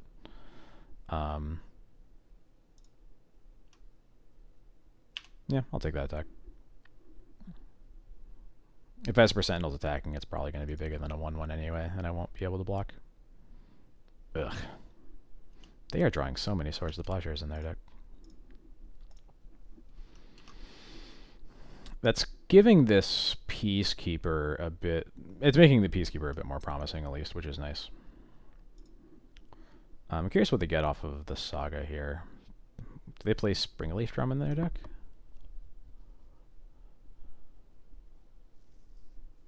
I've already seen Paradise Mantle, obviously, but...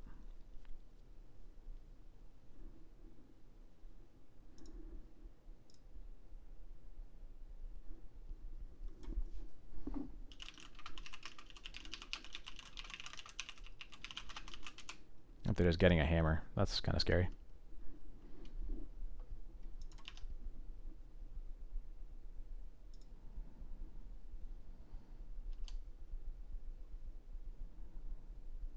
Right on time, Wastelands.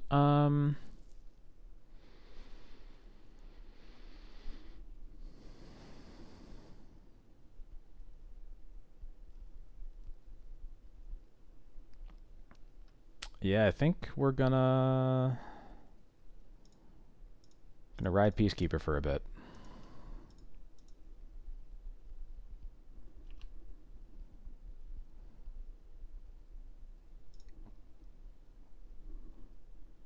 Holy shit, calm down.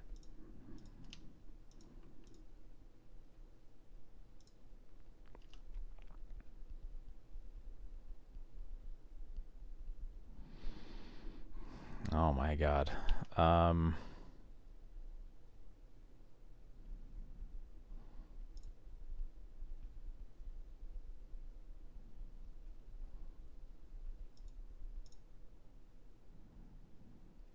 I have to let them draw this card, unfortunately, but I have to just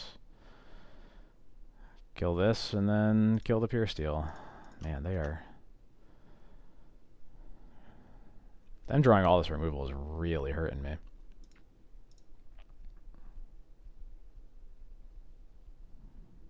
Flicker Wisp would be great. Solitude would be great. Swords is fine as well.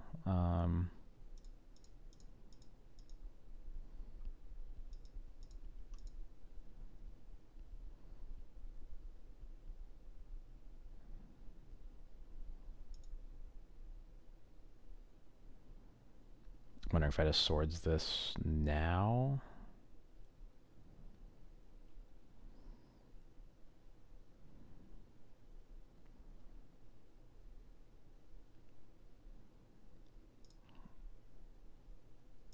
Yeah.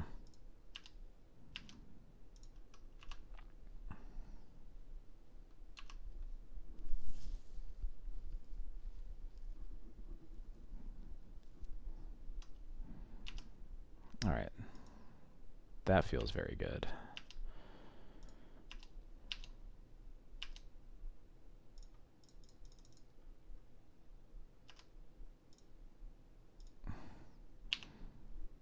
All right, we're seeing some hope.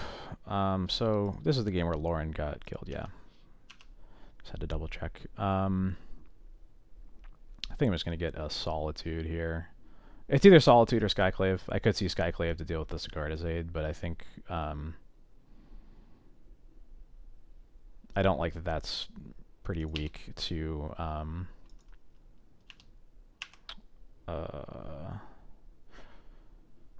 it is weak to Pure Steel Paladin, so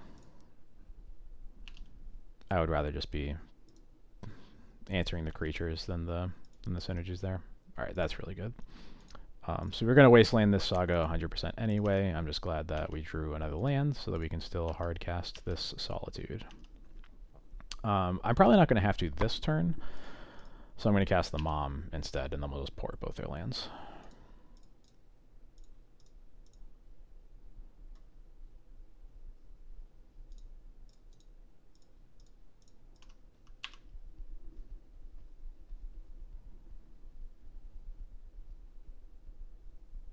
Alright, cool.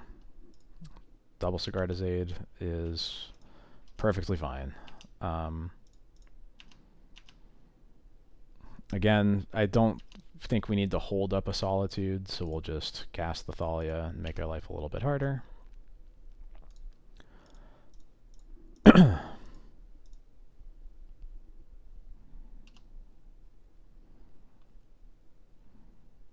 Currently have a 3-turn clock. Okay, cool. We win the match. Alright, yeah, that was the first time I've actually played against Legacy Hammer. I know people were trying it out a lot a few months ago, but I just never ran into it. That's kind of about how I expect the matchup to go in some ways. I didn't really expect to have to deal with... Obviously, I know that they're bringing in swords. That's, like, pretty obvious. But I didn't really expect to have to deal with, like, 5 removal spells in that game, too. But I do think it makes sense that they have a hard time dealing with how much stuff we can get in their way, so...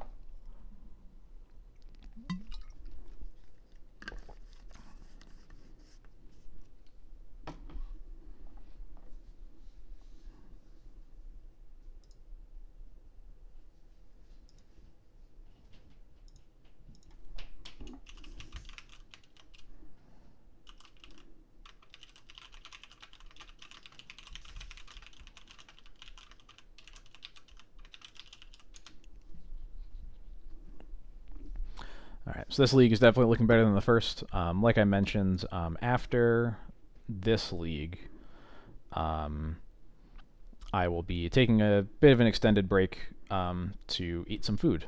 But I'll be back after that to play at least one more league before calling it for the day. Alright, we are on the draw. This hand would be great if we had one more land, but alas, we cannot keep it.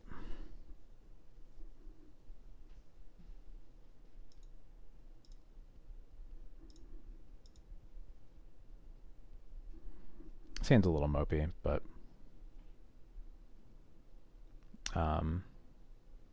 Solitude helps. I think this is going to be better than most 5s. An opponent will mold to 6 as well, so that helps. As soon as I keep, I'm going to step away for just a minute.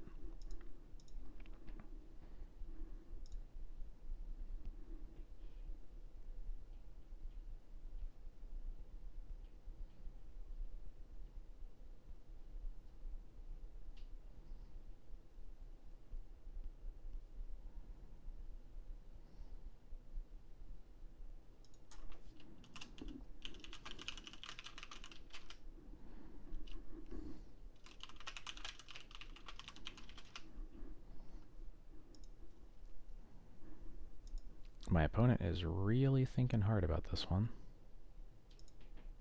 I guess while my opponent's tanking, I'm gonna I'll step away now. I'll be back in just a minute or two.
All right, I am back.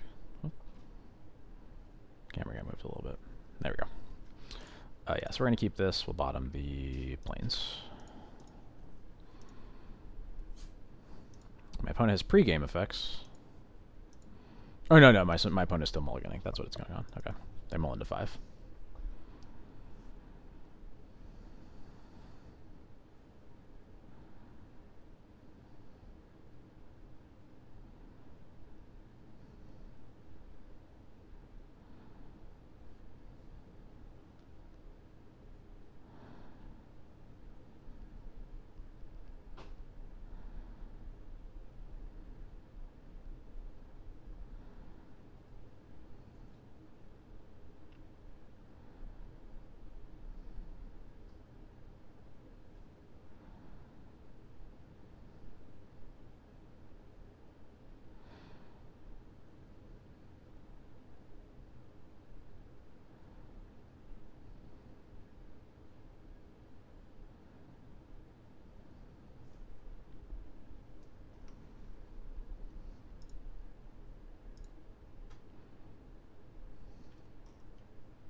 Like my opponent and I have spent uh like 8 minutes collectively just doing mulligans. Or I guess 7 minutes. Sorry, did the math wrong.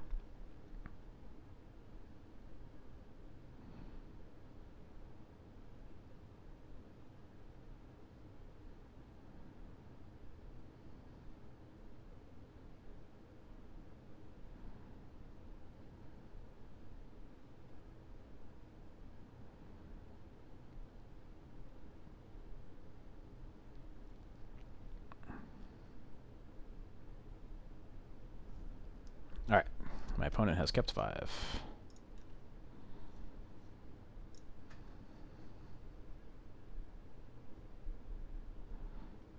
Basic swamp. It sounds like some janks giving to me.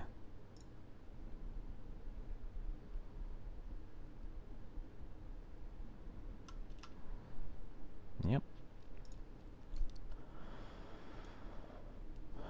Taking a solitude, leaning towards reanimator, though obviously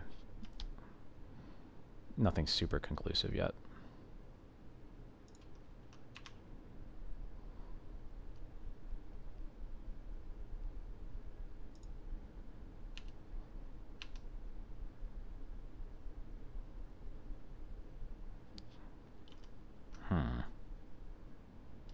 Yep, reanimator it is.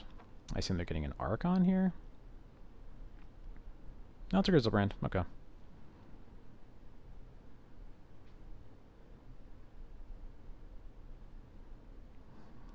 What? But what?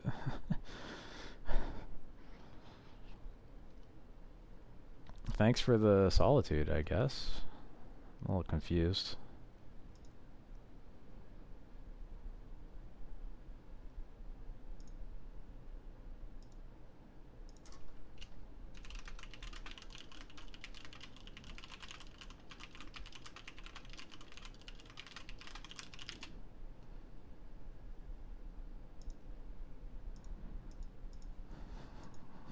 Yeah, I maybe they did.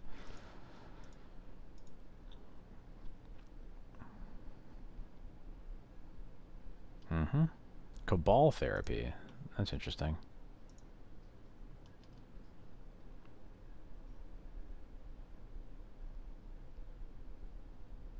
Mm-hmm.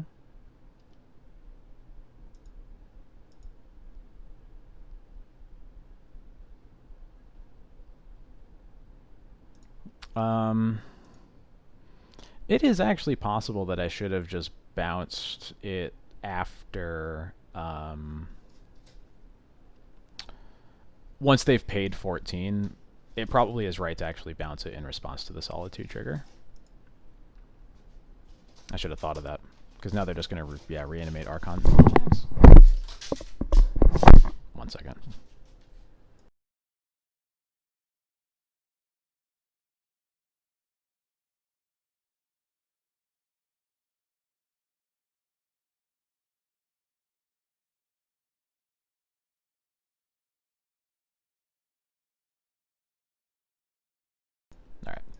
All right. Yeah, because obviously it's pretty bad here that they had the life to reanimate Archon, when they otherwise would not have. So they cast the reanimate here. 1, 2, 3, 4, 5, 6, 7, 8. Yeah, okay. Yeah, they would not have had the mana to do that. So I probably should have. Yeah, I should have bounced after they paid 7, or after they paid 14. I assume they're just going to discard 2 swamps. Yeah.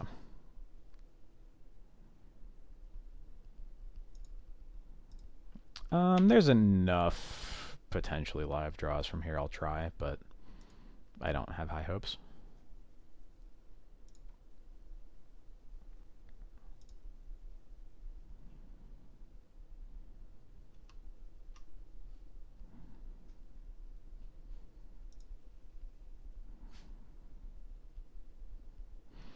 Yeah, especially seeing how many swamps they have, we can conclude that they're almost certainly on mono black, in which case they don't really have a way to get a Grizzlebrand out of their hand Other than like unmask or things like that, obviously, but it's a lot harder than faithless looting. Adam Wasmo, thank you so much for the follow. Welcome to the stream. We are losing to Reanimator game 1, because that's just how that happens. But now we get to go to the fun part of playing against Reanimator, where we do this.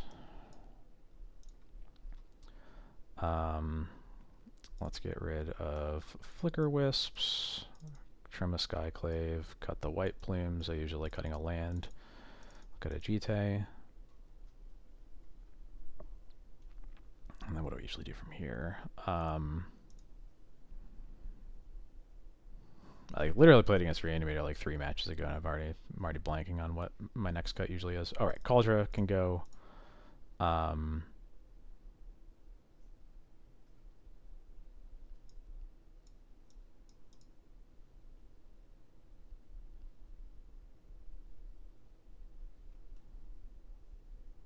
Alright, I usually cut some number of moms. Or yeah, Cauldra should be in not Batter Skull. I went too fast there.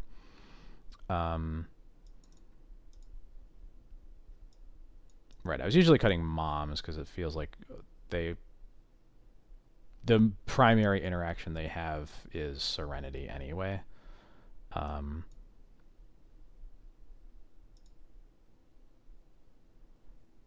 Which makes me want Skyclaves back in. Yeah, I'll go with that. I would love to play first.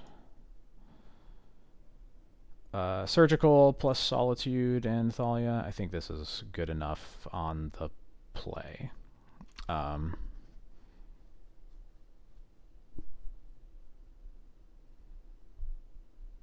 Yeah. Plus Stoneforge for we can Stoneforge for Sash to have long-term graveyard hate after the surgical.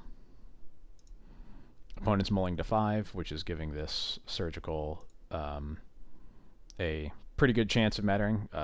Mulliganing to 4, actually, so that's even better. They have mulligans to 3 cards.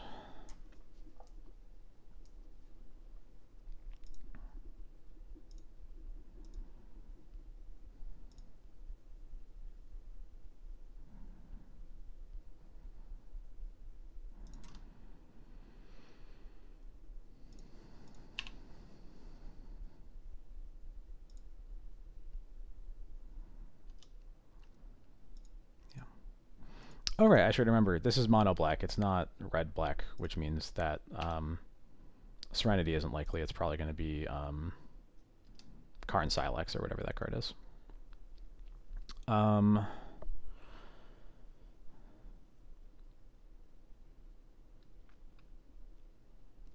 Do I cast Thalia or do I Stoneforge for Sash?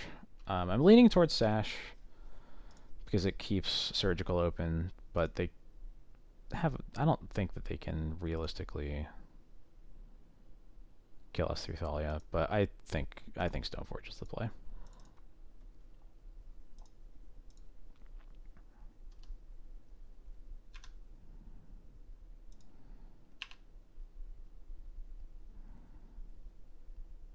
Alright, there is an Entomb. We can Surgical that.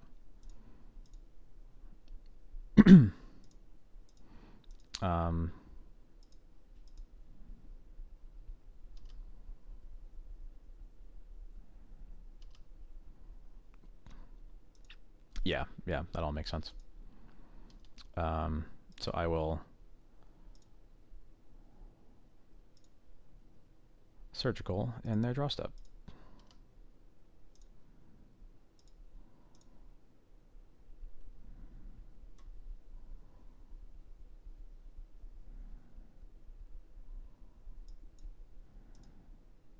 Alright, 2 Grizzlebrands in their deck. They have 3 Archon of Cruelties. There's a Cabal Therapy we saw. They are actually just 100% dead to Sash. They have 0 answers here. So, cool. Their hand also is very bad. Right? Let me make sure I'm not missing this. Nah, cool. Alright.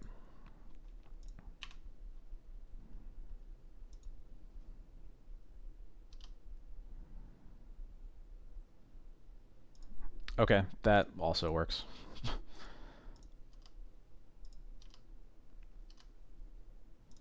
Cool.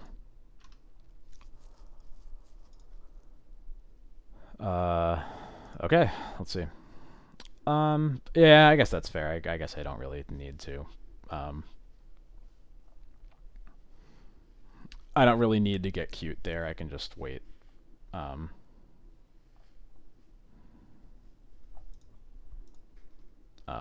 Words. I can just wait for them to cast something that matters.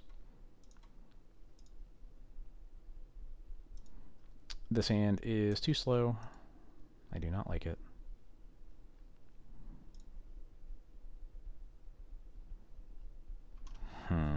My opponent's going to 5. This is definitely another one of those hands where the only thing that can realistically make this better is having exactly Leyline. So this is probably worth keeping.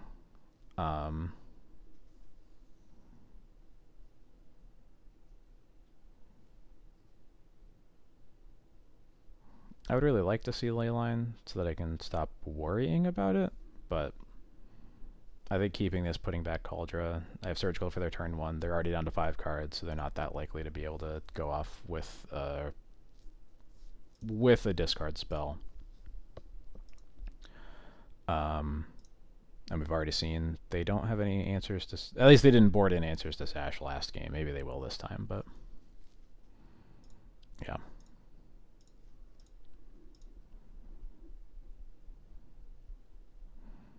They are mulling to 4.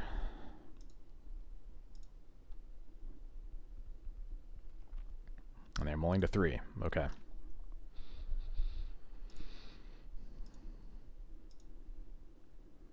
Once they've mulled to 3, we're guaranteed to... There's no 3 cards that put a creature into play, right? So...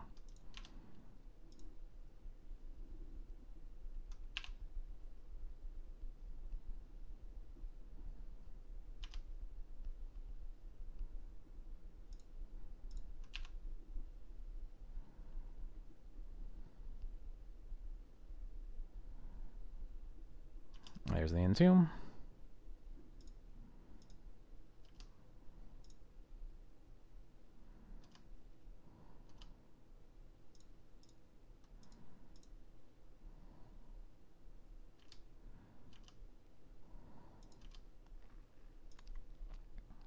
And they're just passing. So I guess maybe they have like an Exhume and they're waiting for the... they're hoping to top deck a land, maybe.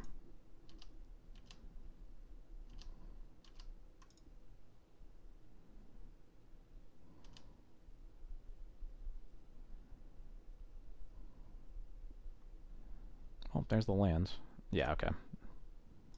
Animate dead, but same idea.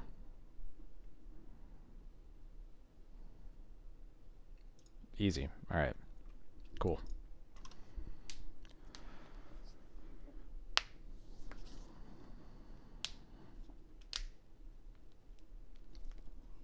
Excuse me.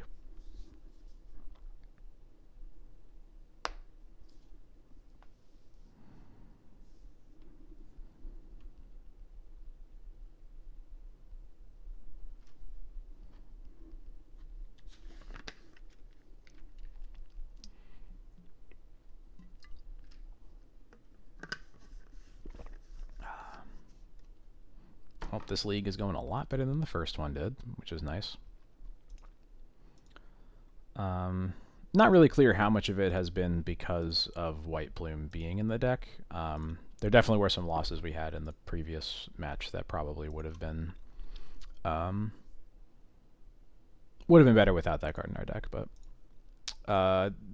this kind of hand is always a little scary if they have a wasteland. But at least we're on the play. So that makes me feel a little bit better about this one. It's just also, you know, Mom at any of these 2-drops is also really good.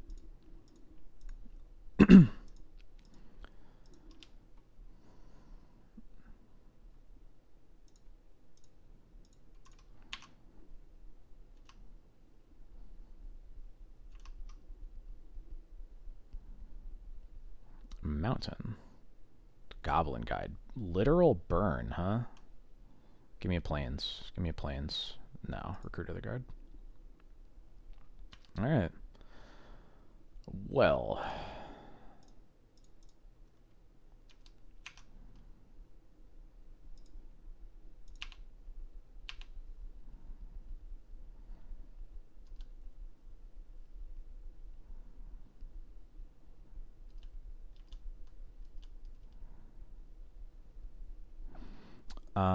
I think I'm gonna take the damage here again.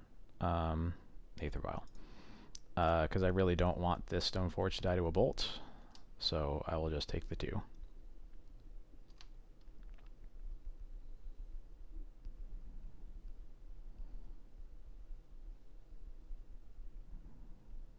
God, why does this always happen to me? These roiling vortexes.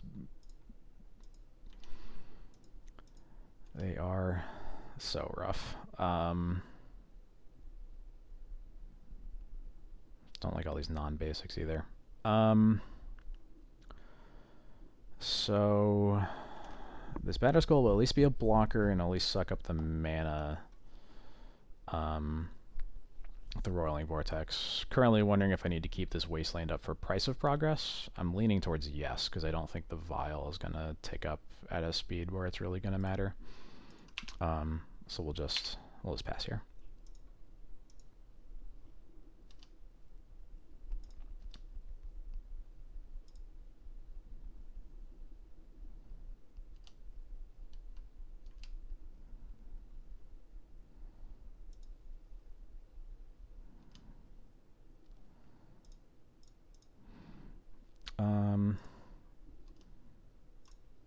If you don't find white, it's your... Yeah, okay, I guess I can see that.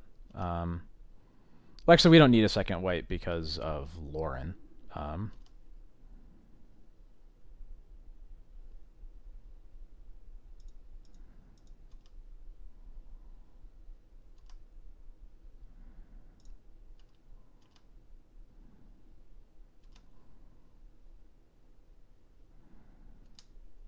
Alright, I'm happy to see a Goblin Guide block. We can't gain life, yep. Alright. Tapping down. Hopefully I don't have price progress.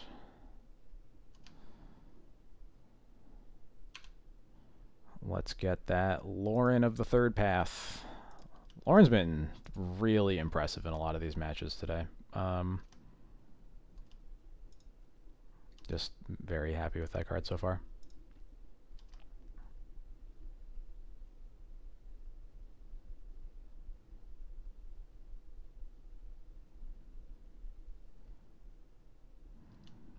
Spike, we go to 8. Swift Spear, okay.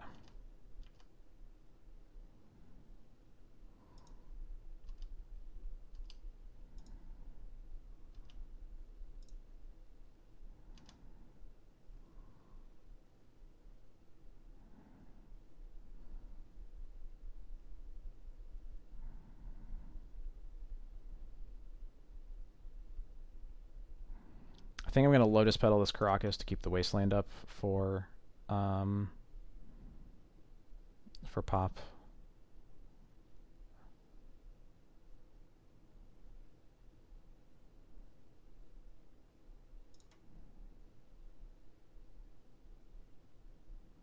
Yeah.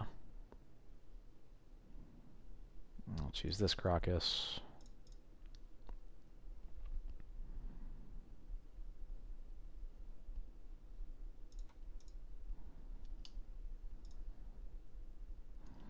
Yeah, we can't gain life.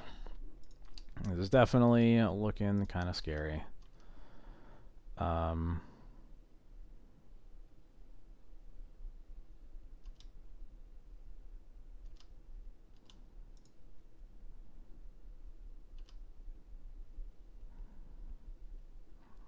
feels pretty likely that their 3 cards can deal 7 damage, but I guess we'll see.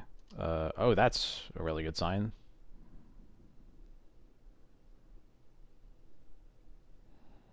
Alright, so what concerns do we have now? All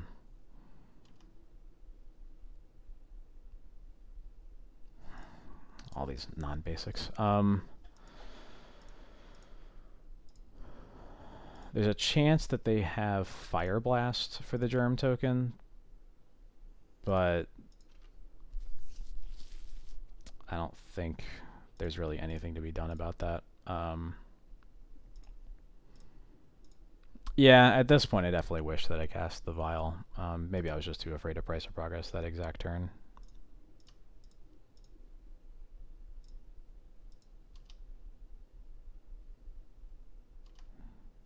Oh right, I have Mom in play. Yeah, what am I talking about? Duh.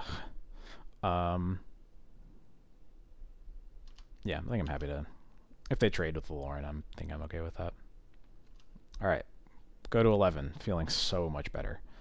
I think I'm... Whoops, I don't want to play Thalia. I think I'm just going to play Vial and pass. And I'll keep Wasteland up for Price of Progress. Oh, right. Eidolon deals me too. That was probably needlessly risky.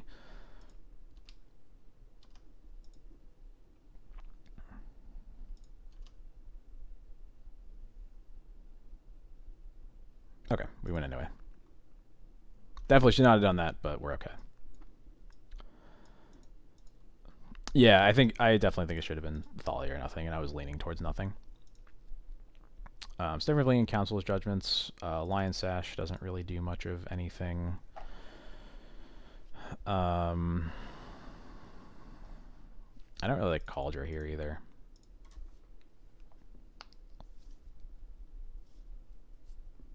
Is that it?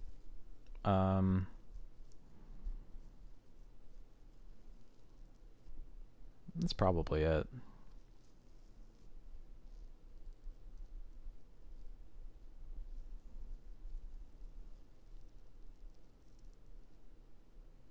Yeah.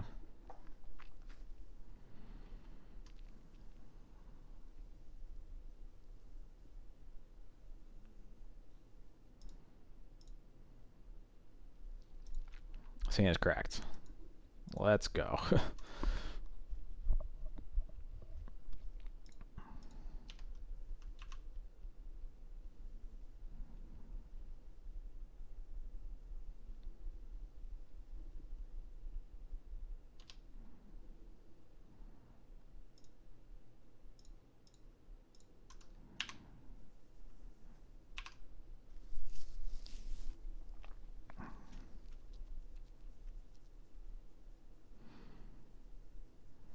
Eidolon is annoying.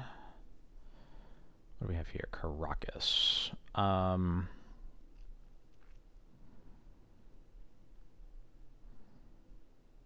think that makes me want to cast the Thalia here.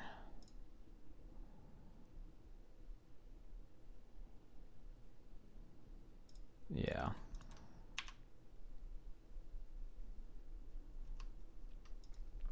If they have a Searing Blaze, Thalia at least eats up their whole turn with that. If they're just bolting it, that's totally fine, yeah. And they do not have another land. Ganjo. Interesting. So I was going to go Mom Stoneforge and kind of eat that damage and be kind of sad about it, but now think I just want to Ganjo the Eidolon. That'll save me like... It's going to save me a lot of damage.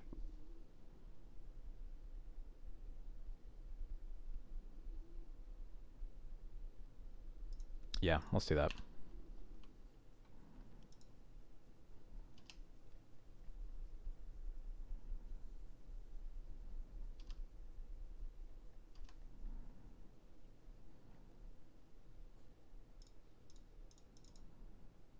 Damn, that feels good.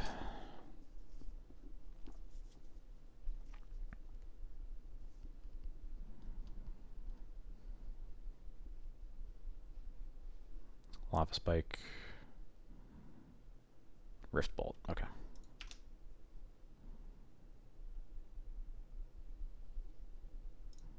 Alright, yep, so we'll go Mom Stoneforge. Stoneforge will get Batter Skull. They have to answer. I imagine the Rift Bolt is either going at Stoneforge or at face. It is going at face, so that's a little scary. I guess it's possible we wanted to get Jite to get immediate life gain on the upcoming turn, although it looks like we might just be dead anyway. We did the Fire Blast? Yeah, okay. So there was nothing to do there.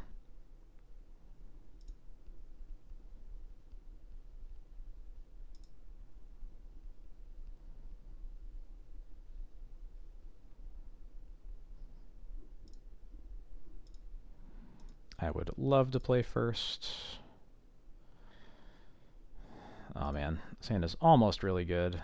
Or I guess I should say almost pretty good, but only one land means unkeepable. I'm happy with this one though. Yeah, I think the White Plume is definitely worse than the Skyclave here.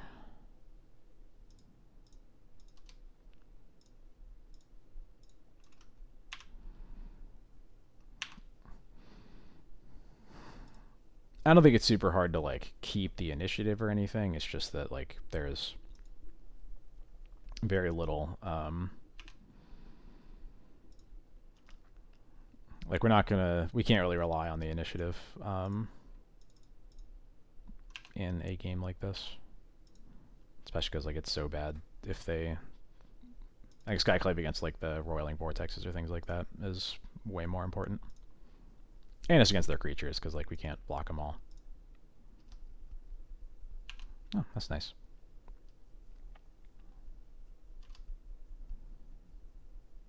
Wastelands.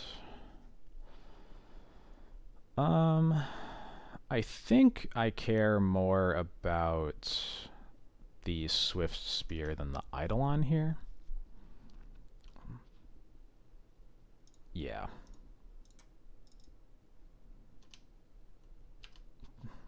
I don't really have any more spells to cast right now anyway. Swift Spear is likely to deal a lot more damage over the course of the game.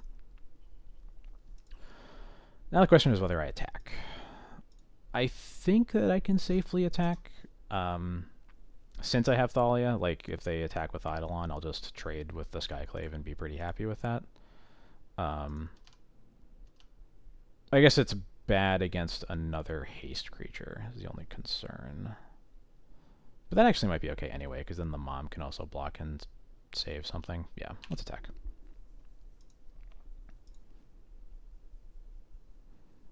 While we don't have an obvious way to stabilize, I think we probably need to get our attacks in when we can.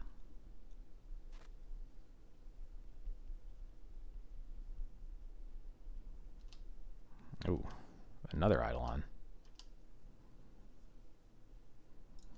I feel like that's kind of good for me, actually.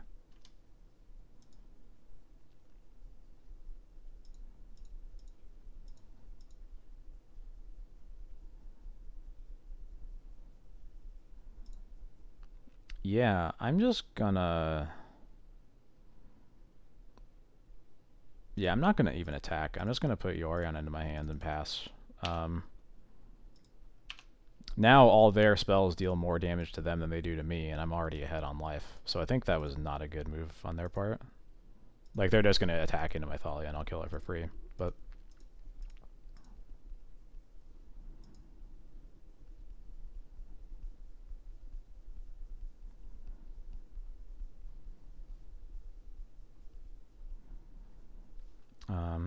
yeah, maybe it's better to leave up Wasteland than Caracas. It probably is.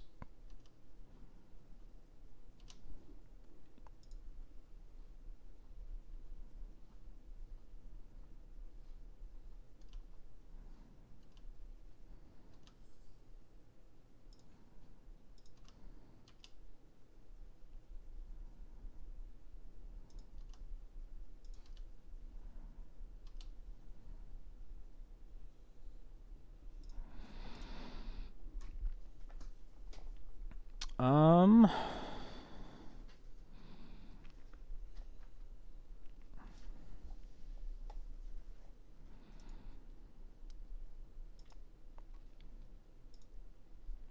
think I'm not going to even cast a spell.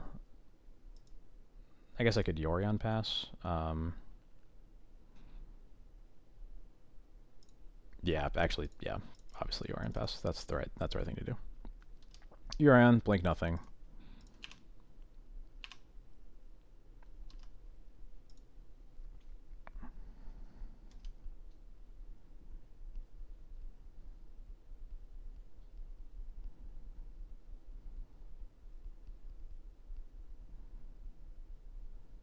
I'm assuming that they boarded out price, but maybe that's not a safe assumption. They'd have to have double price to kill us, which would actually kill them first. So,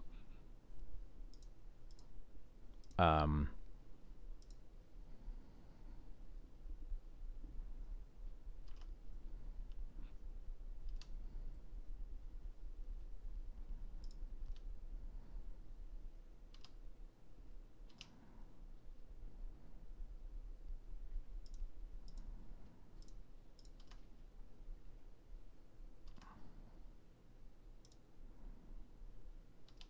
yeah. Now I can just attack with Yorion, and now the first spell they cast, they die.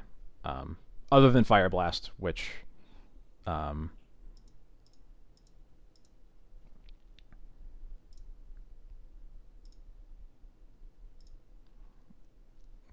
if they can only Fire Blast us. Yeah, I think this game is locked now. Because they would have to have 3 Fire Blasts and 6 Mountains in play, but they only have 2 cards in their hand, so. I will definitely respect double Fire Blast for sure.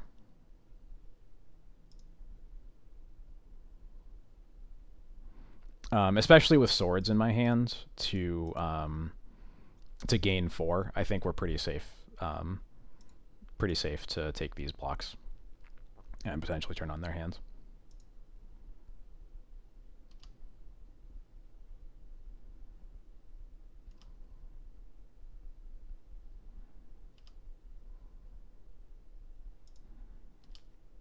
Yeah, it definitely was dicier last turn, that's for sure. But I think now we're pretty okay. Yeah, I think we got this.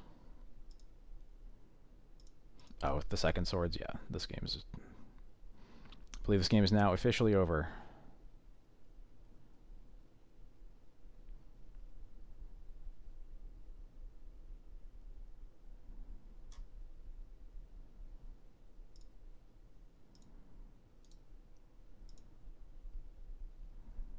So there was a price progress to play on at some point. I'll just take 2 off of it. I think. Is there? I guess there's probably not even a reason to risk taking 2 off of it, is there? No, there's not.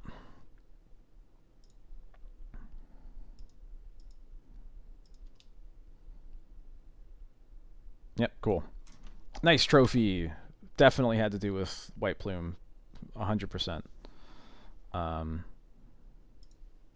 Yeah, those are some good matches. Definitely went better than the first league. Like I mentioned, around now I was planning on taking a bit of an extended break to get some food because I haven't eaten much today and I've been streaming for almost 5 hours now. So I'm gonna take that break.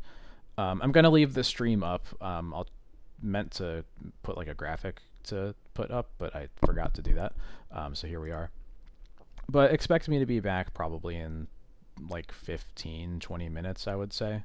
Oh yeah, WordPad. Let's see that. Notepad++. No, I didn't want normal Notepad. Oh well. Normal Notepad it is.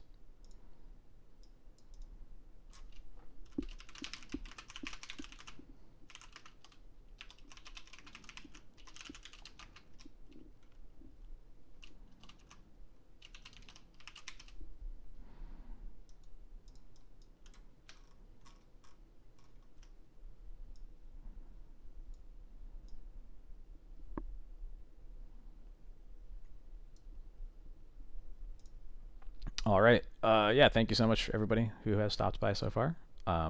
I will be back to do at least one more league after I get some food in my belly. Happy Thanksgiving to everybody who celebrates. So hope you are going to or have already had nice festivities and celebrations with your families, or whatever group of people you decide to celebrate with. Um, and yeah, I'm gonna get some food and I'll be back in a little bit.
Hey, I'm back.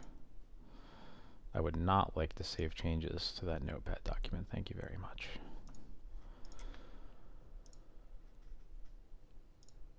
All right, I got some food in me.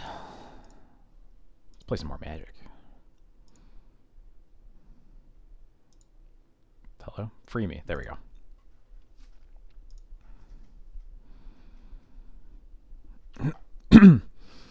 I also really I hope this list gets published too. It'll be fun. I wonder. There's definitely builds of D&T that this could be 15 cards off of, especially because I'm playing a leyline sideboard, and a lot of people just don't do that even online. So I could totally see this getting published alongside another list, honestly.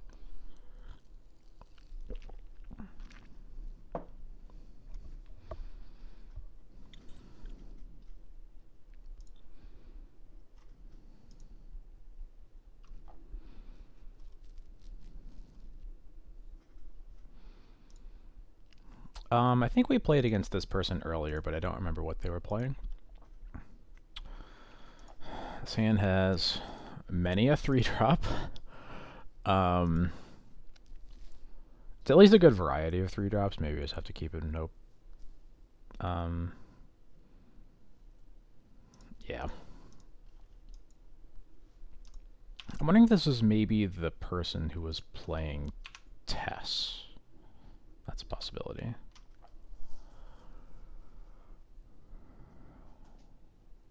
No, it is not. Not even a little bit. Sam has been one of the Delver players, which makes this hand look not great, unfortunately.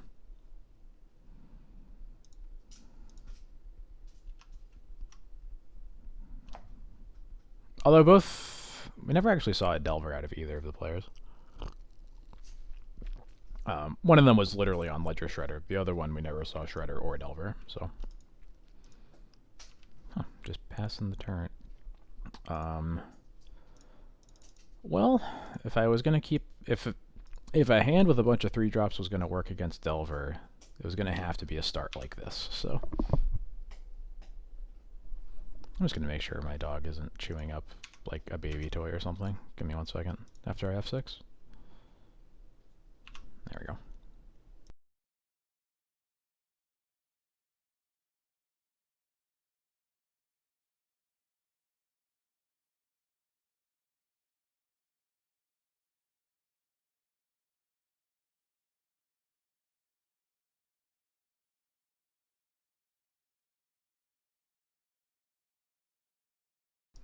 We are back. I forgot that they made this old border expressive iteration online. There's a basic island. Okay, there's a Delver. Delver confirmed.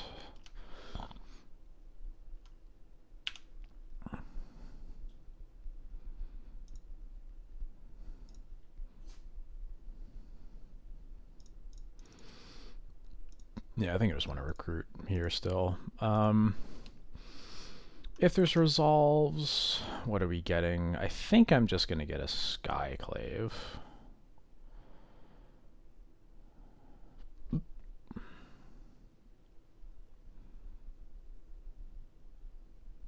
Yeah.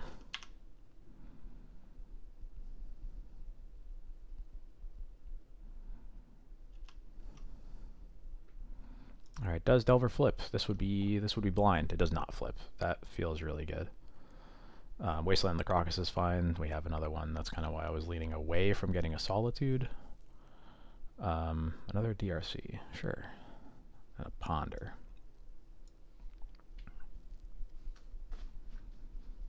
All right, they've been a Delver. They've been a Wasteland. Okay.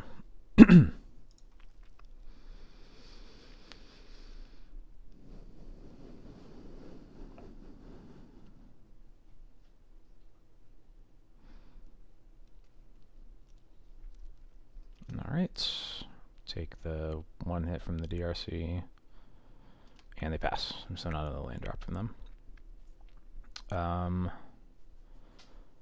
Yeah, I guess I'll play Port. If they play another Wasteland, I'd rather a not white source get wastelanded, so.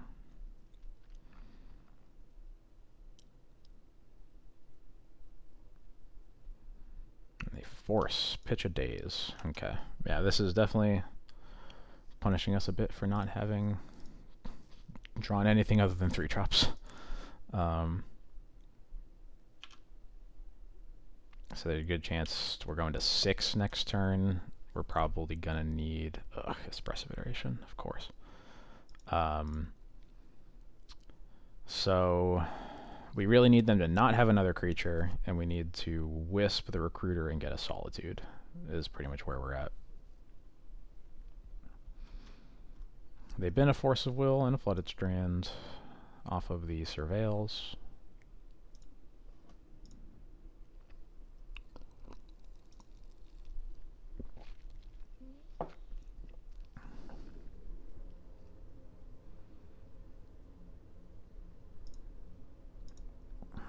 That's a okay. It's brainstorm off of the. That was the exiled card.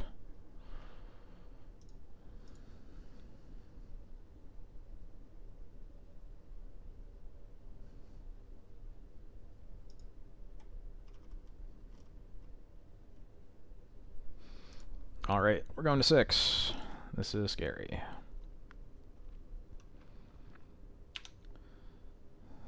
Spirit of the Labyrinth.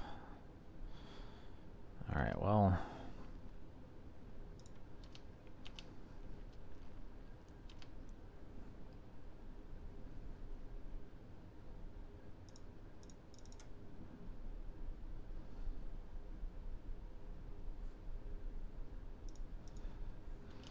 If they have a bolt, it will be their first bolt of the game, then we are very dead. And we are very dead. Okay.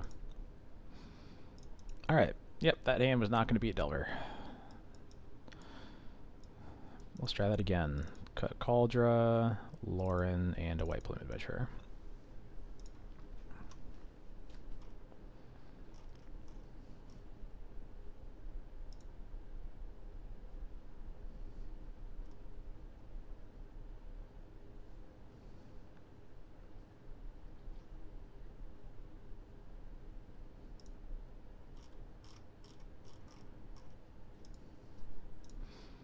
I would love to play first.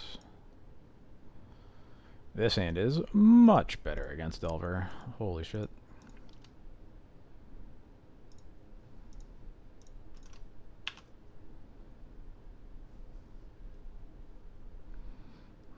Seeing a mom get forced pitching a force of will, that feels amazing.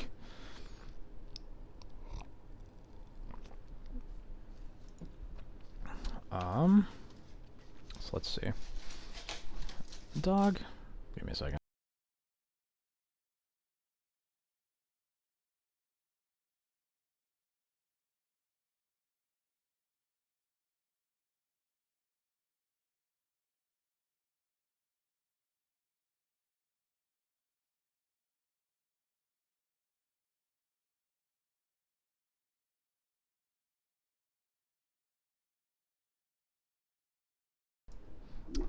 Sure is taking the opportunity to get into a lot of stuff during this long stream. So I think here, with the rest in peace, it's likely that the only threats that are going to matter are the Delvers. So what I will do here is Swords the Delver around Daze, and the next turn we'll be casting Rest in Peace around Daze.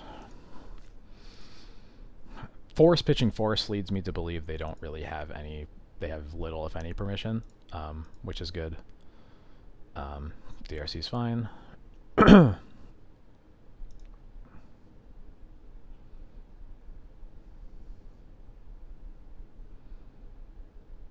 It's interesting to me that they're sort of aggressively fetching their island. I don't really think that they should be worried about Wasteland Enemy, but maybe they don't have any. I guess if they don't have any more lands, though, again, I think they should just have a volcanic island so that I can't waste them off of red. So I don't know.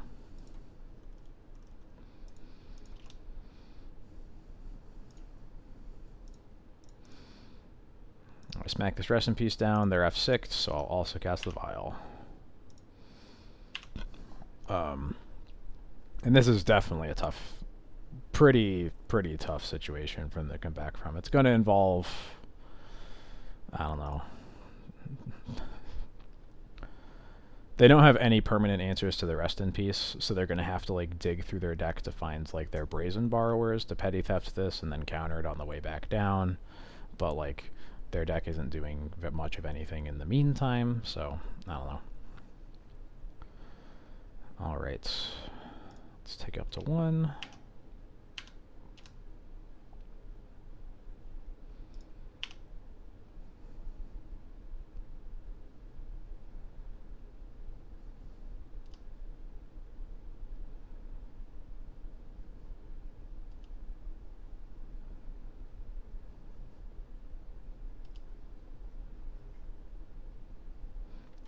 They've been to Volcanic Islands, which means they probably have another land. It does mean that does get to a point where you can sort of like limit the number of actual lands in their deck. I think I'm gonna try to trade here with the cards that I have. I'm not really looking to protect anything, and I'm guessing they're gonna have a bolt, and I just want to make them use it anyway. Yeah, cool.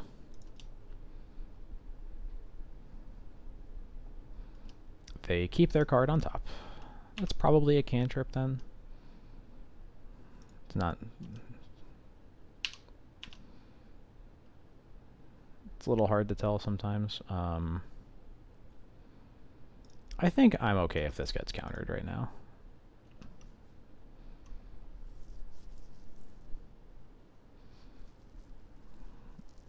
Yeah, I don't think there's like a great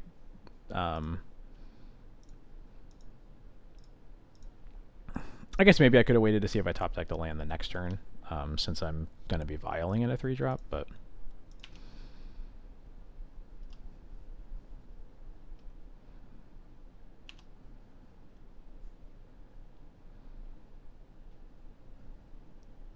we'll see. Is that a Delver? It's a Brainstorm. Okay. It's their 3rd Brainstorm. Thought it was their 4th for a second. Alright, they've been to Steam Vents also. So they have 2 more Volcanic Islands in their deck. And then they just have Mystic Sanctuary.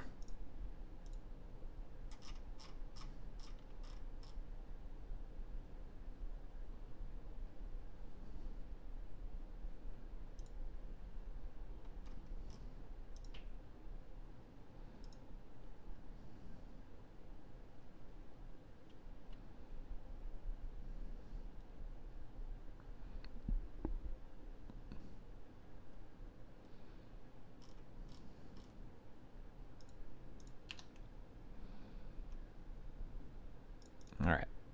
Now we have our vial. Now we're in pretty good shape. Never gonna draw lands. Yeah, I'm just gonna pass. I'm gonna... what am I gonna... I'm definitely gonna put in Recruiter to trade with the DRC. It'll probably get bolted, but... just wondering what I'm gonna get after that. I guess probably a Skyclave, because a Skyclave I can definitely cast through this vial. If they melt down the vial, then I only need to draw 1 land to ideally cast it. And it is an answer to Delvers, which is the main... yeah, there we go. There's a Delver.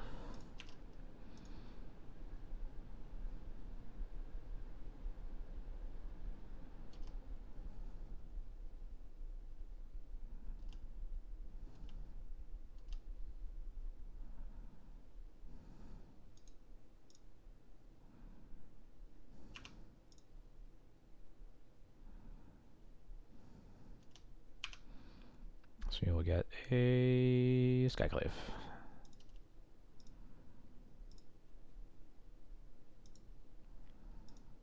It would be annoying if they had another bolt, but it's also not really that big of a deal.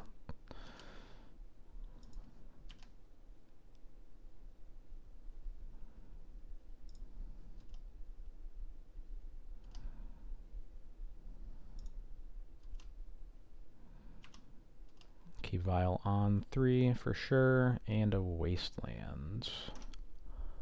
How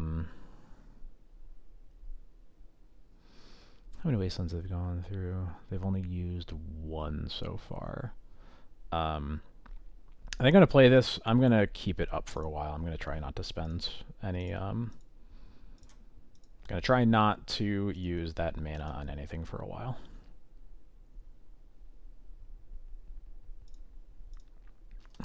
We will see if the Delver flips, so we at least know what their next draw step is. It is a Ponder. I'll just go ahead and Skyclave the Delver and not worry about it.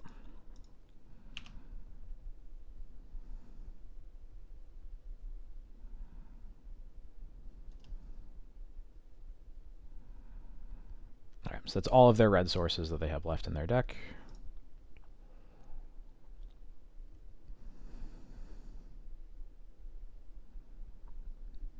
They have 1... If it's... Obviously, I'm assuming that this is the typical mana base, in which case they have 1 more fetchable card left.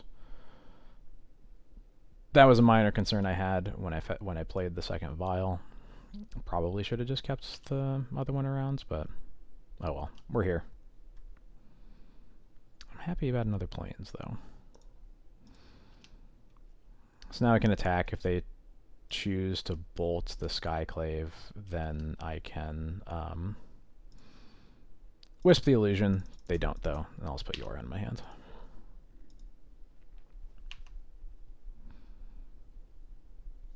So they have 2 Delvers left in their deck, which are the only threats until they get this Rest in Peace out of play.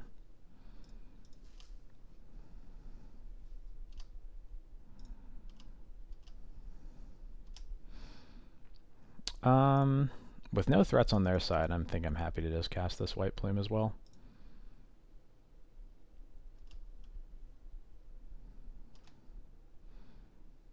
Especially with Wisp in my hand, and Wisp is good at dealing with their ability to present multiple threats.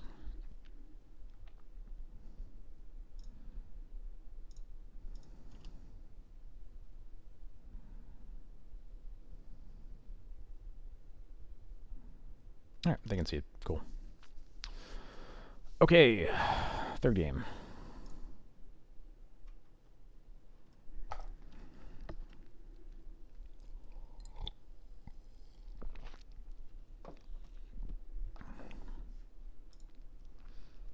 Alright, being on the draw is always a little bit scarier.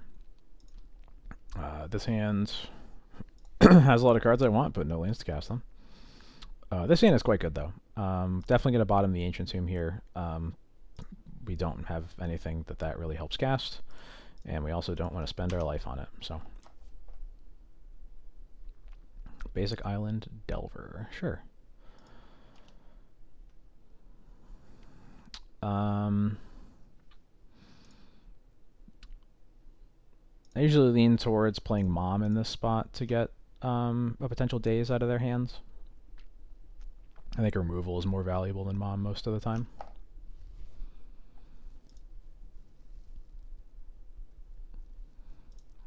Force of Will, you say? So this is a Bolt on the Mom. Maybe we'll play another Delver or Ponder or something, or... No, okay. So they will have to force this. We do know they have one, but they'll have to use it. And they do use it. Force, pitch, Daze. Okay.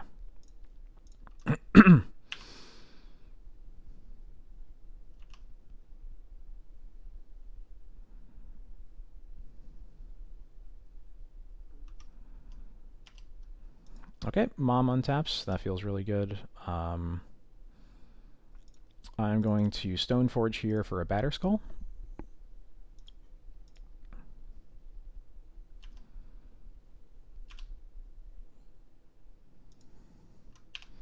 Since that should help stabilize against this Delver.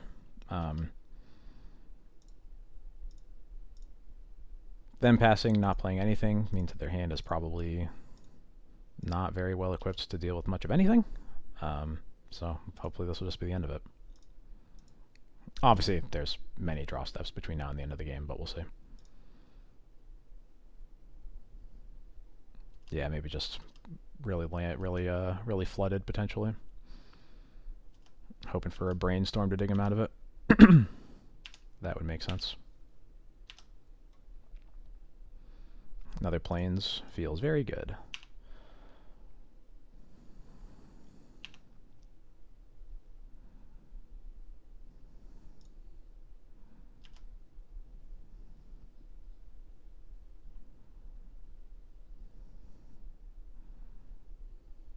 Let's put a bolt on top of their deck.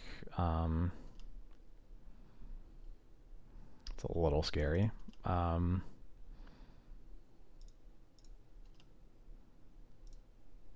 So they can't have triple bolts because they only have 2 red sources. So we're not going to die, thankfully.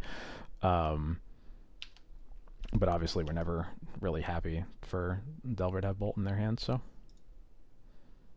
Wasteland's good because that won't do anything here.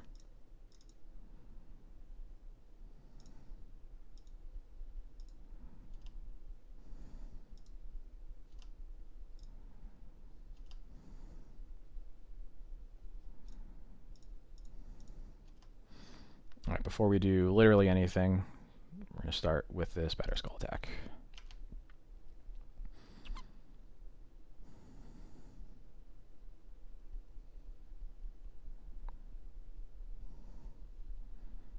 It's possible right here they're trying to petty theft the skull. Yep, that makes sense. In which case, what's the best way to get out of this? Because now they can flash in the borrower, attack us, and then bolt us, and we're dead. Which means that we probably, so this ancient tomb is useless. Because it just puts us right into dead on board.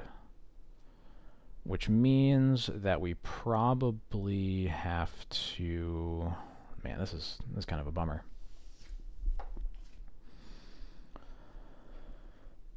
So we can put the Batter Skull back in.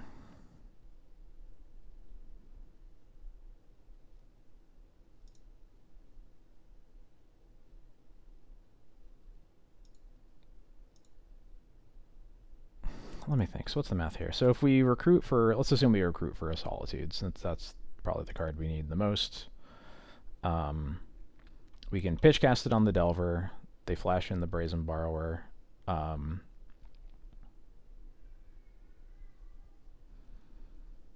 But then we're kind of in the exact same position again the next turn. So is there a way to use this tomb? So if we play Ancient Tomb, we can go to 6, recruit for a Solitude, get the Delver. Alright, but I guess so let's... Yeah, because if the other possibility is solituding our Batterskull Germ and then moving it over, but that doesn't work either.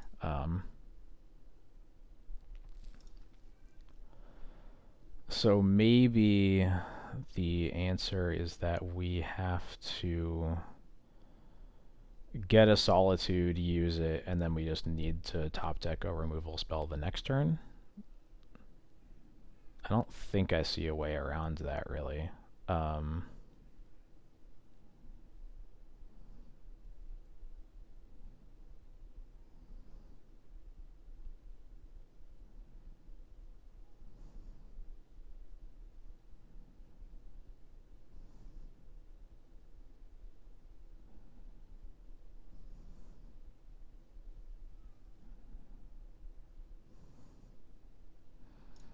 Yeah.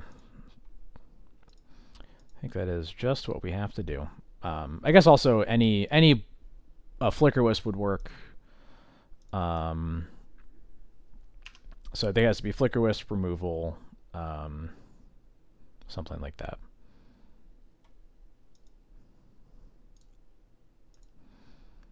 I think I would rather have the Sash. Yeah, I'd definitely rather have the Sash when this is all said and done. So.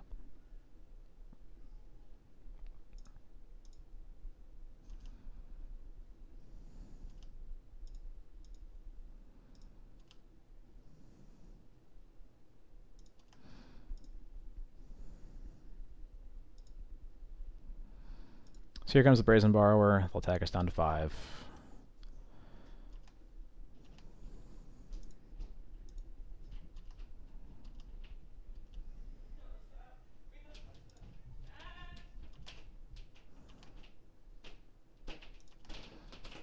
Alright. So you're saying there's a chance. I don't think that does it, unfortunately.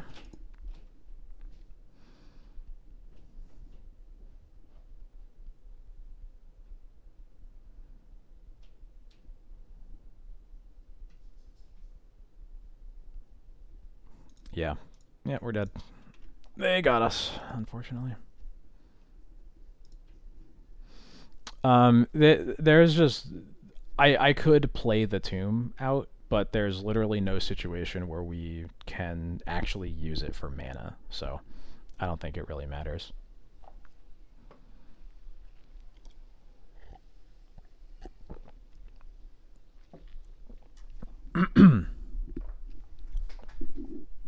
Delver is the fun place.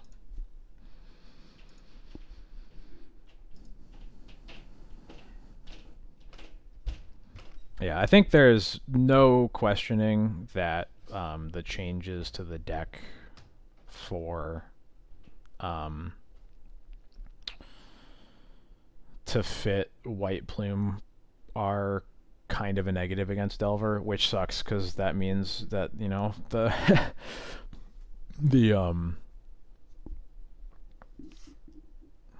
if the way that you built your deck is worse against Delver, it's often feels like a non-starter in the given metagame.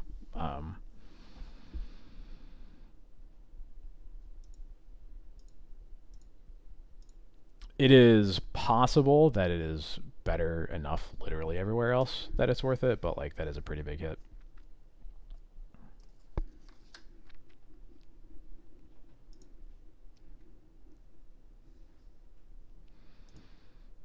Alright, we are on the play this time. This hand is perfectly fine. Excuse me. Opponent keeps 7 as well.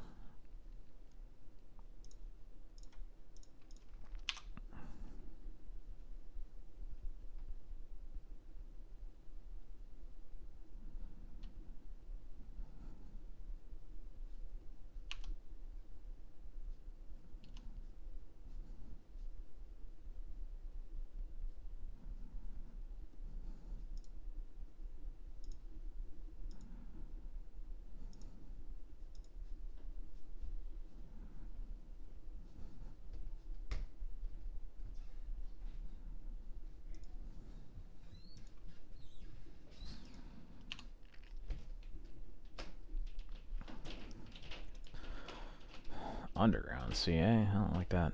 Oh jeez. Dark Ritual already.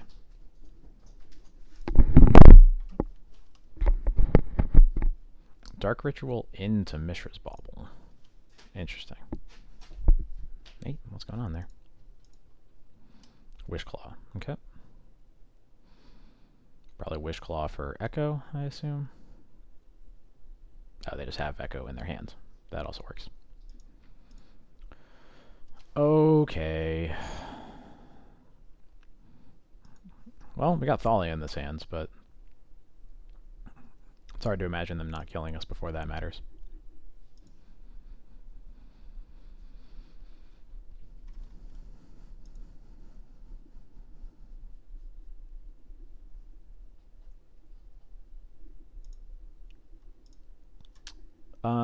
Yeah, I don't know.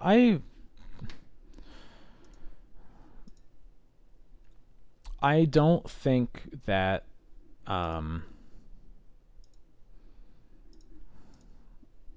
haven't played against Initiative Stompy yet, so like a lot of this is on paper, plus like what I've heard from other people. I think at least our matchup against them is like pretty okay. Like we have a lot of creatures we play to the board that's good against, like we don't, if they're playing Chalice, we don't care about that so much, so like I cannot believe we're untapping, holy shit.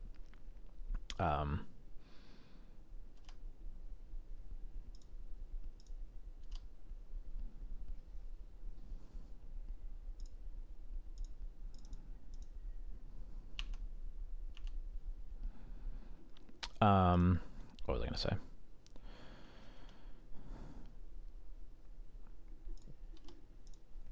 So like I wouldn't worry too much about us getting like crowded out by Initiative Stompy, other than like just people who are interested in that deck playing it over D&T. I don't think like it's gonna. I don't think the Initiative Stompy existence makes D&T worse. Probably the most relevant effect is like the increase in torpor orbs. Certainly could be a little bit concerning. But like I think we're still far away, I think, from making any conclusions about things like that. Okay, so yeah, they just echoed into hot garbage, which I feel very good about.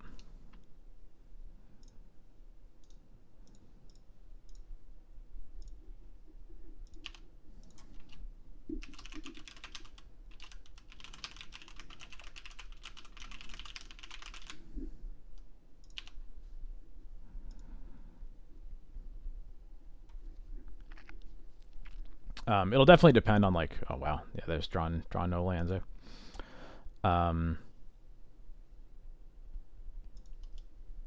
What was I about to say? It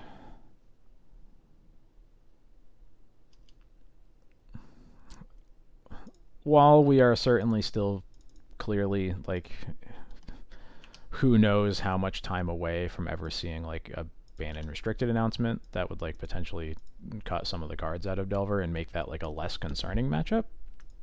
I would definitely be interested if like the aggro like the aggro decks that we have to that make the initiative bad are bad enough that like it is worth including for us. It might honestly mean that like a lot more decks are playing initiative cards and then that kind of becomes a problem, but you know, we don't know that yet. I'm just kind of speculating. Anyway, we stole game one because their echo hit garbage, which feels real good. Yeah,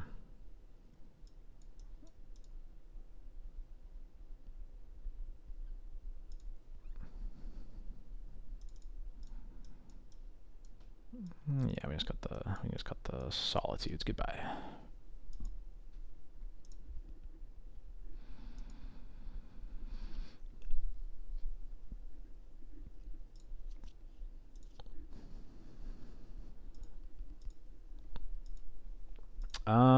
Cauldron makes this a 6-card hand, but I'll take Leyline and Thalia. Leyline against these storm decks mostly just stops Echo of Eons. Sometimes there are other random cards that it'll matter against, but that's, you know, that's the main thing you're looking for. And the only other real powerhouse that we can mull to is Mindbreak Trap, but we only have 2 of them, so.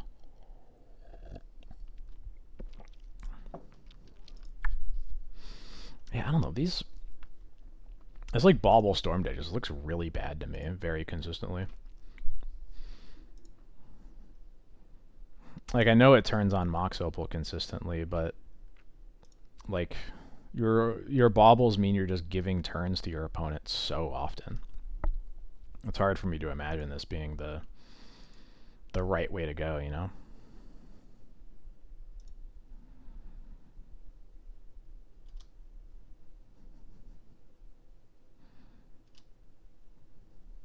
Like I feel like I can't remember the last time I've even lost a match to this deck, and I feel like that's just not. I feel like that's not how a storm deck should be operating, right? Like, how am I relatively consistently beating them, winning game ones even?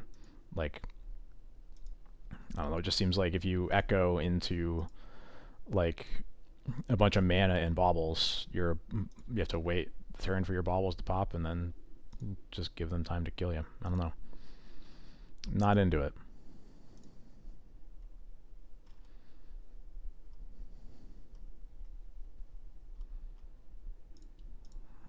Yeah, now we play Thalia. They have no artifacts for their Mox Opal. I've basically done nothing against them. I guess like it's possible they have a they had kept like an LED Echo hands, but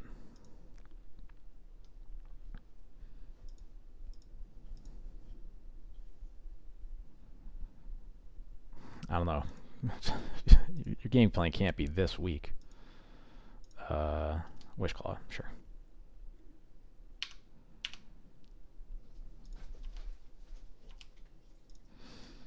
So I'm just going to put Yorion into my hand here, I think.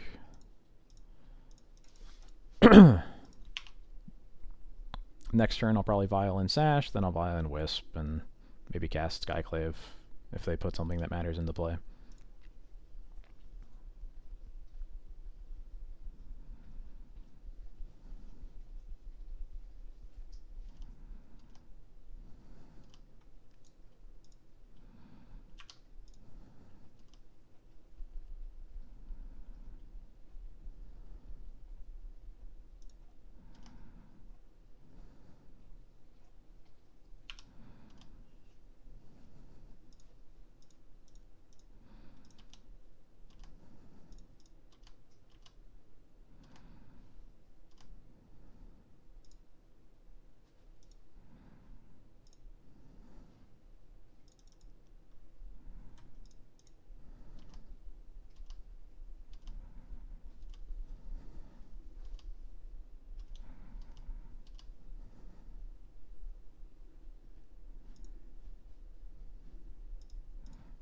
They have 1 mana. I'm going to laugh if they cast a Bauble with it. No, Lotus Petal, sure.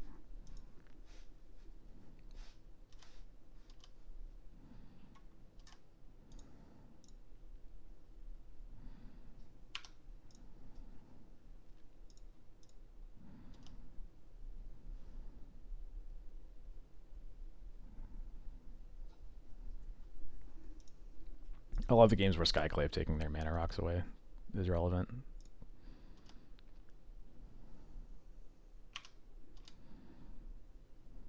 Sure.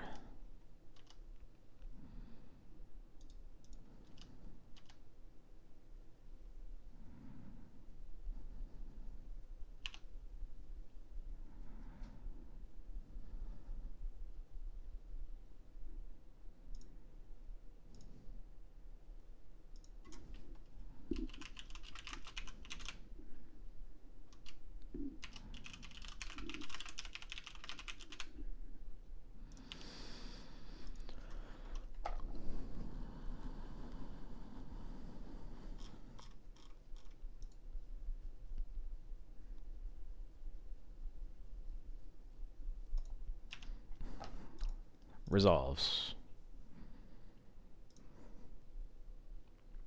They're just going to discard their hand. Just to show me. No, okay. That's good. Alright, easy.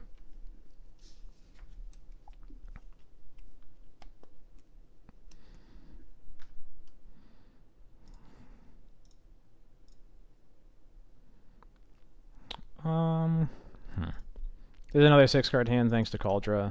We're on the play, at least have Mom's Swords. Any land cast the Recruiter, a white source cast the Wisp. I think this is close enough to keepable.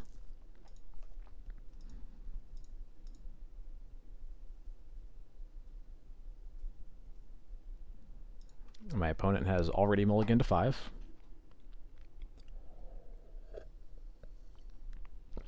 They have mulliganed to 4.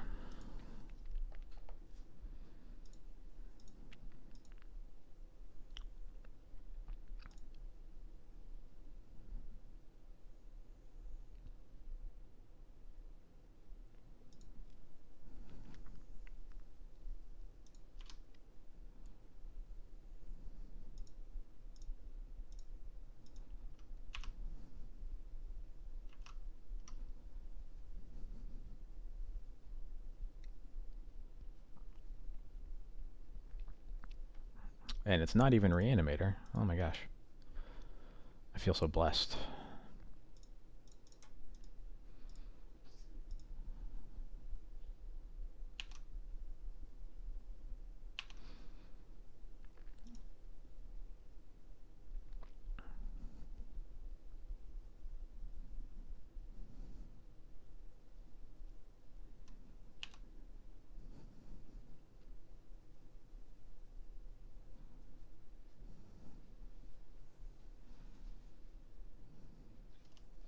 Waste my waste, eh? Annoying.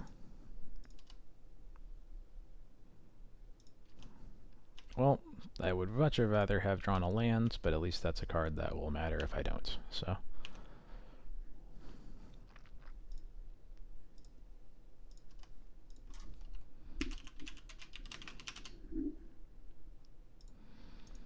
Yeah, okay.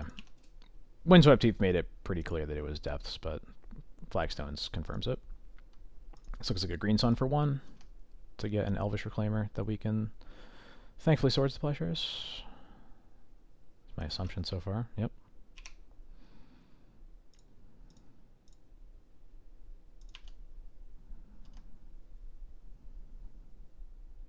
Oh boy. All right.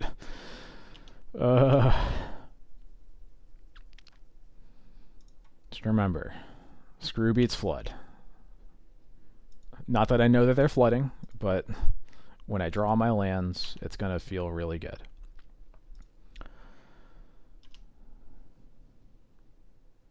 Okay. We're getting there.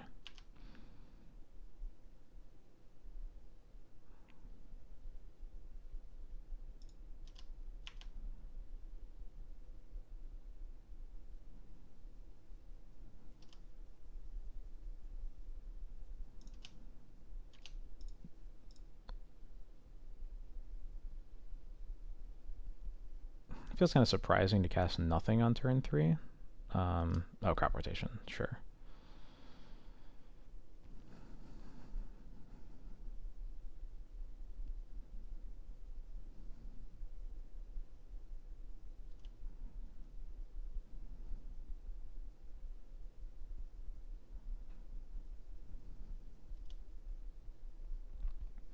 Getting the plateau is making me wonder if they're about to cast a Minskin Boo.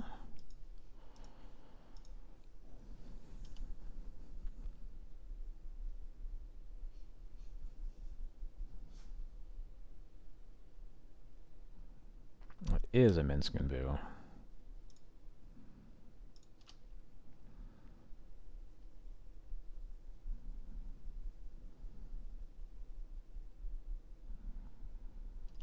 I'm happy with that. Yeah, I'll take the 4.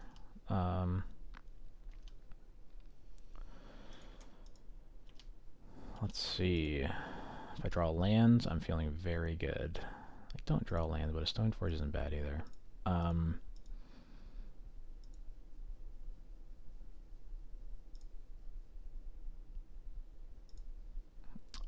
Yeah, I guess. Yeah, it's not free because they haven't played a land yet. So if I go for that and they like play a land and have swords, then that would be really bad.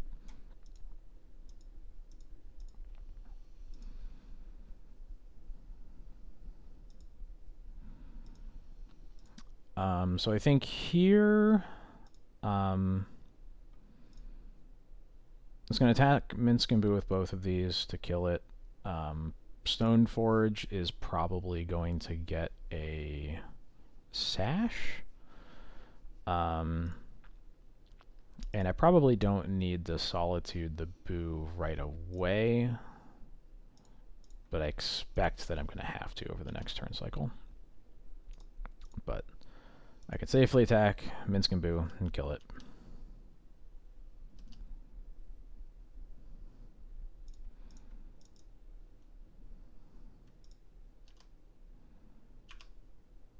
And we'll get a... Yeah, we'll get Sash.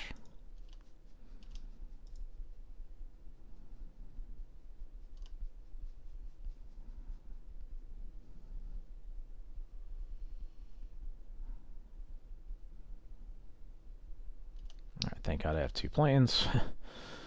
I'm happy to take the 4 here, yeah.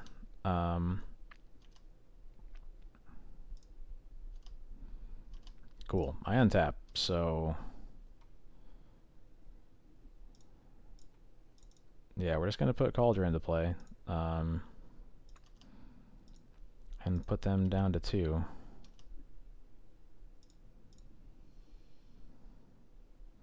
Yeah, they don't even... Yeah, they actually don't even have endurance mana, so I don't have to worry about that.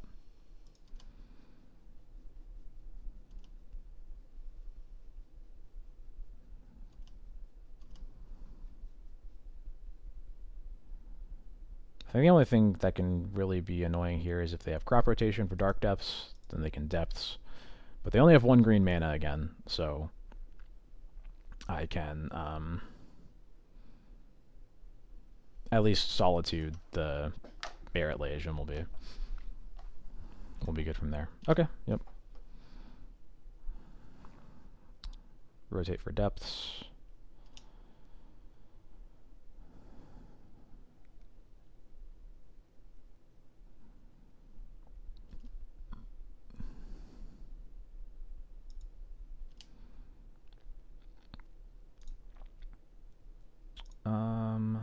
What am I pitching here? Yeah, I'm just gonna pitch Sash. I think Sash is the worst card.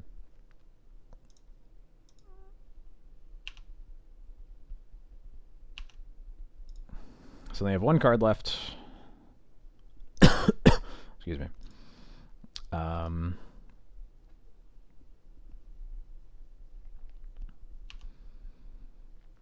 They can attack me for 4 here. If I draw lands, everything is looking amazing. If I don't draw lands, I probably have to keep this Cauldron back. Oh.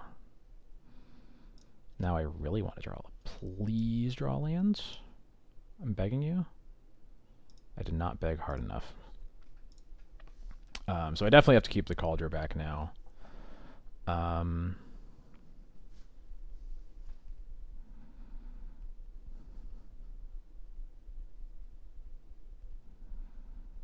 Yeah, that sucks. Only drawn three lands in the top 15. It's a bummer. Alright, so this Stoneforge is going to get a Batter Skull.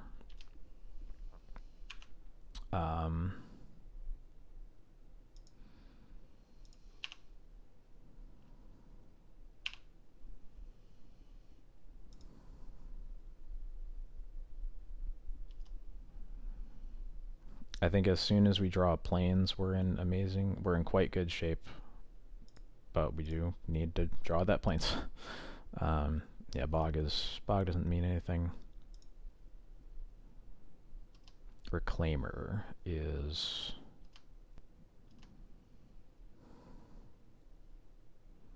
I don't think it's a huge deal, although I'd obviously rather it just not be there.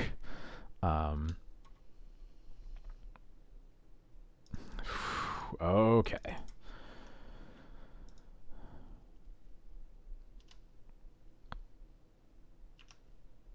So we can recruit a Solitude. We can't do it right away because Knight can just fetch a step. So we're going to pass. If they activate Knight, then we'll go for it. If they activate Reclaimer, then we'll go for it.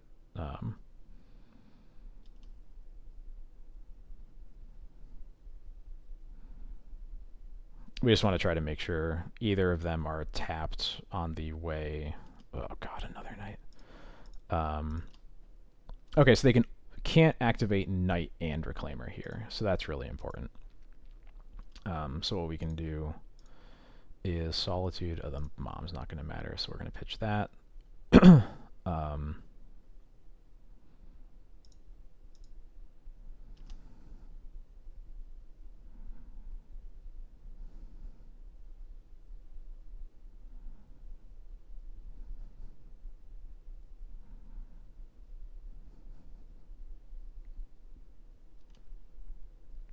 Yep, so they can get a step here, protect their Knight.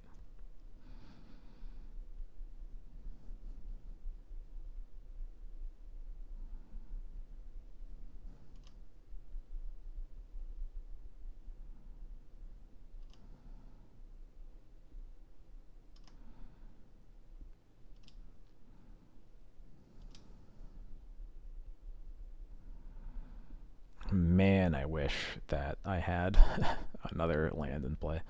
Now we can Wisp the Recruiter.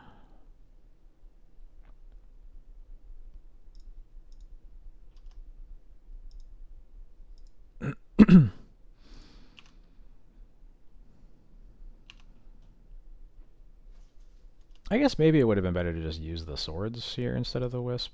I'll have to think about that. But now we can get a Solitude. We'd rather have the swords than the Wisp, so we will Solitude pitching the Wisp. Kill the Knight.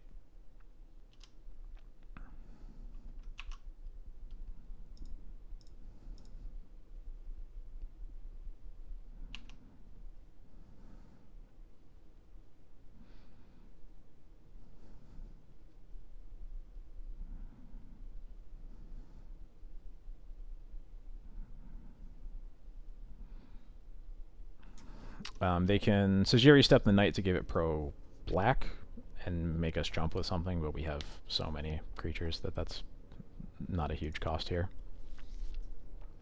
Also, as soon as they do that, the swords is live against everything, which is nice as well.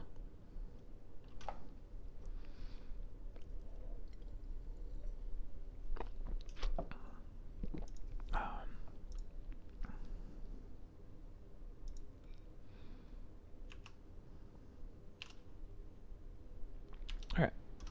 Love to untap. Another swords. Okay. Yeah, we are in quite good shape now. Yeah,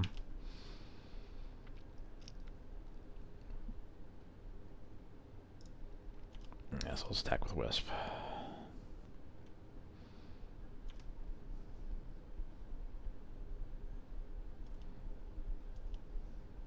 Okay, so I've exiled one Knight, one Reclaimer.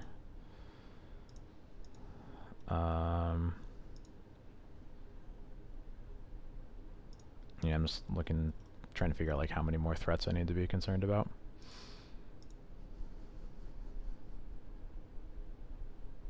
Probably, yeah, sacking the Bog here.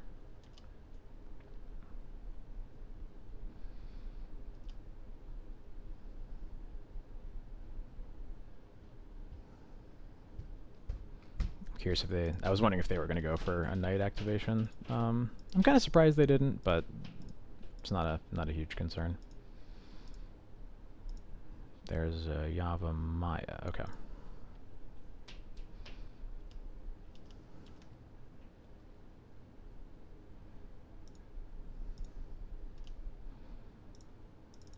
So we can put in our Batterskull.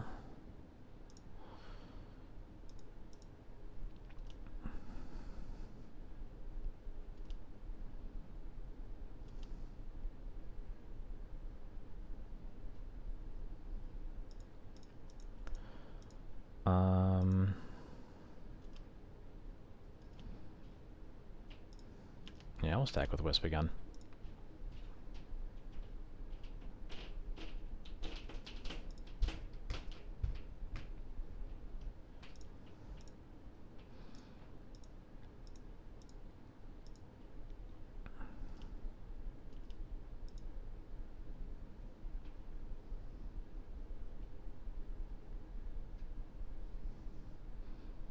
I guess maybe I shouldn't have attacked with Wisp because they're about to make a Lage, and it would be better to not have put myself in a position where I have to use a swords on a Lage. So that's something I probably should have thought of.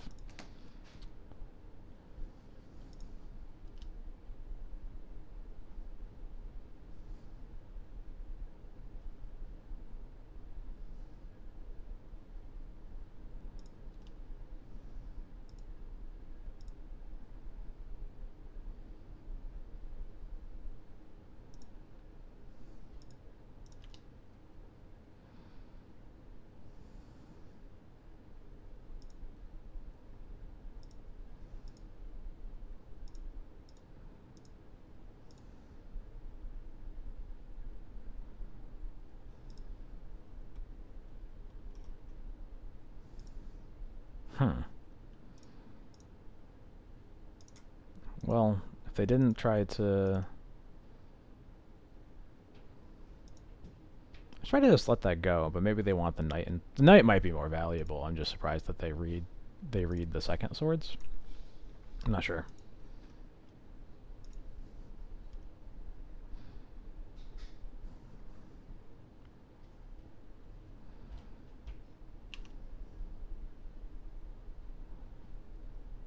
God, their Knight is enormous. Okay, I guess they just don't have the second Shijiri step in their deck, which is very good for me. Yeah, that's so good. So now my attacks start looking a lot better now that that knight is out of the way.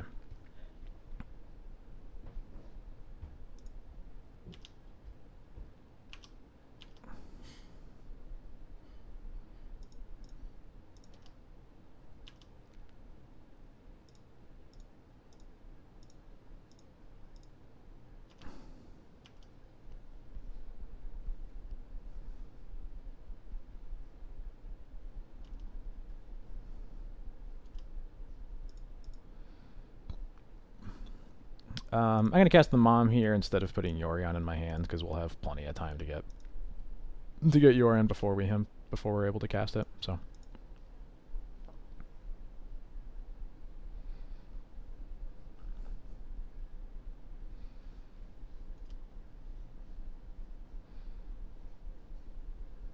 at this point, I think they might be out of. They've used 2 depths. It's possible they only have 2 in their deck, which means that they need to find a Ramanop Excavator in order to threaten Dark Depths again, which is pretty swell. Obviously, as soon as they play a Knight, things look a little bit scary, but we know they can't attack through the Cauldron because if they had a second step, we definitely would have gotten it out of their deck earlier. So I think we're in pretty good shape. Damn it. Okay, there's the Excavator. Things look a little scarier now.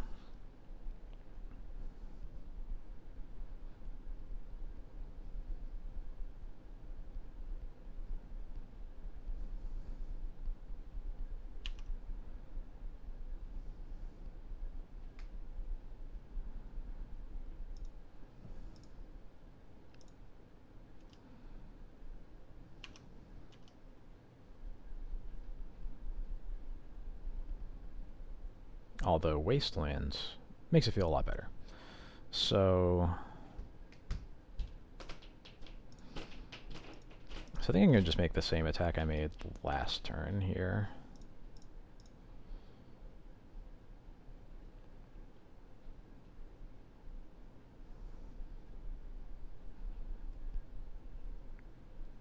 Yeah, if they have exactly crop rotation, they could make a Lage, but they can't do it through Wasteland, so that doesn't really matter.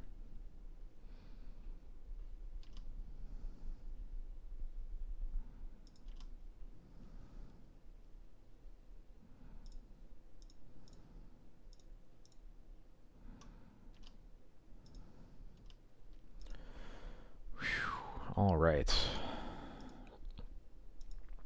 This sure is something.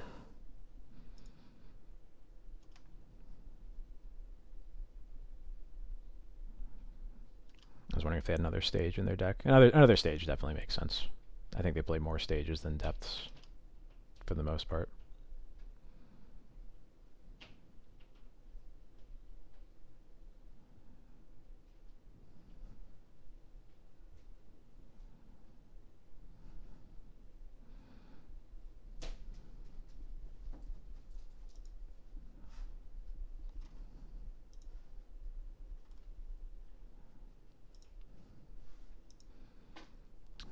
Wastelands. Yeah, that's pretty expected. So I just have to.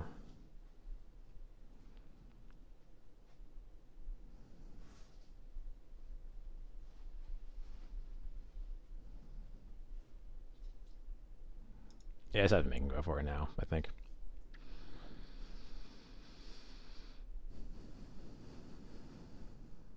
That way I can top deck a Wisp or something. Although I only have 1 Wisp in my deck, so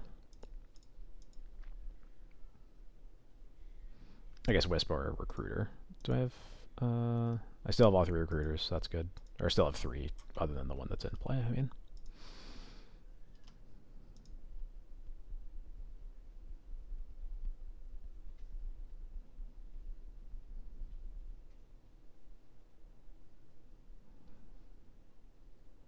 This is a green sun for 1. That's a bummer. Alright, this is suddenly looking pretty scary.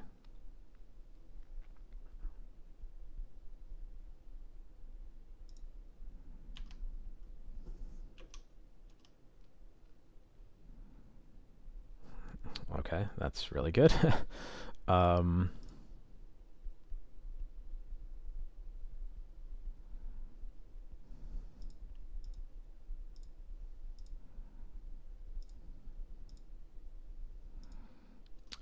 so I can still at least attack with Cauldra.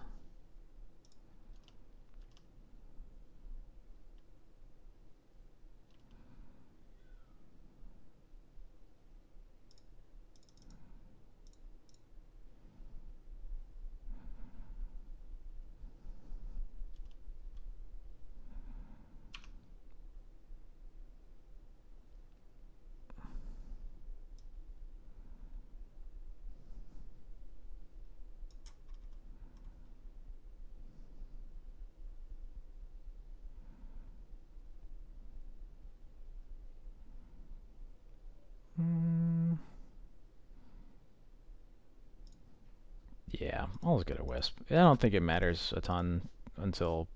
Do we even have Sash left in our deck? No, we used Sash for Solitude, yeah, so... it's going to be very difficult for us to... what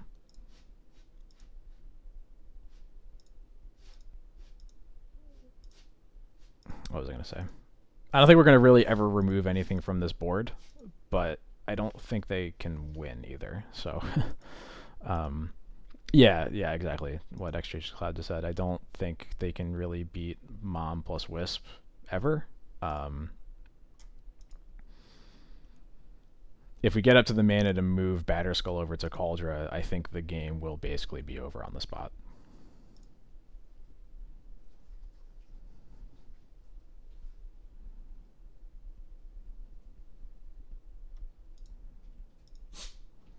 Right. I forgot that they could just do that.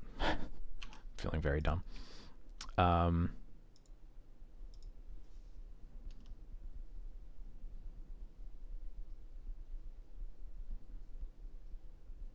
Yeah, I didn't put 2 and 2 together there. That obviously they are dead. So, or like they cannot kill us this turn, but what we do every turn after that is unclear.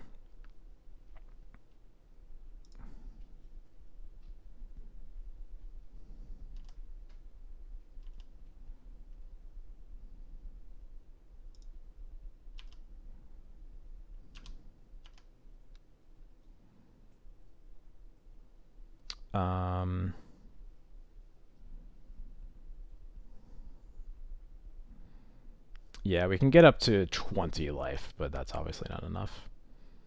Yeah, I think we got Guy here. I really expected that I was going to be able to stabilize there, but I unfortunately could not. We bring in these cards. Thalia and Jite are not very good. And then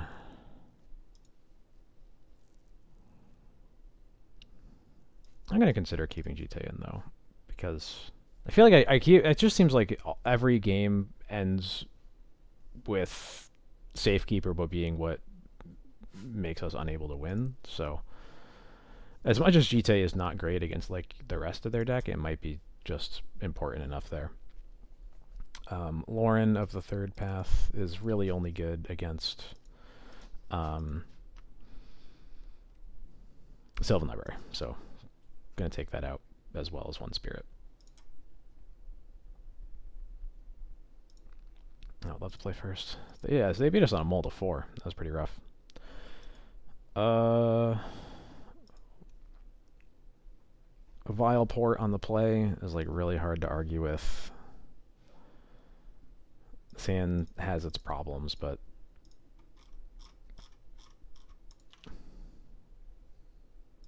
there's also a lot that's good about it.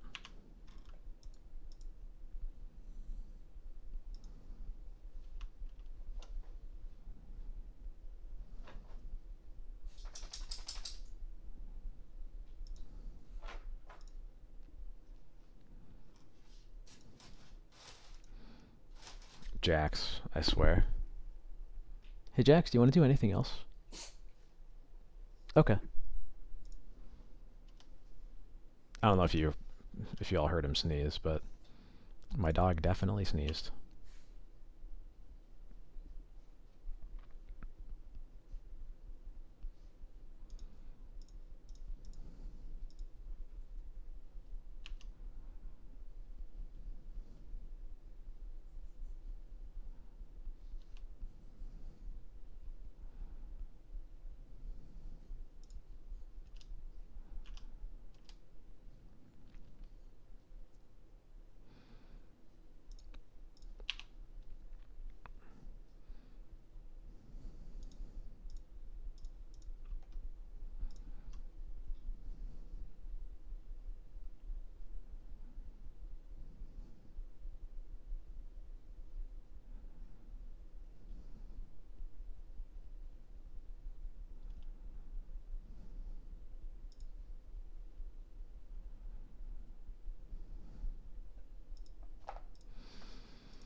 There's a decent enough chance that this match is going to come down to time with where the clocks are at, so I'm definitely going to play. I'm going to try to play it like a little bit speedy at least.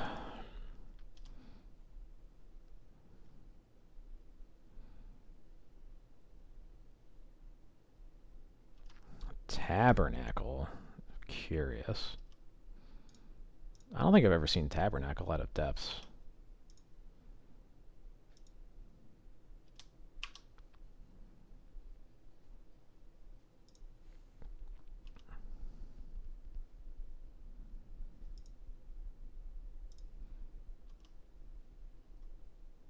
I'll take Vile up to 3.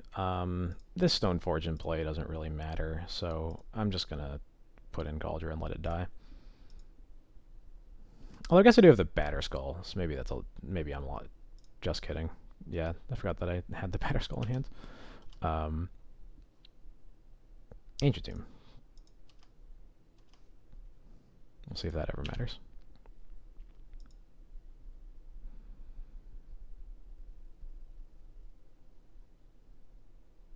Yeah, if I had Grox that I wanted to put Batter Skull in with this, I should have kept Vile on 2 so that I can Tainment Priest for a potential Green Sun Zenith on this turn. We'll see if I get punished for that or not, but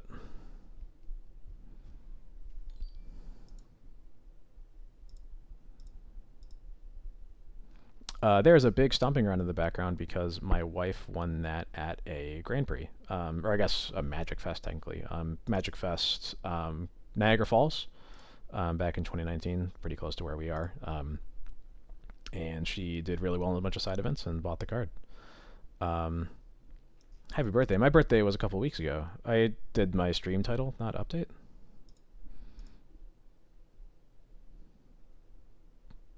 Thank you for the resub, though, obviously. I just want to make sure I updated the stream title.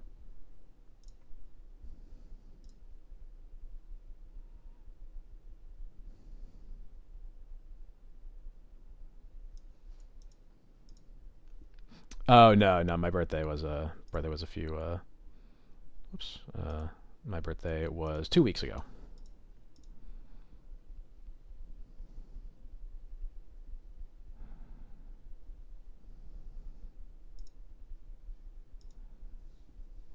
Thank you very much.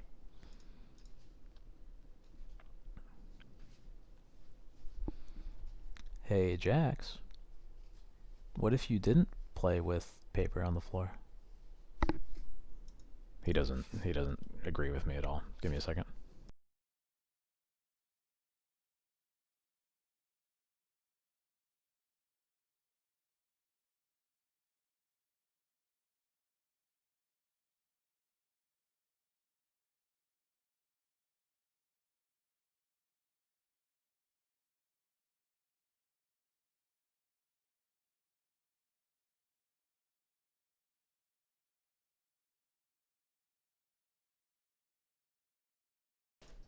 Alright.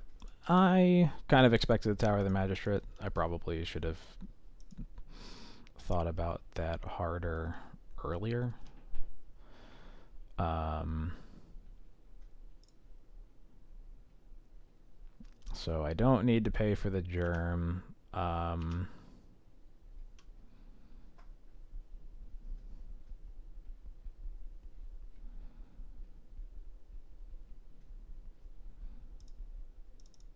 Obviously they have the tower, but the Batter Skull is better in play than in my hand, so I'll do this and then I can let the Stoneforge die.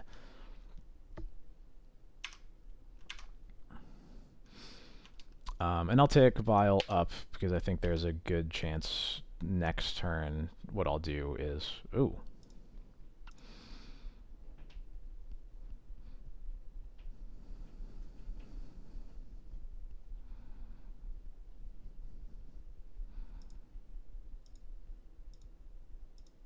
Interesting. Does that...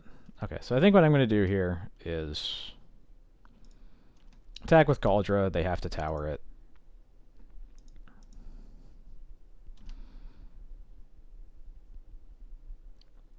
I will play Port. I think I'm going to port... I'm going to port something of theirs. And then next turn what I can do is...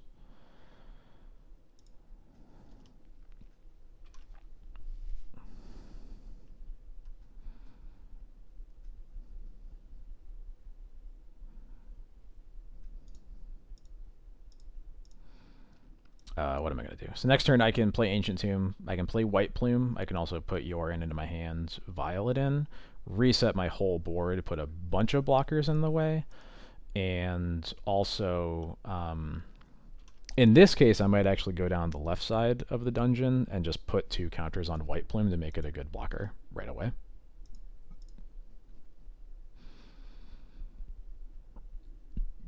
That play even feels better now that they're just getting rid of the Tabernacle.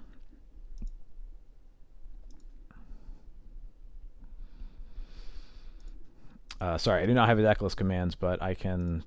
I'll show the list real quick.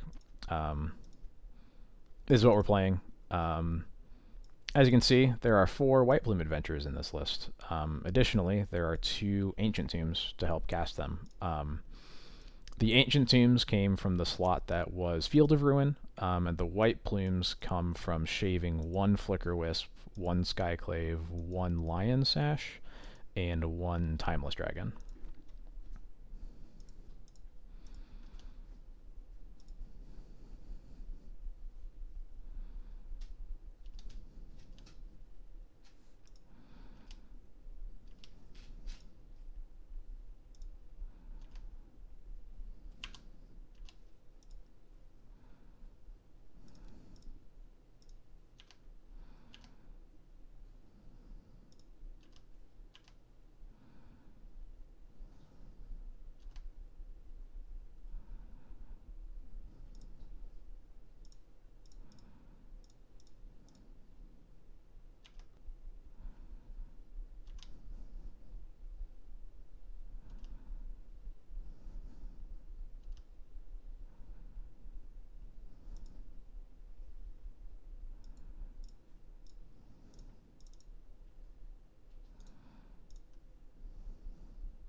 Alright, and here I can Whoop.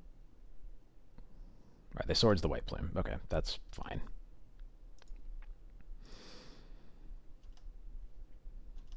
So they can obviously Karakas the Yorion, and they can tower one of the germs, but they can't tower them both. So the initiative should at least be safe through this turn. I guess they could step to get through it, but that would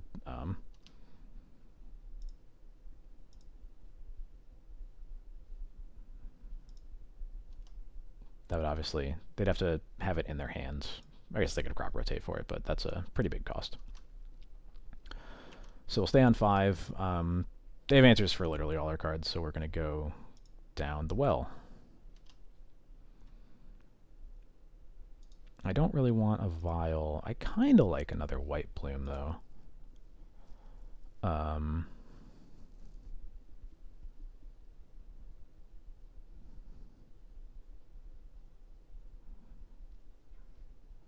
Yeah, just to have a creature that they can't actually answer in play. Um,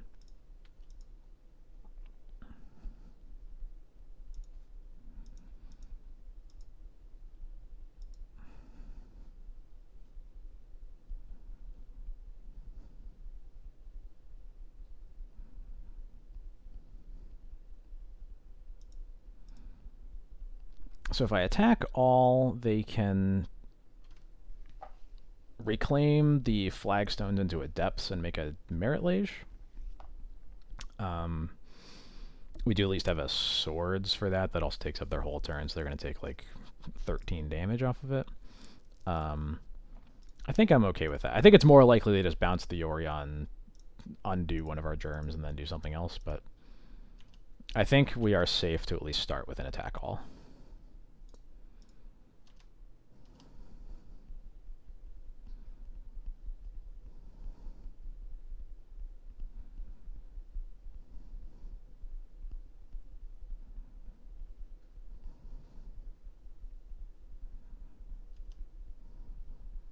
Oh, they have a crop rotation. Okay. I don't know how much that changes, but I guess we'll see.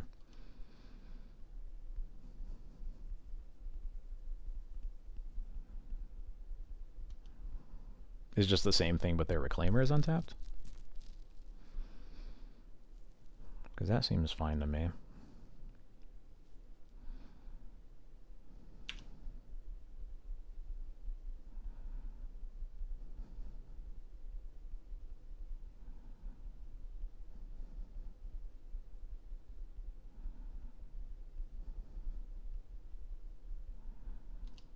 Oh, I guess this means that they, yeah, okay, this means this, they can now reclaim for step on the Merit Lage is what it means.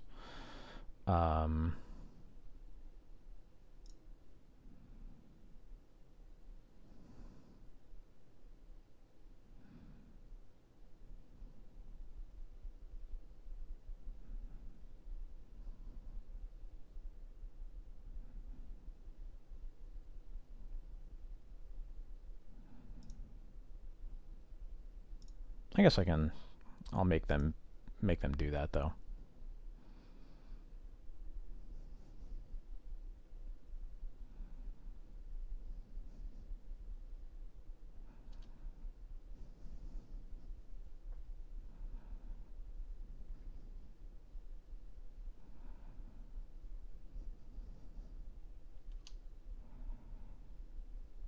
Means they can block the Yorion for free, but they're still taking 9 and going to 2.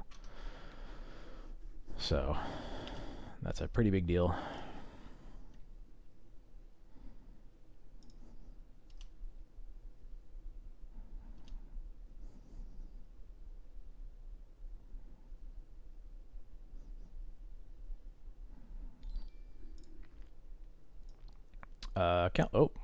Callum Smith, thank you so much for the follow.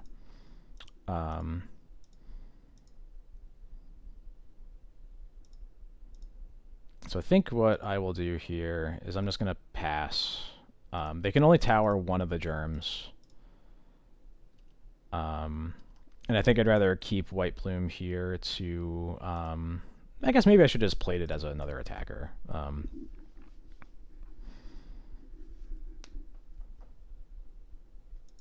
I don't like porting proactively here because the mana is just going to get used on the tower anyway.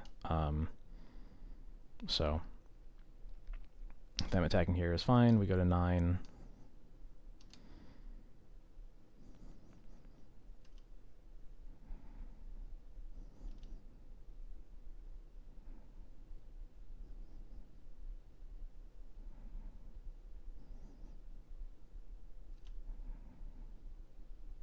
I didn't even think about goading the Reclaimer. That actually would have been pretty good. To ensure that it was not a blocker.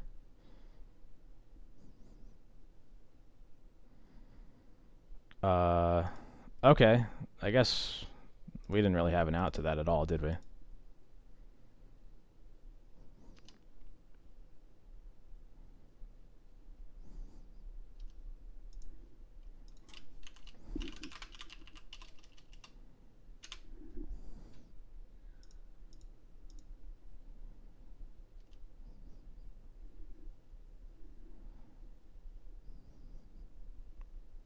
Yeah, definitely no way. It's nothing we had would beat that. So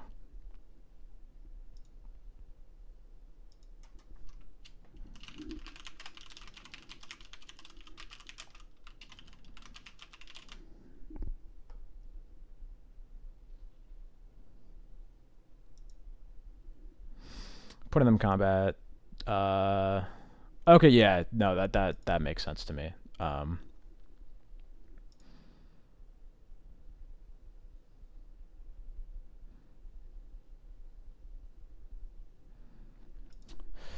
yeah, yeah. Um,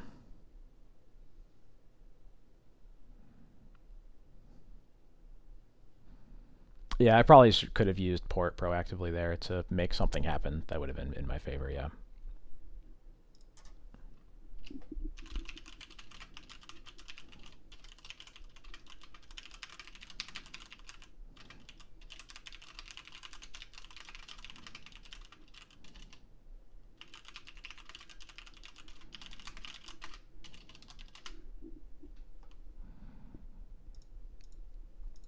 Um, I'd have to go back and look at it. The way it worked out, I was like sort of happy how low they were in the end, even though obviously it didn't matter. I don't think we really had anything that could have beaten the Minsk. Um, I don't know. It's the second match today against Depths that we've lost when I usually feel pretty good in that matchup. I don't know how much of that is White Plume versus just the way that the cards fell. They have a Dragon's Rage, Channeler, Avatar. I think I actually played against them earlier. I don't like this hand. This hand is even worse. The sand will do, I guess. Um,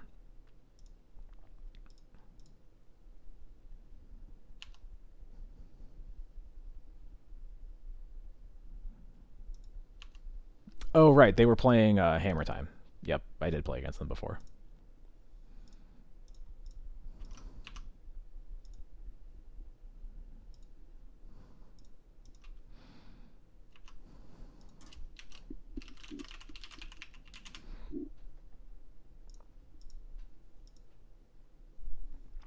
Never mind. Oh, maybe they. Ugh. Now I'm not so sure. Maybe they are the. I did play against Breakfast earlier, so it could be that, but maybe I'm just completely mixing up names. I'm not sure. Um, I'll just play Mom and hold up swords. They fetch the Jite. Obviously, if they have Cauldra in their hand, I'll feel pretty dumb, but we have Wisp for that, so it's not the worst.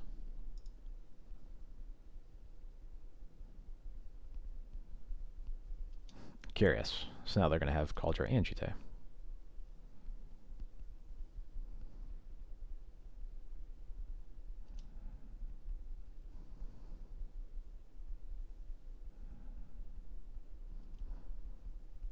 Yep, definitely did not play against this person.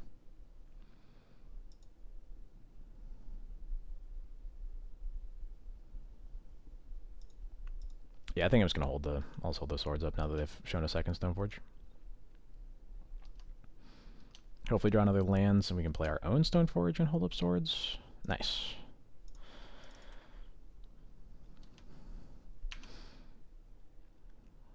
Now we'll get my own Cauldra.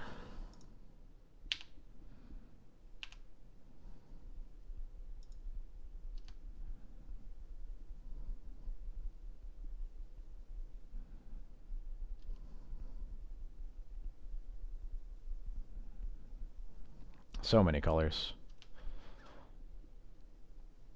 Alright, there's the Cauldra.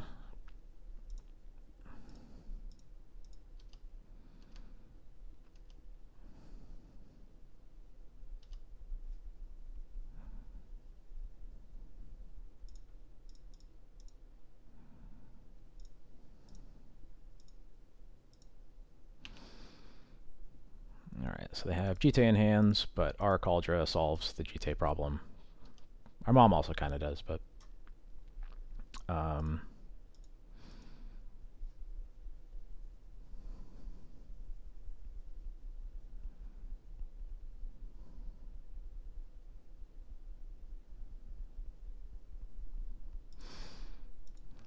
I think because of their GT, I'm going to keep Cauldra back as a blocker. I don't want to get blown out by... I guess it doesn't matter. So if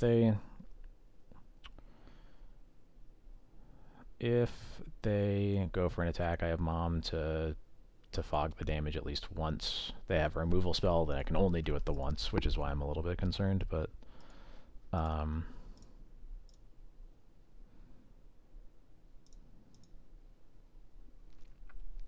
hmm.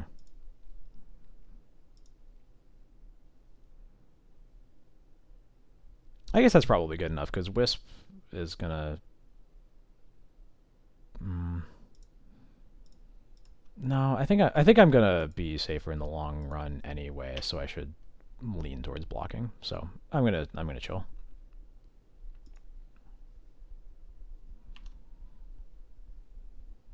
Oh yeah, it's a fairy. That is a good point. Stupid card.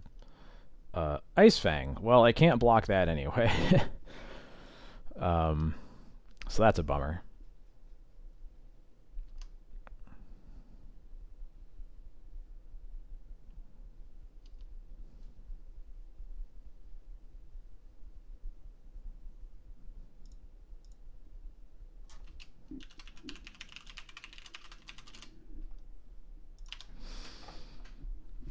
They're also, annoyingly, only 1 mana away from equipping Cauldra.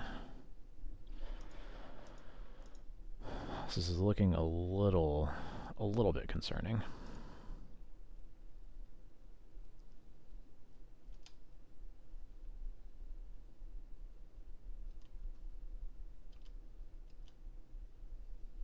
Yeah, I did not expect a flyer to be coming in here.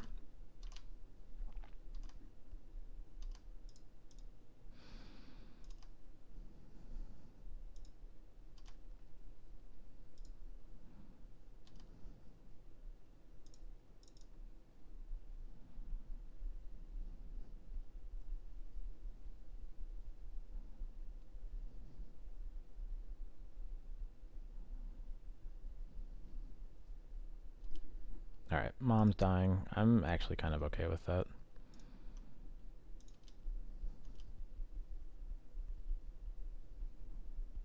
Yeah, because now we can, now we can Whisper Jite and fight all these tiny creatures. And we have a Batter Skull, but I think the Batter Skull is worse than just getting Jite.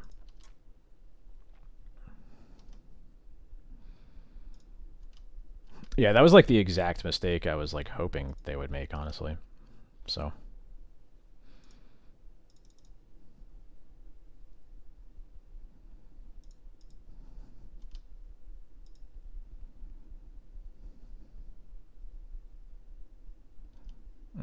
You can kill my Wisp, that's fine.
Alright, so...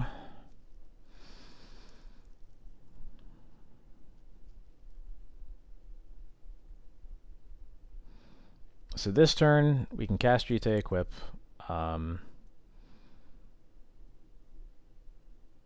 We attack.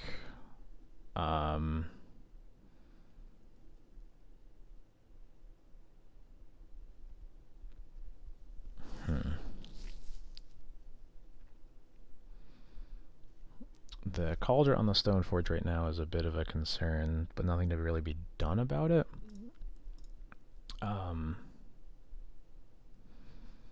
I guess what it could do is just hold Cauldron back and block, but they can just re-equip, so I don't think that's really a good long-term plan. I think I need to keep them from... I need to make it more awkward for them to get GT counters, if nothing else.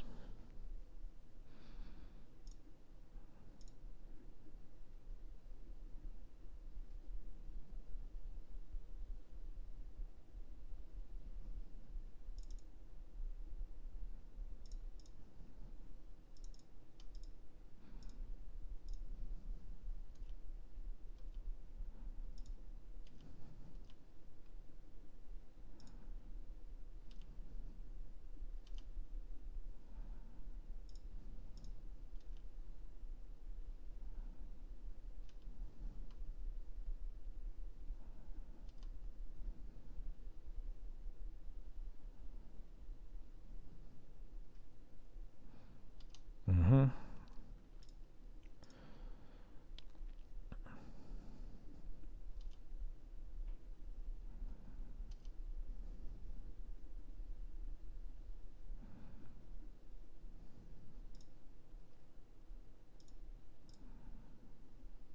I guess once they're begin combat, I maybe just need to kill the Hierarchs there.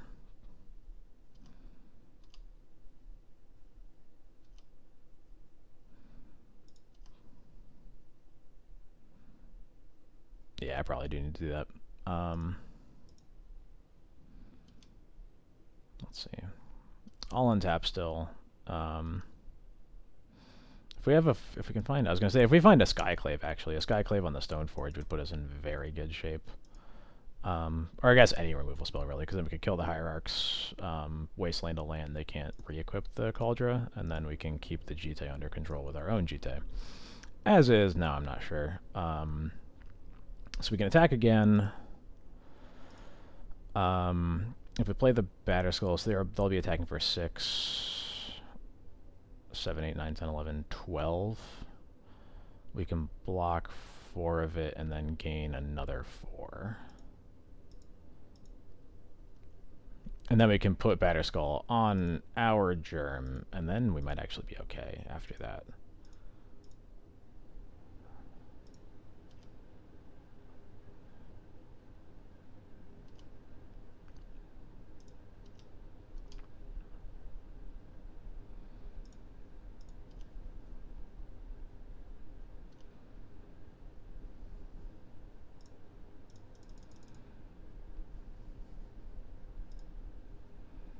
If they just have Force here, then yeah, we're super dead. Okay, they just have Force. Nothing to be done there.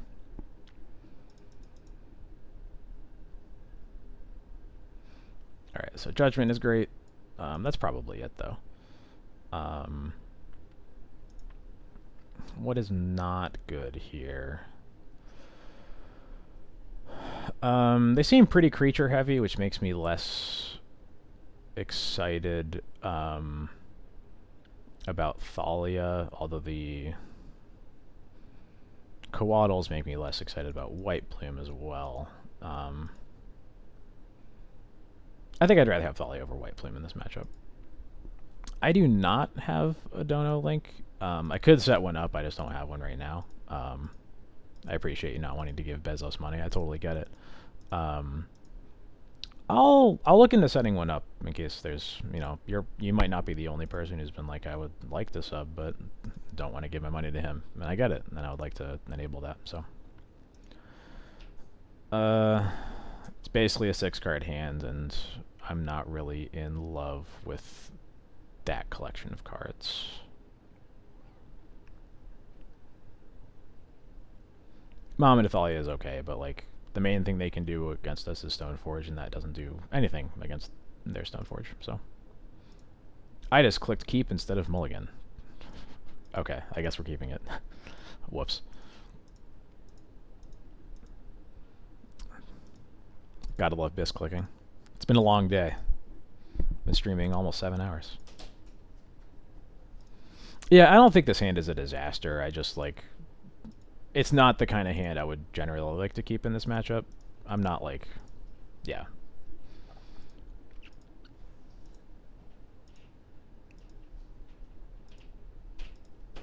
I think his hand is not good against specifically Stoneforge. and is otherwise okay. At least I would say decent. Yeah, like you said.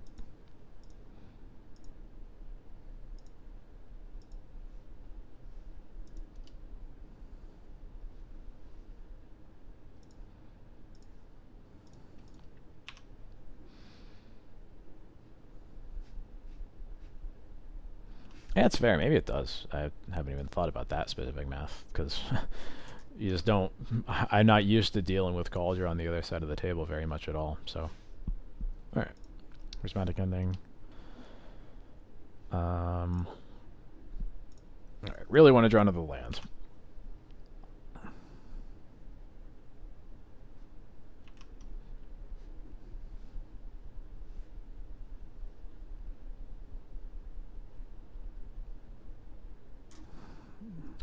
They hope they. I hope that they tap out for Stoneforge, and then we draw Plains and cast our Skyclave. Never mind. That is not what happens.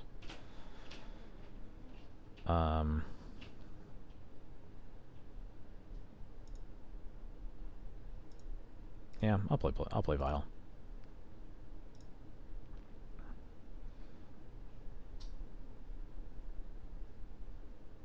I didn't expect that to get forced, so now I kind of wish I had white mana up to cast the Mom. Whoops.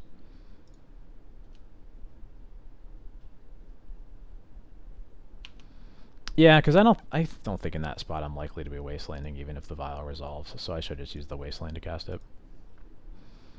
They are almost certainly not a Wasteland deck of their own, so. Ooh, they are digging for another land. I assume that's why they're brainstorming directly into a Ponder, is they're digging for a land. They found it, but they are still kind of locked under those cards that they've already drawn. Alright, cool. This feels like a good White Plume spot for sure.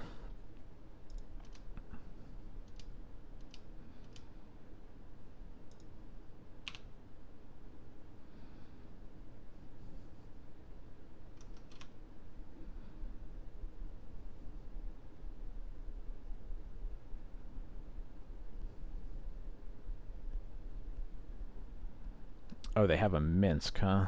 Well, that kind of sucks. I did not expect this. This deck is just playing everything. All right, so they get a land.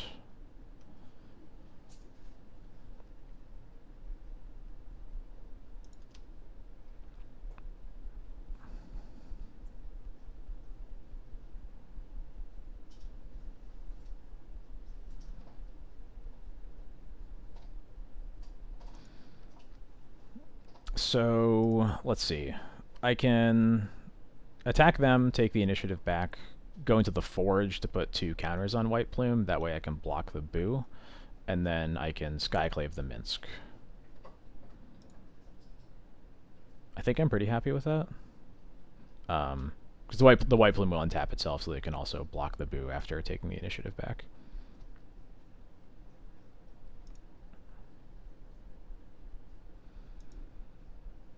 Yeah, I'm happy enough with that. I am thinking about that right now. I'll at least do this part while I'm thinking about it.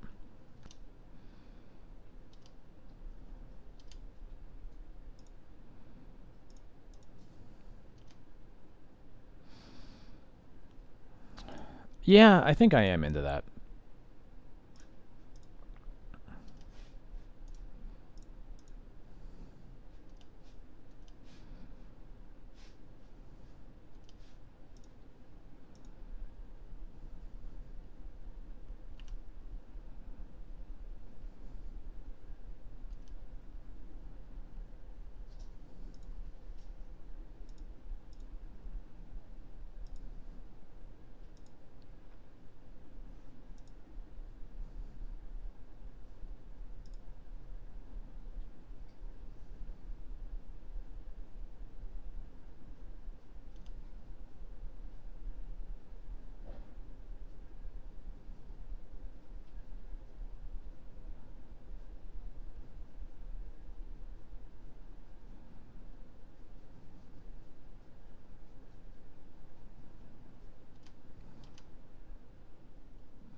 cool. I think I'm just gonna... Yeah, I'm just gonna hit him for 5.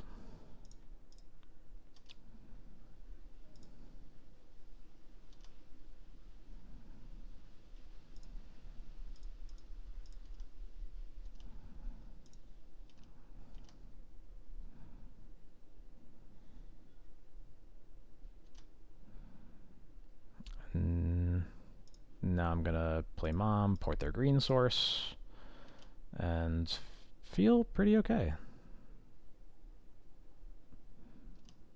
Untap that. Port that.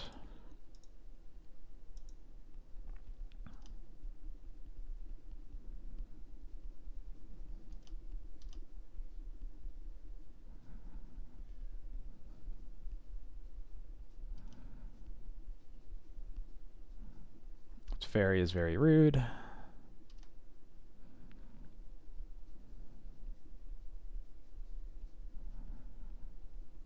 At least they're tapped out of anything other than cantrips. So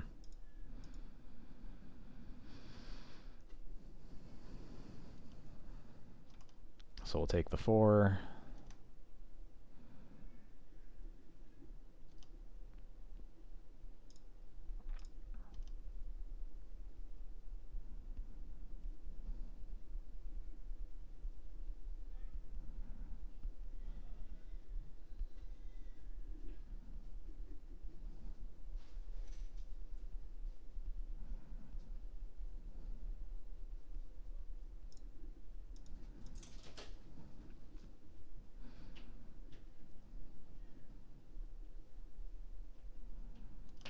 Just making their boo bigger. This is their... Yeah, okay. I was making sure this was their post-combat main, which it is. Other planes.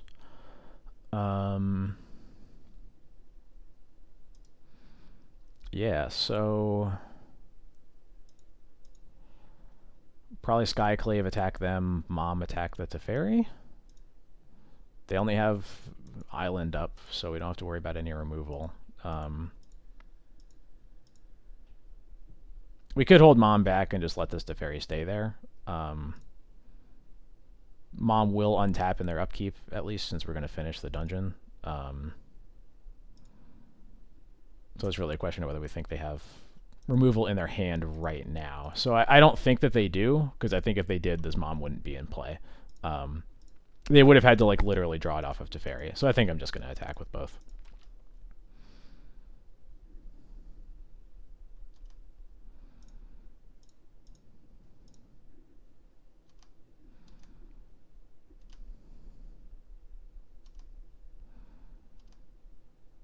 Alright, we draw a card. Port is a fine draw, if not the one that I really care about right now. We play, we go to the throne. We find, well, I guess any of these kind of win the game. I'll do Wisp, though.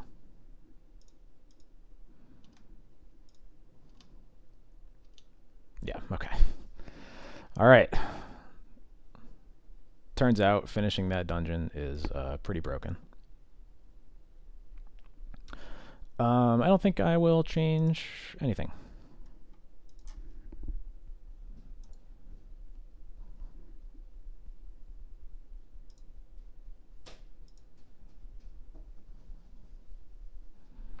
If this had a second land, I would think about it, but it's 2/3 drop heavy for a hand that only has 1 land. Ugh.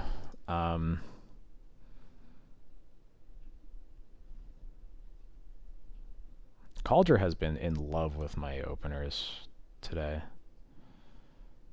Ugh. If we're keeping this, we're basically just keeping it off of the strength of Vile and not really a whole lot else. I'm not sure that that's better than a Coherent 5.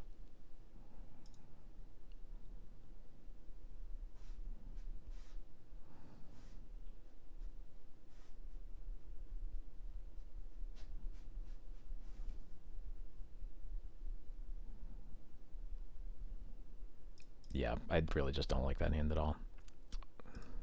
This hand is fine. Iganjo's not super impressive in this matchup, and I think I need to keep both recruiters to have a chance in this game, so...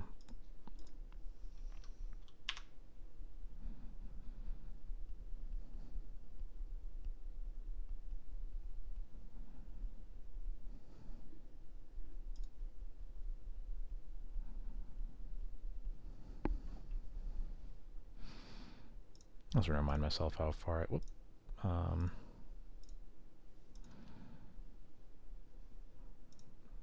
So I remind myself. I think I have one more match in this league after this. Right. I don't know how to. Oh yeah. Yep. I do. All right. They forced pitching Ice Fang. Okay.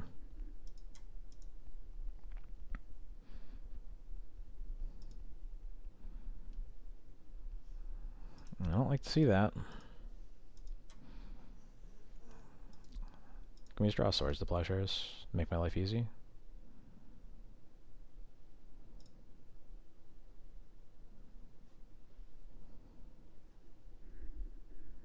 No, we cannot. We are going to take some hits from Cauldra, that's for sure.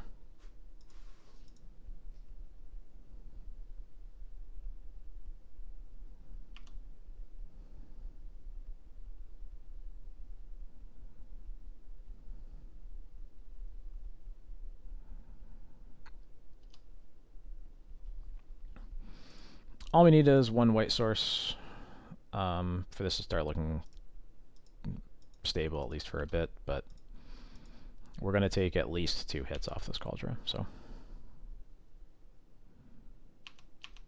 I guess if we draw swords here, then we'll only take 1, but... I think we gotta expect to take at least 2. Oh, excuse me. Yeah, that's a bummer.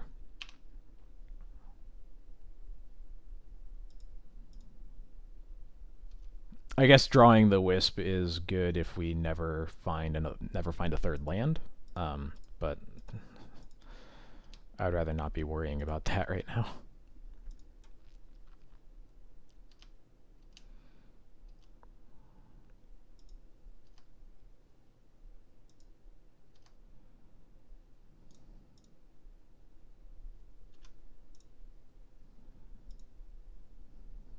Yep, that's pretty expected.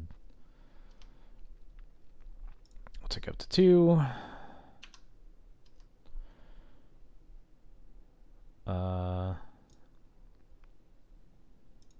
It's something. Yeah, so we... yeah, so we're going to 5, for sure. But at least next turn we can Wisp the Germ token, and then hopefully we'll have decent luck after that.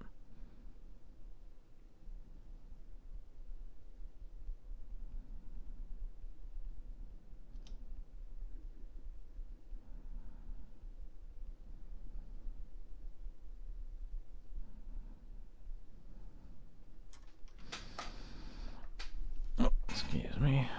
Let's see.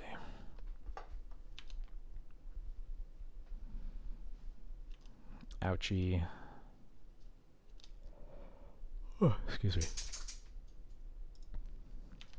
Okay. Our Violet goes up to 3. We have a chance. There's the plains. I think I'm just going to put Yorion into my hand with this. I don't think there's a lot of value in trying to cast one of these recruiters right now.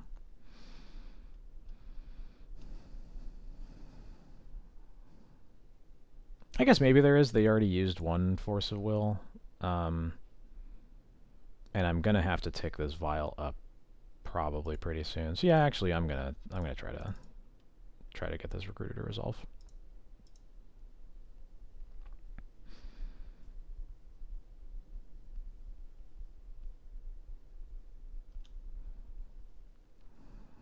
A cracked fetch indicates to me they are probably have a force, and they're just fetching for the mana to pay through Thalia. Yep. What are they pitching? Pitching another force. Okay. Yeah, okay, so that is okay.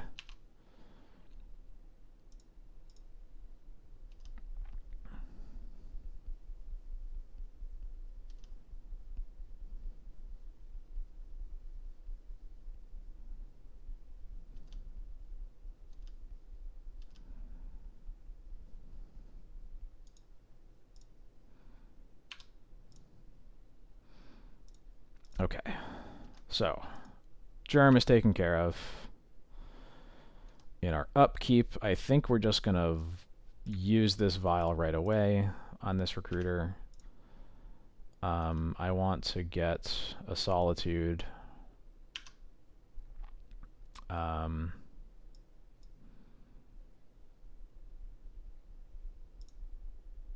then we'll take this vial up to 4. We get a port, which makes me feel a little good about... Do I want to wasteland here, is what I'm thinking. I think I do want to wasteland the trop and port the plains. And then next turn I can put Yorion into my hand and Violet, and then we'll be in good shape. I'm going to keep the Thalia back, so if they have Jite, I'll be able to block that without letting them get counters.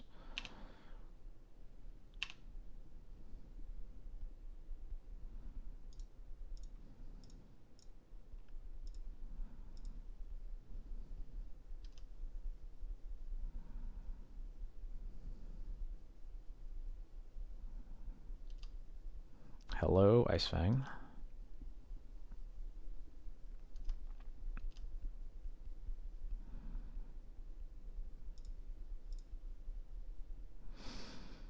Mm, 2 damage.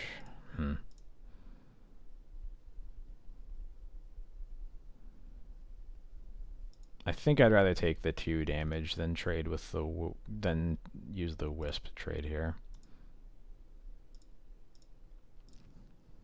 Don't even say that. I don't think they're playing Bolt. I'm gonna feel like a huge doofus if they are, but I really don't think they are. Yeah, they're F6, so we're good. Okay. Vial up to 5. Alright, they just found... Oh, wow. They just scoop. Okay. I'm not, like, that surprised. Obviously, like, us vialing in the Yorion was going to kind of blow the game wide open. It just felt like... I don't know. It didn't feel, like, that over to me, but I guess I wasn't on the other side.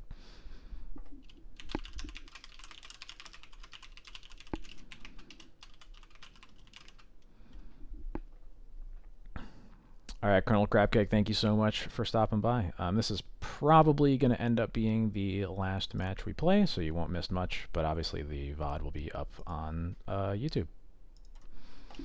Have a good night.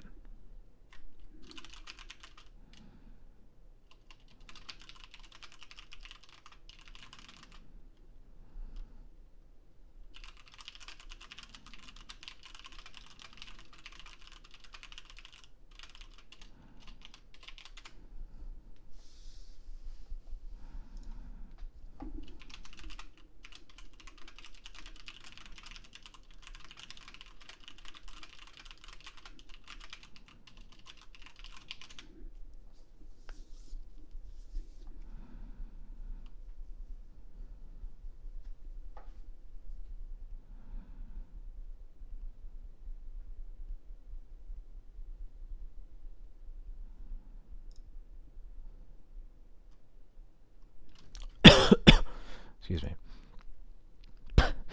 All right, to close off the stream, playing against Magic Player 740510. Good name. Good name.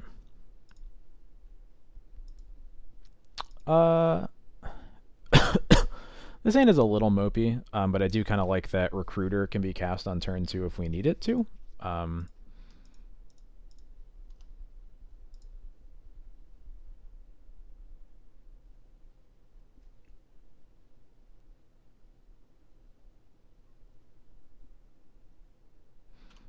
burn again. Well, so much for that ancient tomb.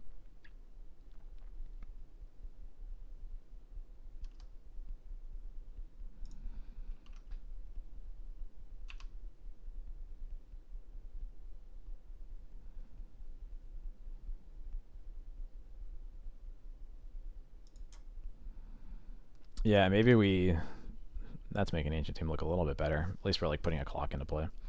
I wish there was something in the dungeon. I mean, the dungeon does like literally everything, so it feels silly for me to complain. But like, it would be nice if there was something that made you stabilize a bit better against a deck like burn. But it already does so much. I really don't feel like I have any justification for saying that it needs to be like that at all.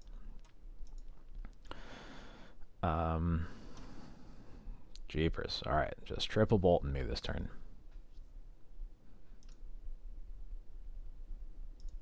Yeah, right. Like, I don't even think I'm saying it should have that. I'm just surprised. Yeah, I'm surprised it doesn't, because it feels like that's the kind of thing they would put on a random room somewhere in here.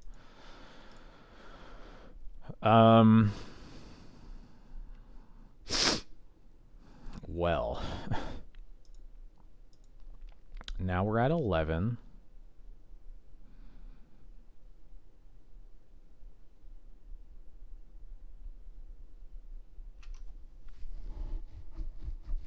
Is this White Plume really worth taking 2 damage? I'm kind of leaning towards that too. Yeah.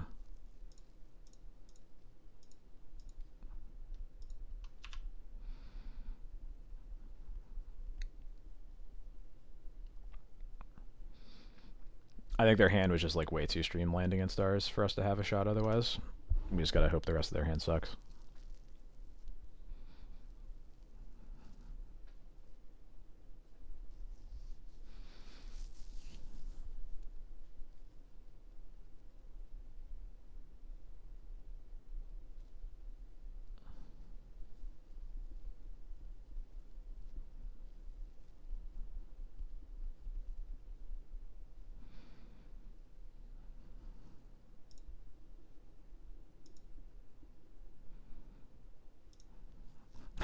I think my opponent's just like stopping at every trigger because they have no idea what's going on here, but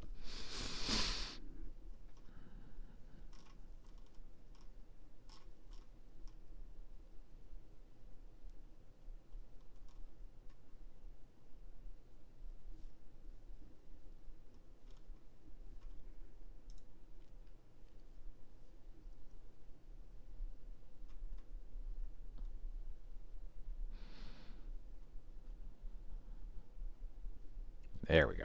Okay.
Cycling lands, huh?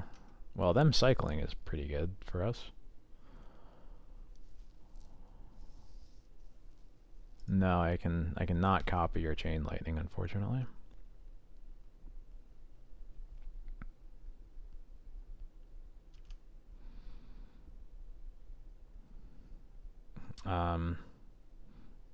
Yeah, we've got to just forage, right? We're just hoping to magically kill them.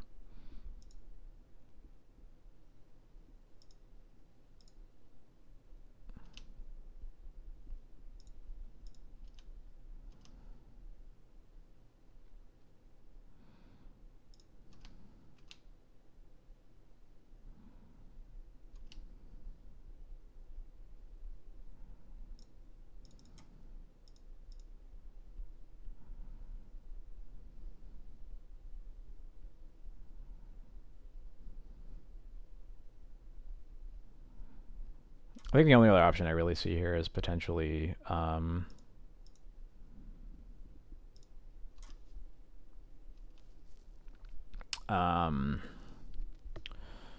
we could use Tomb, cast Recruiter, and be able to like Solitude the White Plume to gain 5, but I think if we do that, we're still basically at dead to 1 burn spell anyway, so I don't think it really changes the math on much of anything.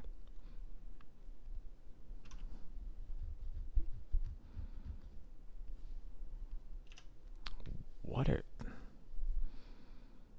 This is very, very weird deck.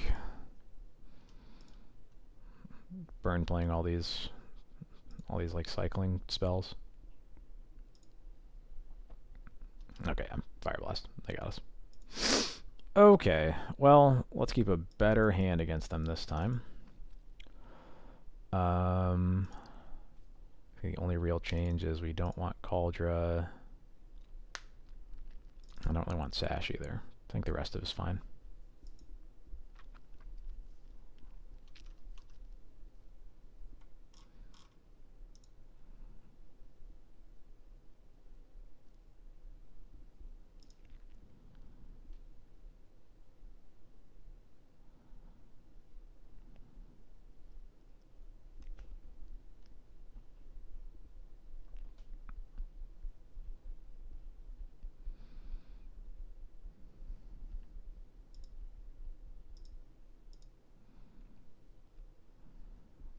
I don't like this hand against Burn, that's for sure. This hand looks better. I think I'm going to bottom the Council's Judgment here.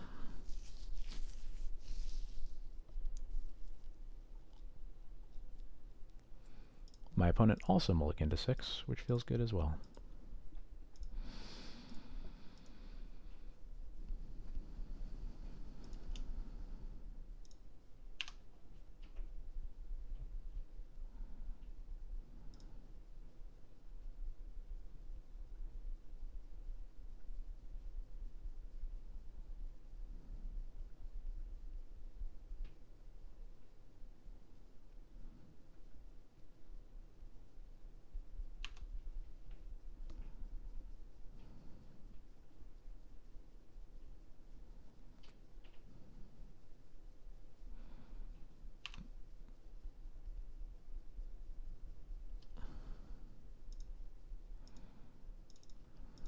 Alright, Thalia will get killed by Wrist Bolt, but that's okay. It'll make them have spent 2 mana on it at least.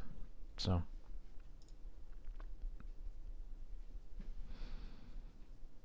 We haven't actually seen them play any permanents, just, or like any non-land permanents, just spells, so.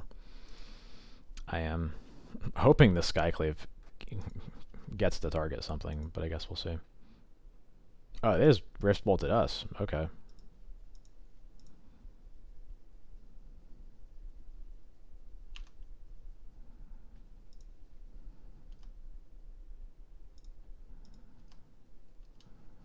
Well, at least we have something else to play.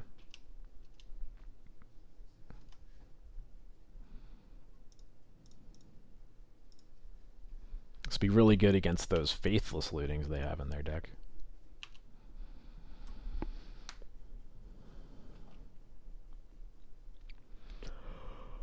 Oh, excuse me.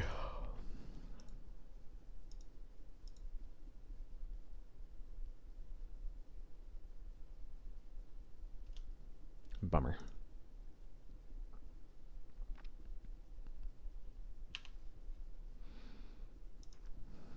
Can I get a Stone Forge, please? That's not a Stone Forge. At this rate, I'm just going to play Skyclave as a 2/2.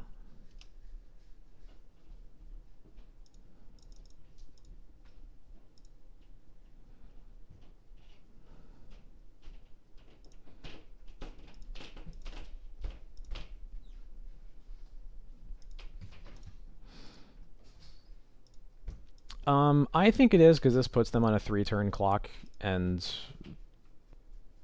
I don't know that Yorion is going to matter other than being pitched to Solitude anyway.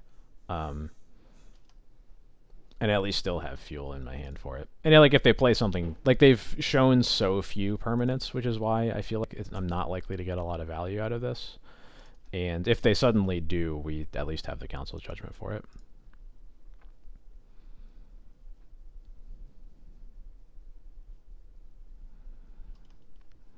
Yeah, I don't know if they have anything other than spells in their deck. Obviously, sometimes burn draws are just like this, but this White Plume is gas, though. This is really good.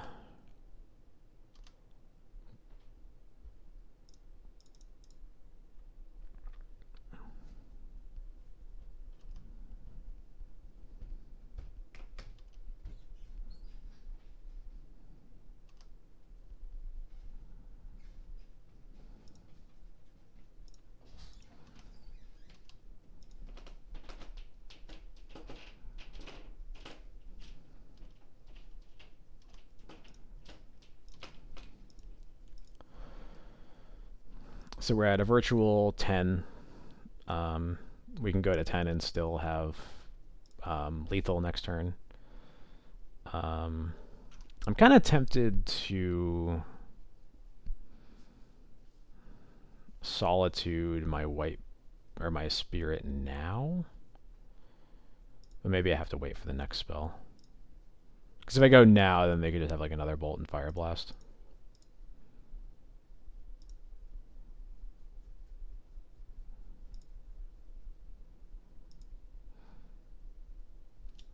Yeah, I'm going to let that one resolve.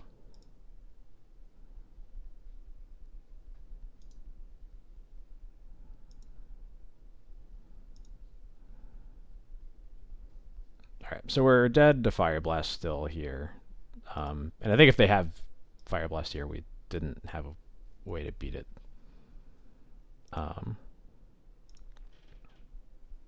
Okay, cool. We win.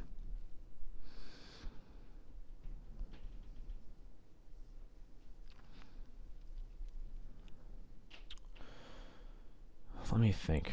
Does anything change given how few permanents I've seen?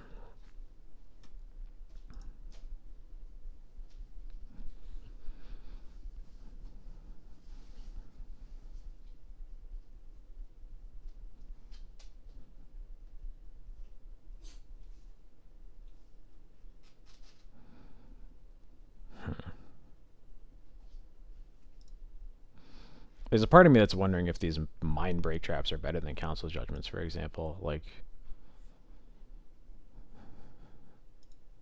Burn rarely casts that many spells in a given turn, but like,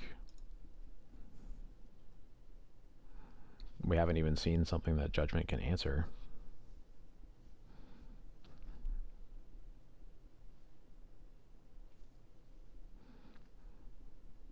The main cost to it, obviously, is they don't pitch the Solitude, which definitely might matter. But like, for example, in that game, if they had a Fire Blast there, we could have had Mind Break Trap to answer it and been okay. Hmm.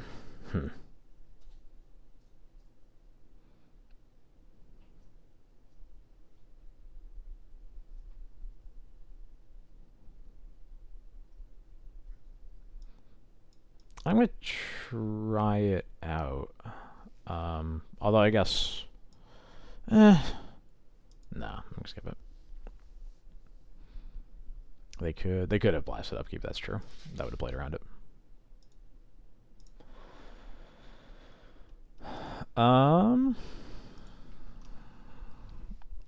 Stoneforge into White Plume. I don't need to use this Ancient Tomb for anything. We haven't seen a target for Lauren, so that might be a dead card, but it's a good 6-card hand, so. And there, my opponent is also mulling to 6, so that feels good.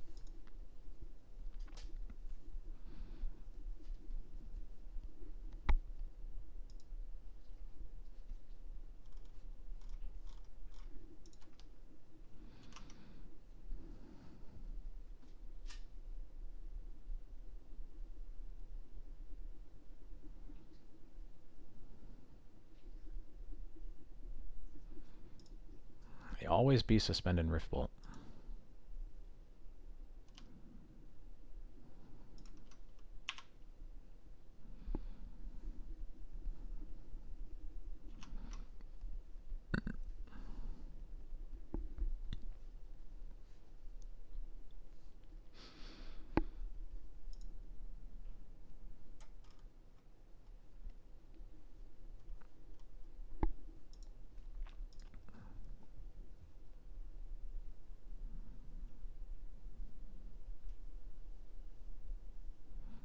Oh, they're on a one-lander. Well, that's really good for me.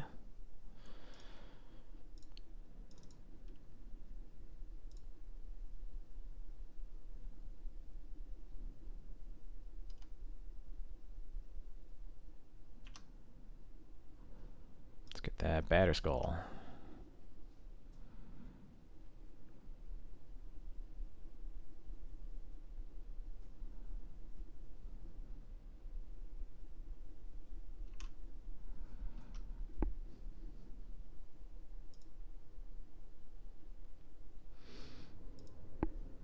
Alright, now they have another land.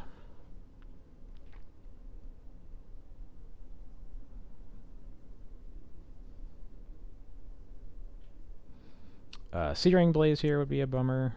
I don't know that I'm super worried about anything else in particular.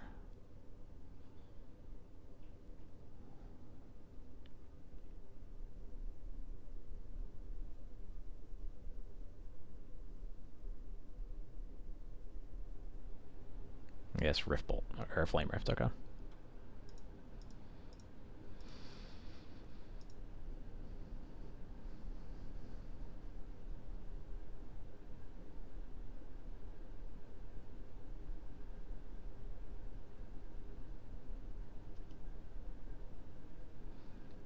Well, that's really good.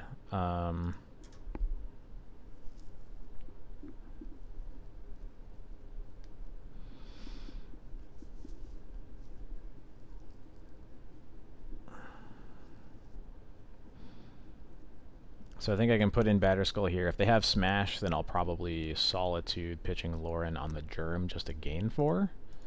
And then I can play White Plume and hopefully that takes it over.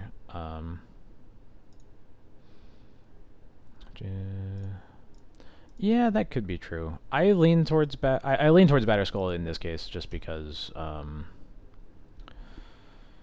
even if the Stoneforge like gets Searing Blaze, then we know that White Plume will get us the lands we need to cast the Skull. But yeah, maybe since we knew we had a good 3-drop to play, we should have just gone for Jite to force their hand on it.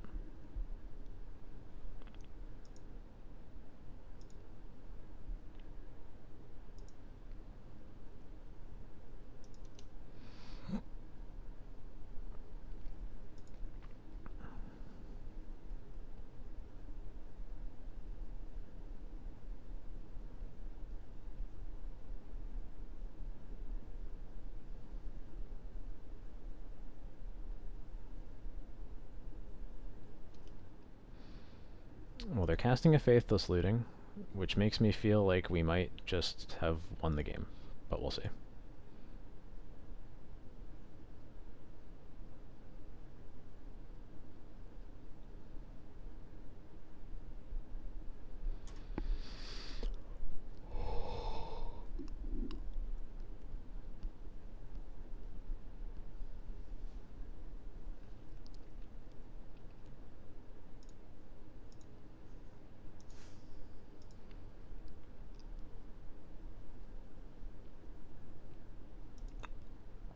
They discard Forgotten Cave and Lava Spike.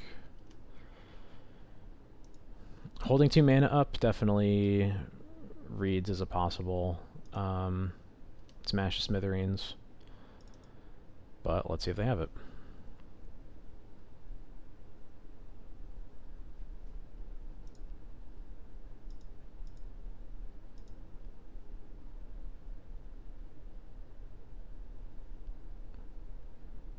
Yeah.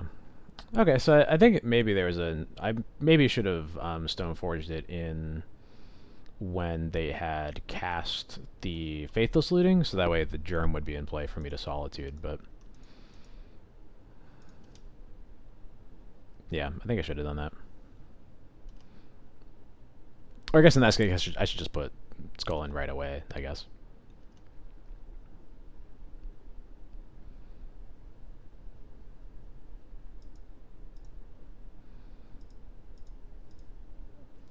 So I'm at 7, and they have 1 card left. I'm thinking about whether it makes sense to play the Ancient Tomb to cast the Solitude.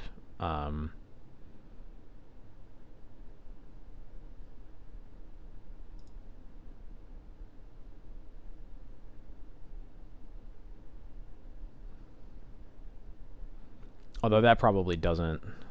No, that doesn't really make sense, because we can only gain 1 life on by the time we get to our next turn cycle, where we could cast Solitude without spending any life on it, so that actually doesn't make any sense. I take it back.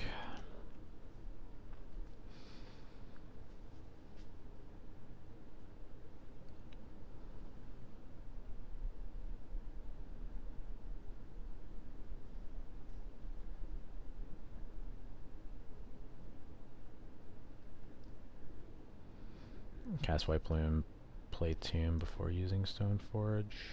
Yeah, maybe.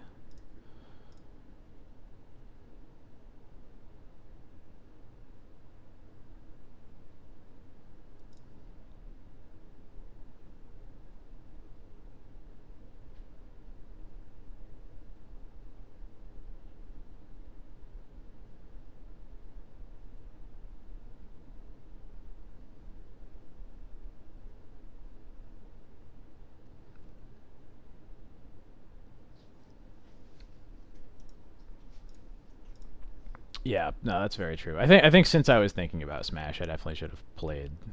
I should have either played around it or played into it more effectively, and instead I just played into exactly how they would have liked it to be. So, yeah, I should have done. I should definitely have just done something differently. Playing White Plume last turn probably would have been good. Yeah, I think I just should have done that.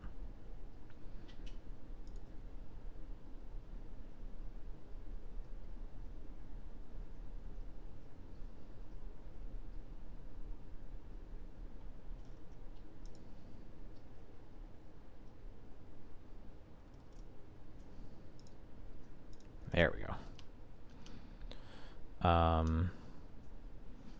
Yeah, so here we're going to White Plume.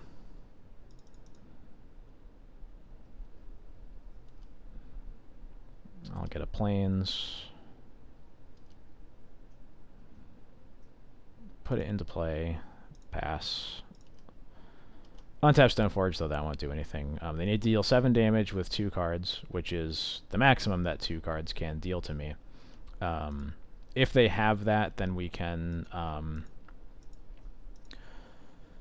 evoke Solitude, probably on the White Plume, just to gain the maximum amount of life, and then we'll probably go down the left side of the Undercity to kill them before they can amass enough burn spells. In a perfect world, we don't get threatened with lethal here, and we can just hard cast the Solitude to gain 3 and then stabilize from attacks there.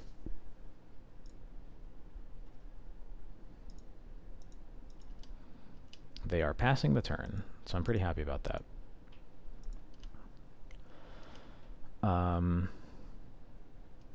Yeah, cool. So let's go into the Forge.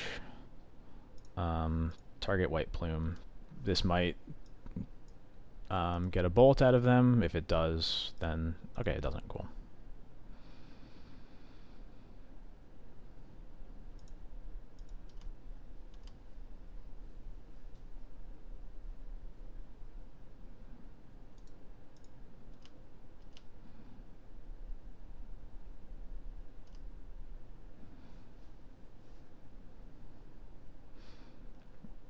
This attack will leave them dead next turn, even if I have to Solitude my White Plume to gain 5.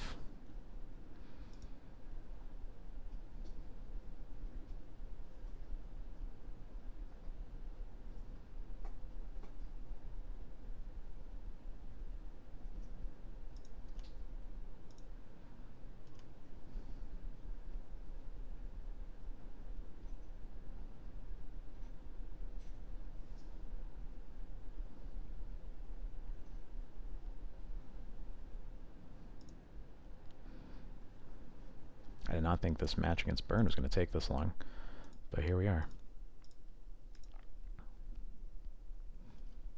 Oh, okay. Alright, game's over.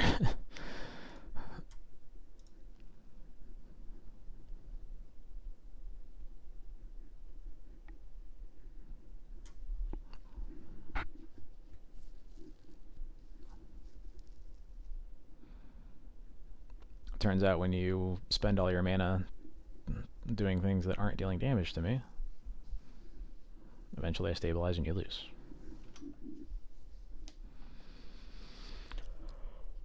Oh, excuse me.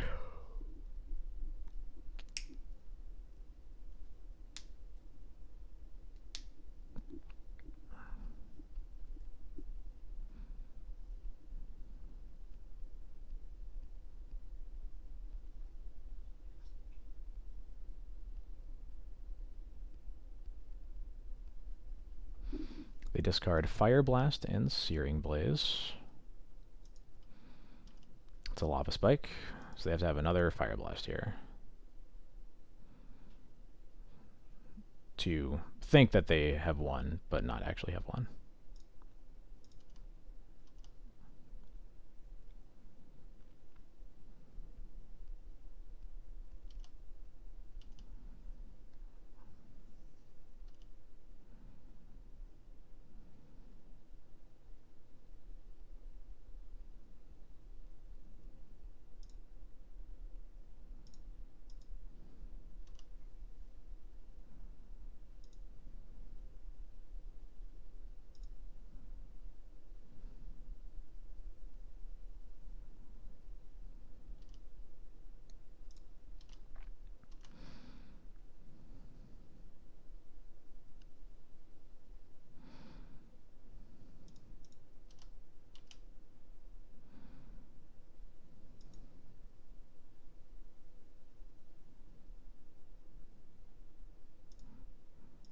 So this is an annoying way for it to work out, but we're still alive, and that's the important part. Yeah, so they figured out the right way to play through that, but yeah, I think they'd still just lose the game after that. Alright, cool.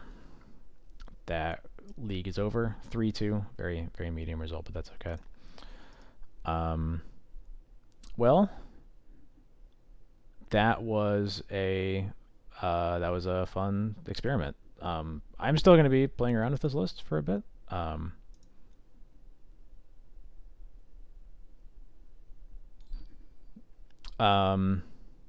Oh, I guess sure, because I can just go to 1 off of the Stoneforge and then they're dead. Yeah, I did click the wrong creature there.